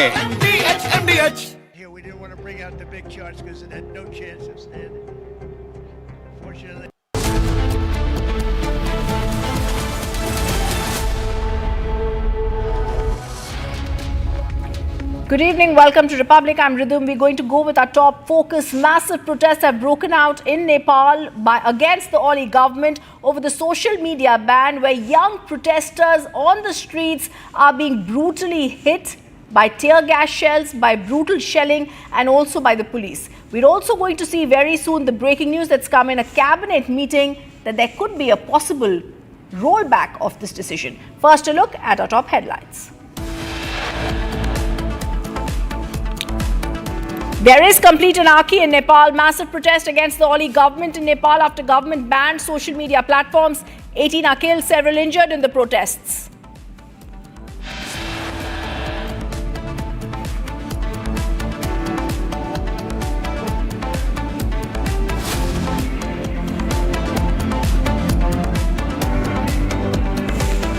Shoot site orders given in a few areas in Nepal. Nepal Army shields Prime Minister and President's homes.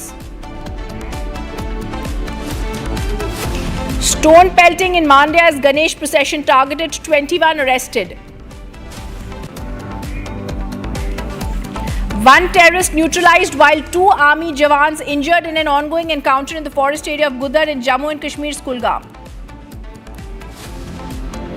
Top court says Aadhaar should be treated as valid proof of identity for SIR exercise. And unwell Congress MP gets piggyback ride from villagers during flood inspection in Bihar.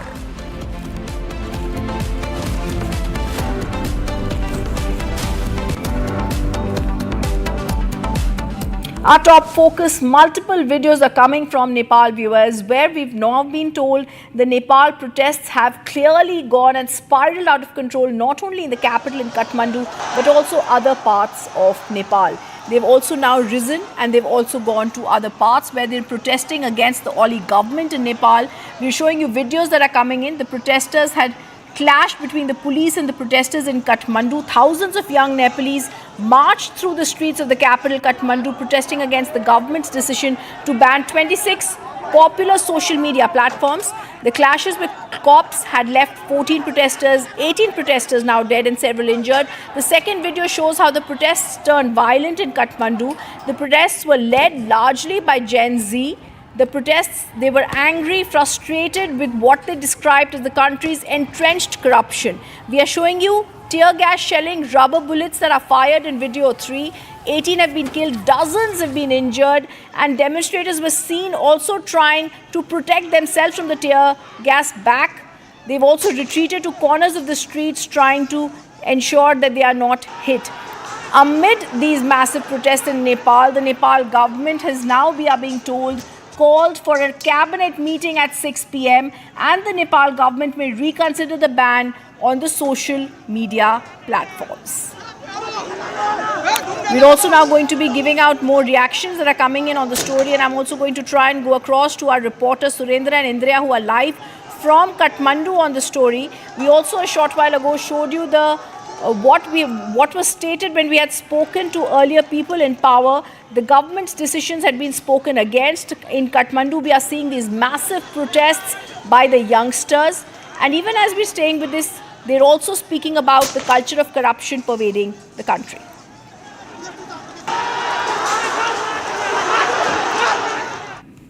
Viewers, we've also exclusively spoken to RPP member Khushbu Oli. Listen in. This is a massive protest that is happening. There have been attempts to suppress these protests also. How do you react to what's happening? Today, Generation Z, the Gen Z generation in Kathmandu, have actually taken to the streets against the government's continuous failures, corruptions, misgovernance, and disregard for the voices of the people. So, faced with these youths that have been faced with the threats to their education, employment, and future opportunities, are witnessing inequality in politics and administration. So, they decided they can no longer remain silent. So this protest is not just anger, it is awareness, because, before this, we have had youths that used to say that politics is a dirty game. I'm not aware about politics. I'm not interested in politics. But today I see there's a huge awareness and a demand for sustainable change and accountable governance in the country. So recently what happened is that while the government has imposed restrictions on social media, claiming it to be to maintain order, it is ironic that the Prime Minister of the country and the other top leaders are freely using it, the same platforms. So, after the official announcements, and the public is restricted for using it, So such double standards undermining trust is fueling public frustration and, further pushing the youth to the streets demanding transparency, accountability, and a consistent government. So it is all out of frustration against the unfairness of the government, the corruption that is happening, and just like in Philippines, just like in Indonesia, the lifestyles adopted by the children of the politicians, I think, were one of the key reasons that has heated this demonstration, because public were upset that, despite the country having so much struggles, the people struggling to meet their daily needs, the lifestyle, the luxuries that they were flaunting in the Instagrams or social medias, I think fueled to this protest and getting the youth to come to the street. Absolutely. Even the mayor of Kathmandu is lending support. We have many journalists also joining in the protests, Ms. Khushbu Oli. What the government is saying in Kathmandu, that this is just about the violation of law of the land, nothing beyond that, and they are not against social media. Okay, so yes, no. This is completely false narrative presented by the government. Yes, a lot of people, including the mayor, people, young politicians like us, we all have shown our support.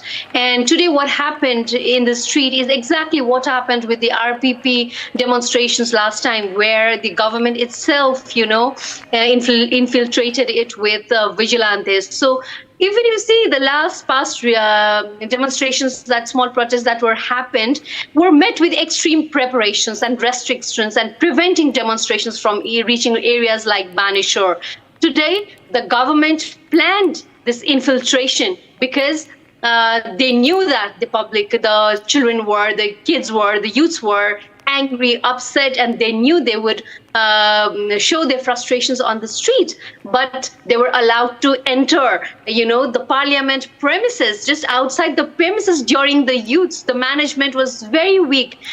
So I think by permitting such elements to infiltrate the protests, the government not only sent a message that the youth themselves are chaotic. That's what they wanted to establish. Because last time when we were against the system in the streets, that's what they presented us, that we were the one who agitated the protest or made it violent. So this time they were trying to manipulate the protesters and, serve their own narrative. So I think this has starkly exposed the administration's bad faith, double standards, and, an attempt to undermine legitimate civic dissent. My kids have gone to the protest. I've sent my kids to the protest. I've shown support to the protest. And I know that these kids, these youths, are not going to go there and damage the government, the national properties, or just like today, we have seen that they have fired the gates and, they have become very violent themselves. So this is not the youth of today.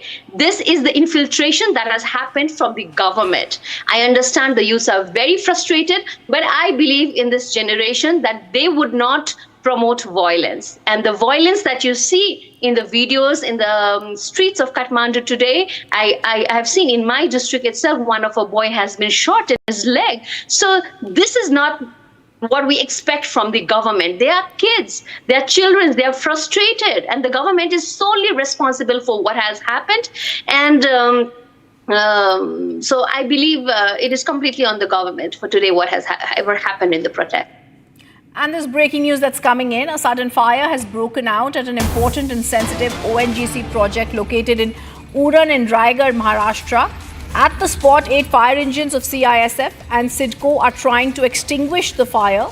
We're being told the fire broke out at 3 p.m. Remember, ONGC is the largest natural gas and oil refinery located in Uran.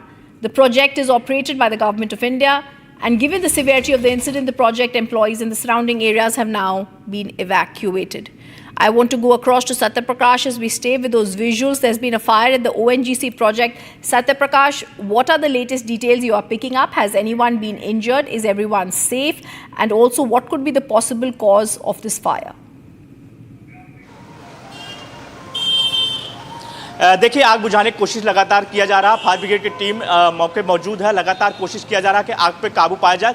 3 बजे जो है ONGC जो है उरन में स्थित है और वहाँ पर 3 बजे तकरीबन 1 यूनिट में आग लगी थी और फायर ब्रिगेड की टीम मौके पहुँची। वहाँ पर फायर ब्रिगेड की टीम रहती है, तुरंत आग पे काबू पाने की कोशिश कर रही है। लगातार कोशिश किया जा रहा है किसी तरह से कंट्रोल पाया जाए, लेकिन अभी फिलहाल आग पे कंट्रोल नहीं पाया गया है। कोई इंजर्ड नहीं है, कोई घायल नहीं हुआ है। जो लोग भी वहाँ मौजूद थे वो कंपनी के बाहर, रिफाइनरी के बाहर कर दिया गया है सारे कर्मचारियों को, और फायर ब्रिगेड की टीम अंदर है, आग बुझाने की कोशिश कर रही है। जी। All right, thank you for giving us those details, Satyaprakash. Viewers, a Pakistani intruder was arrested along the international border in RS Pura sector today. As per the officials, the intruder Siraj Khan from Sargodha in Punjab province of Pakistan was noticed by the BSF troops manning the Oktroi outpost at 9:20 p.m. on Sunday. Take a look for more details at the report. A major success coming for the border security force in the Araspura sector of Jammu, wherein they have apprehended a Pakistani intruder identified as Siraj Khan. Right now we are reporting from the border outpost Oktrai, from where this troops of the border security force, they apprehended the Pakistani national. He was from Sargodha. So now the security agencies are questioning, multiple intelligence agencies are carrying out a joint investigation, joint interrogation of this suspect that has been apprehended by the border security force. This was in this very area where he attempted to sneak in. He is a resident of Sargodha. Alertness of the troops that were deployed close to the border, their attempt was foiled, and now Siraj Khan has been apprehended. See, it is very crucial because the agencies are also looking into the angle that Sargodha was one of the locations that were hit by the Indian side during Operation Sindoor. So there lies a possibility that Pakistan might have radicalized this intruder who sneaked in into the Indian territory to get some sensitive information. Viewers, Congress Party's VVIP protocol has been exposed once again. As Bihar reels under floods, a video of Congress MP Tariq Anwar being carried piggyback by locals during a flood survey in Bihar has now gone viral. The video shows MP Anwar avoiding slush and flood waters by riding on the back of men wading through the affected area while locals walk through the muddy area. This comes at a time when Congress leader Rahul Gandhi enjoys his Malaysian trip while his netas experience Maharaja ride, but the locals in Bihar continue to suffer. Congress Party's VVIP protocols has been exposed once again. In a shocking video that has now gone viral, Bihar Congress MP Tariq Anwar is seen piggyback on a local during a flood survey in Bihar's Katiyar district. In the video, Tariq Anwar can be seen laughing and enjoying what looks like a Maharaja ride on the back of a flood-hit victim who walks barefoot on the waterlogged fields into the mud slush. Tariq Anwar was on a 2-day visit to his parliamentary constituency to inspect the impact of the flood in the area. But the Congress MP, who has been in this seat for a long time, has barely been involved in any development of the constituency. Despite this, Anwar was seen using the poor locals as his mode of transport to survey the floods. This called in for a huge criticism for Anwar as the BJP lambasted and accused the Congress Neta of having a sense of entitlement. जिस प्रकार से कांग्रेस के सांसद तारिक अनवर दौरा कर रहे हैं बाढ़ग्रस्त इलाकों का, वहां पर भी इनको वीवीआईपी प्रोटोकॉल और वीवीआईपी फैसिलिटी चाहिए। मतलब जो जनता जिसकी समस्या देखने और सुनने वो गए हैं, उन्हीं के कंधे पर चढ़कर वो दौरा कर रहे हैं। कांग्रेस की यह संस्कृति रही है, अपने जूते खराब नहीं हो इसके लिए 3 लोगों के कंधे पर बैठ कर के जाना किसी भी सांसद के लिए बहुत ही निंदाजनक है। और इस तरह का काम केवल कांग्रेस के ही सांसद कर सकते हैं। ये वीडियो जो सबों ने देखा है वो बताता है कि आज भी कांग्रेस उस राजसी मानसिकता से बाहर नहीं निकल पाई है। The Congress, however, defended Anwar's actions, saying he was unwell and that the locals carried him out of affection. Meanwhile, in reaction to the growing circulation of the video, Katiyar District Congress President Sunil Yadav claimed that Anwar had gone to understand the people's problems in remote flood-affected areas and he was unwell.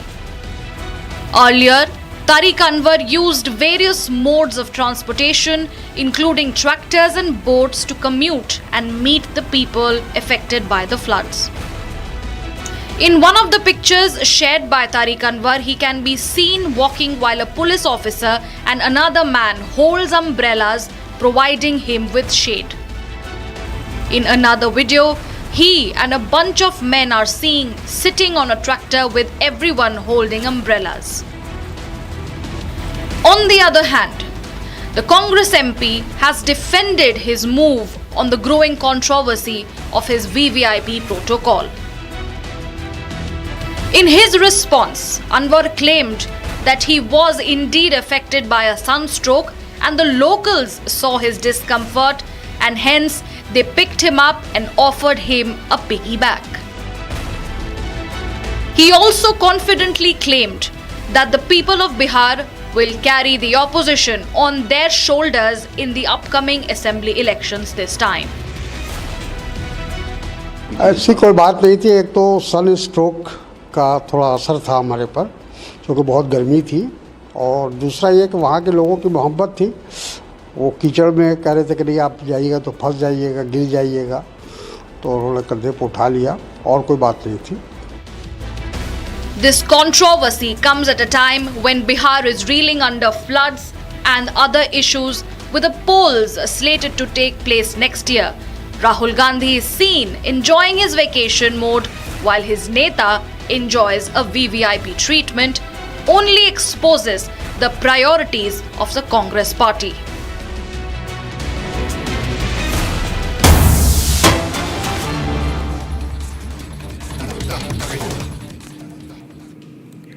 And breaking news that's coming in, we're getting you visuals of the opening country statements at a virtual meeting of the BRICS Leaders Summit. The summit is a platform for leaders to exchange views on pressing global issues, with particular focus on the current economic environment in the state of the multilateral system.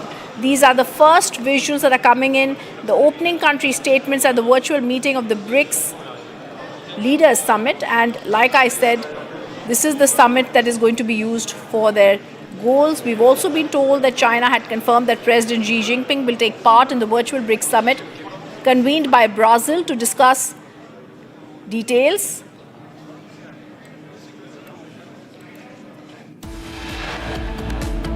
Coming up after a short break, one terrorist neutralized, 2 army jawans injured in an ongoing encounter in the forest area of Gudar in Jammu and Kashmir's Kulgam.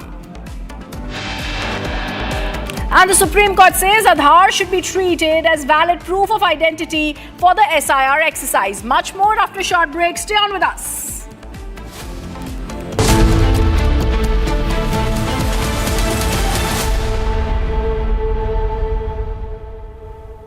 दादी के हाथों का जादू और खुशबू से महकता घर, माँ की मुस्कुराहट और खाने की सुगंध, MDH गरम मसाला, क्योंकि हर रिश्ता है स्वाद से जुड़ा।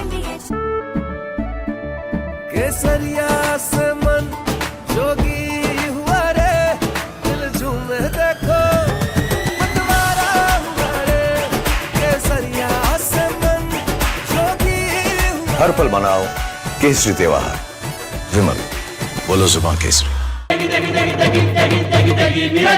MDH की देगी मिर्च, देगी मिर्च का तड़का, अंग अंग फड़का। MDH की देगी मिर्च।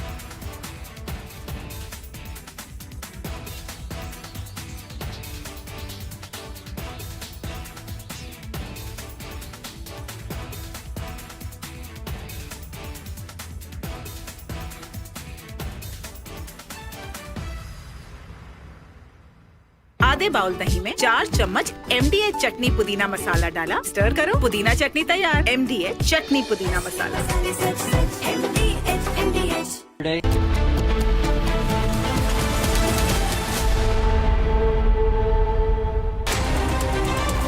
Bharat 1 Minute brought to you by Canara Bank. Together we can. Some national news in brief. Opposition MPs attend a mock poll session in Central Hall of Parliament regarding the voting process for the vice presidential elections.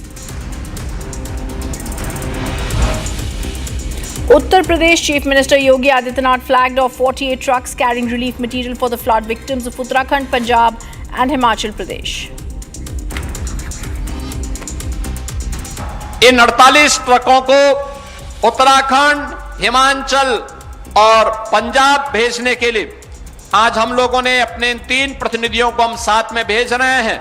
मुझे पूरा विश्वास है कि तीनों जगहों पर हमारे लोग जाकर के वहां के पीड़ित नागरिकों को उत्तर प्रदेश वासियों की संवेदना और इस राहत सामग्री का लाभ उपलब्ध करवाने में सहयोग करेंगे। इस सब के बावजूद अन्य सहयोग की आवश्यकता पड़ेगी तो उत्तर प्रदेश सरकार और उत्तर प्रदेश की 25 करोड़ जनता हर। And the National Investigation Agency conducted simultaneous raids at 22 locations across 8 states and 1 union territory, Jammu and Kashmir. Time the NIA conducted raids at 22 locations across country that also includes Jammu and Kashmir. In J&K, these raids are in connection with the terror funding, the national security and how the logistic support is being provided to the terror outfits on the ground. Today, a slot of NIA was accompanied by Jammu and Kashmir police along with the paramilitary forces, and at these places the people of the NIA officials have collected the documents. We have been seeing these kind of raids for a very long time because the FIR in the case has been registered in Chennai office of the NIA. We have been seeing for the last many years now, apart from the NIA, the ED and the SI have been trying hard to take the terror out from Jammu and Kashmir, for which the raids agency believes are necessary, at least to take the support of the terror networks and also to see that not only the support, any logistic or any financial support is provided to the terrorists, or in order to provide a peace in the valley. These raids have been going on for many years now in the Kashmir Valley. YouTuber Manav arrived at the SIT office accompanied by an officer from the Kerala Human Rights Commission. Both the YouTuber and Abhishek entered the SIT office for inquiry.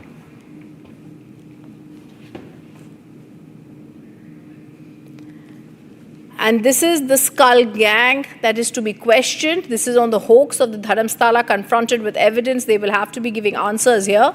Urged the Chief Minister, this is a letter from Sonia Gandhi, to before the SIT probe in deaths of Dharamstala. This is a letter also by the women's organizations that had come in. But now the Dharamsala hoax, that is, the YouTuber Manav arrived at the SIT office. He was also accompanied by an officer from the Kerala Human Rights Commission. We're also being given details of the letter to Sonia Gandhi, which urges the Chief Minister for SIT probe in deaths in Dharamsala, and also workers allege possession of documents linked to multiple deaths. This is a letter that has been written by women's organizations to Sonia Gandhi, urging the Chief Minister also for the SIT probe to give details on the deaths in Dharamsala. This also includes the ensuring of justice for the victims and preventing government from shielding errant officers. I'm also going to play out a reaction that is also coming in on the story. ಅದು ಧರ್ಮದ ಸ್ಥಾನ, ಅದು ಧರ್ಮಸ್ಥಾನದ್ದು ಅದೆಲ್ಲ ನಡೀತಾ ಇದೆ court ಎಲ್ಲ ಇರ್ತದೆ ಅಂತ. ಅವ್ರು ತುಂಬ ಒಳ್ಳೆದು, ನಾನು ತುಂಬ ವರ್ಷದಿಂದ ನಮಗೆ ಗೊತ್ತು. ಅದರಿಂದ ಧರ್ಮಸ್ಥಳದಲ್ಲಿ ಯಾರಿಗೂ ಶ್ರದ್ಧೆ ಭಂಗವಾಗಬೇಕಾಗಿಲ್ಲ. ಎಲ್ಲರೂ ಶ್ರದ್ಧೆ ಇಟ್ಕೊಂಡು ಧರ್ಮಸ್ಥಳ ಹೋಗ್ರಿ, ಅದು ದೂರ ಆಗತ್ತೆ ಖಂಡಿತ. ಅದು ಧರ್ಮದ ಸ್ಥಾನ, ಅದು ಧರ್ಮಸ್ಥಾನದ್ದು ಅದೆಲ್ಲ ನಡೀತಾ ಇದೆ ಕೋರ್ಟ್ ಎಲ್ಲ ಇರ್ತದೆ ಅಂತ. ಅವ್ರು ತುಂಬ ಒಳ್ಳೆದು, ನಾನು ತುಂಬ ವರ್ಷದಿಂದ ನಮಗೆ ಗೊತ್ತು. ಅದರಿಂದ ಧರ್ಮಸ್ಥಳದಲ್ಲಿ ಯಾರಿಗೂ ಶ್ರದ್ಧೆ ಭಂಗವಾಗಬೇಕಾಗಿಲ್ಲ. ಎಲ್ಲರೂ ಶ್ರದ್ಧೆ ಇಟ್ಕೊಂಡು ಧರ್ಮಸ್ಥಳ ಹೋಗ್ರಿ, ಅದು ದೂರ ಆಗತ್ತೆ ಖಂಡಿತ.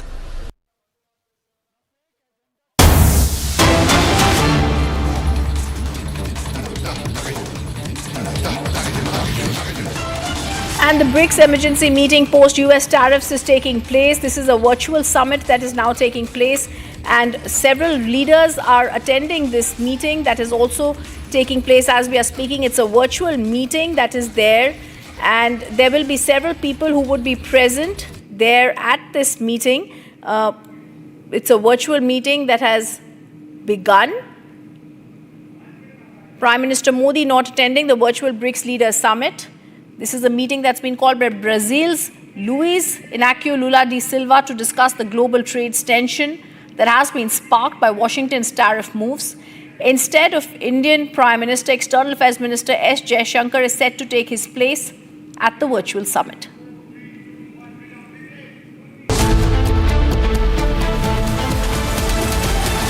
MDH की हल्दी मिर्ची धनिया करे कमाल, ये रंग दे, ये खुशबू दे, ये तीखा, ये कम पड़े, क्या निराला MDH मसाला। केसरिया से मन जोगी हुआ रे, दिल झूमे देखो मतवारा हुआ रे, केसरिया से मन जोगी हुआ। हर पल मनाओ केसरी त्योहार, विमल बोलो जुबान केसरी। अब छोलिया हो या लोबिया, सफेद चने या काले चने, सब कुछ मजेदार बने।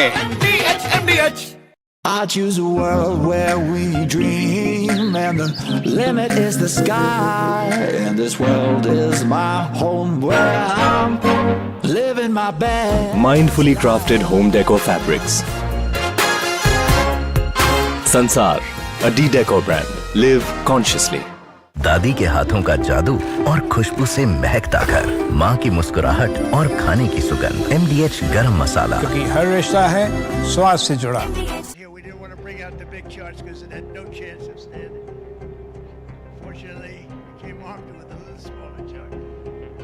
So it's 67%, so we're going to be charging a discounted reciprocal tariff of 34%, I think.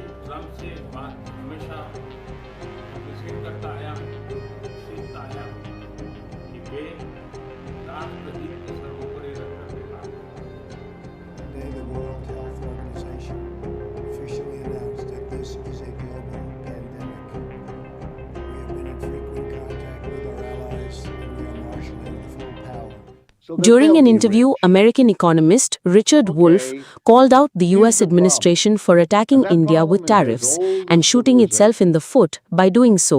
Wolff said that India is central for trade and that it will find other places to sell its exports if the US gets shut off. Wolff said that India is now, according to the United Nations, the largest country on earth. The United States telling India what to do is like a mouse hitting his fist to an elephant. India will find other places to sell its exports if the US is shut off to India, and the move will only strengthen the BRICS nations.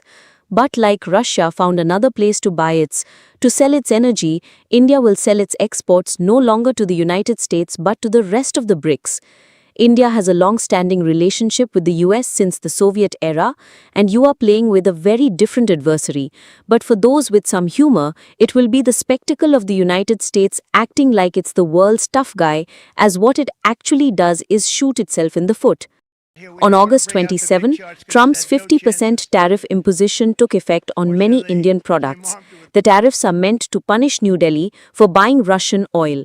Trump has raised pressure on India over the energy transactions, a key source of revenue for Moscow's war in Ukraine, as part of a campaign to end the conflict. New Delhi has criticized Washington's move as unfair, unjustified, and unreasonable. PM Modi has repeatedly ensured his citizens that the tariffs will not heavily affect the people and that the administration will take care of the aftermath.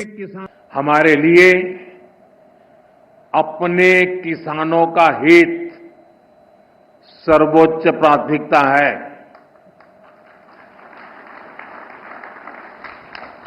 Bharat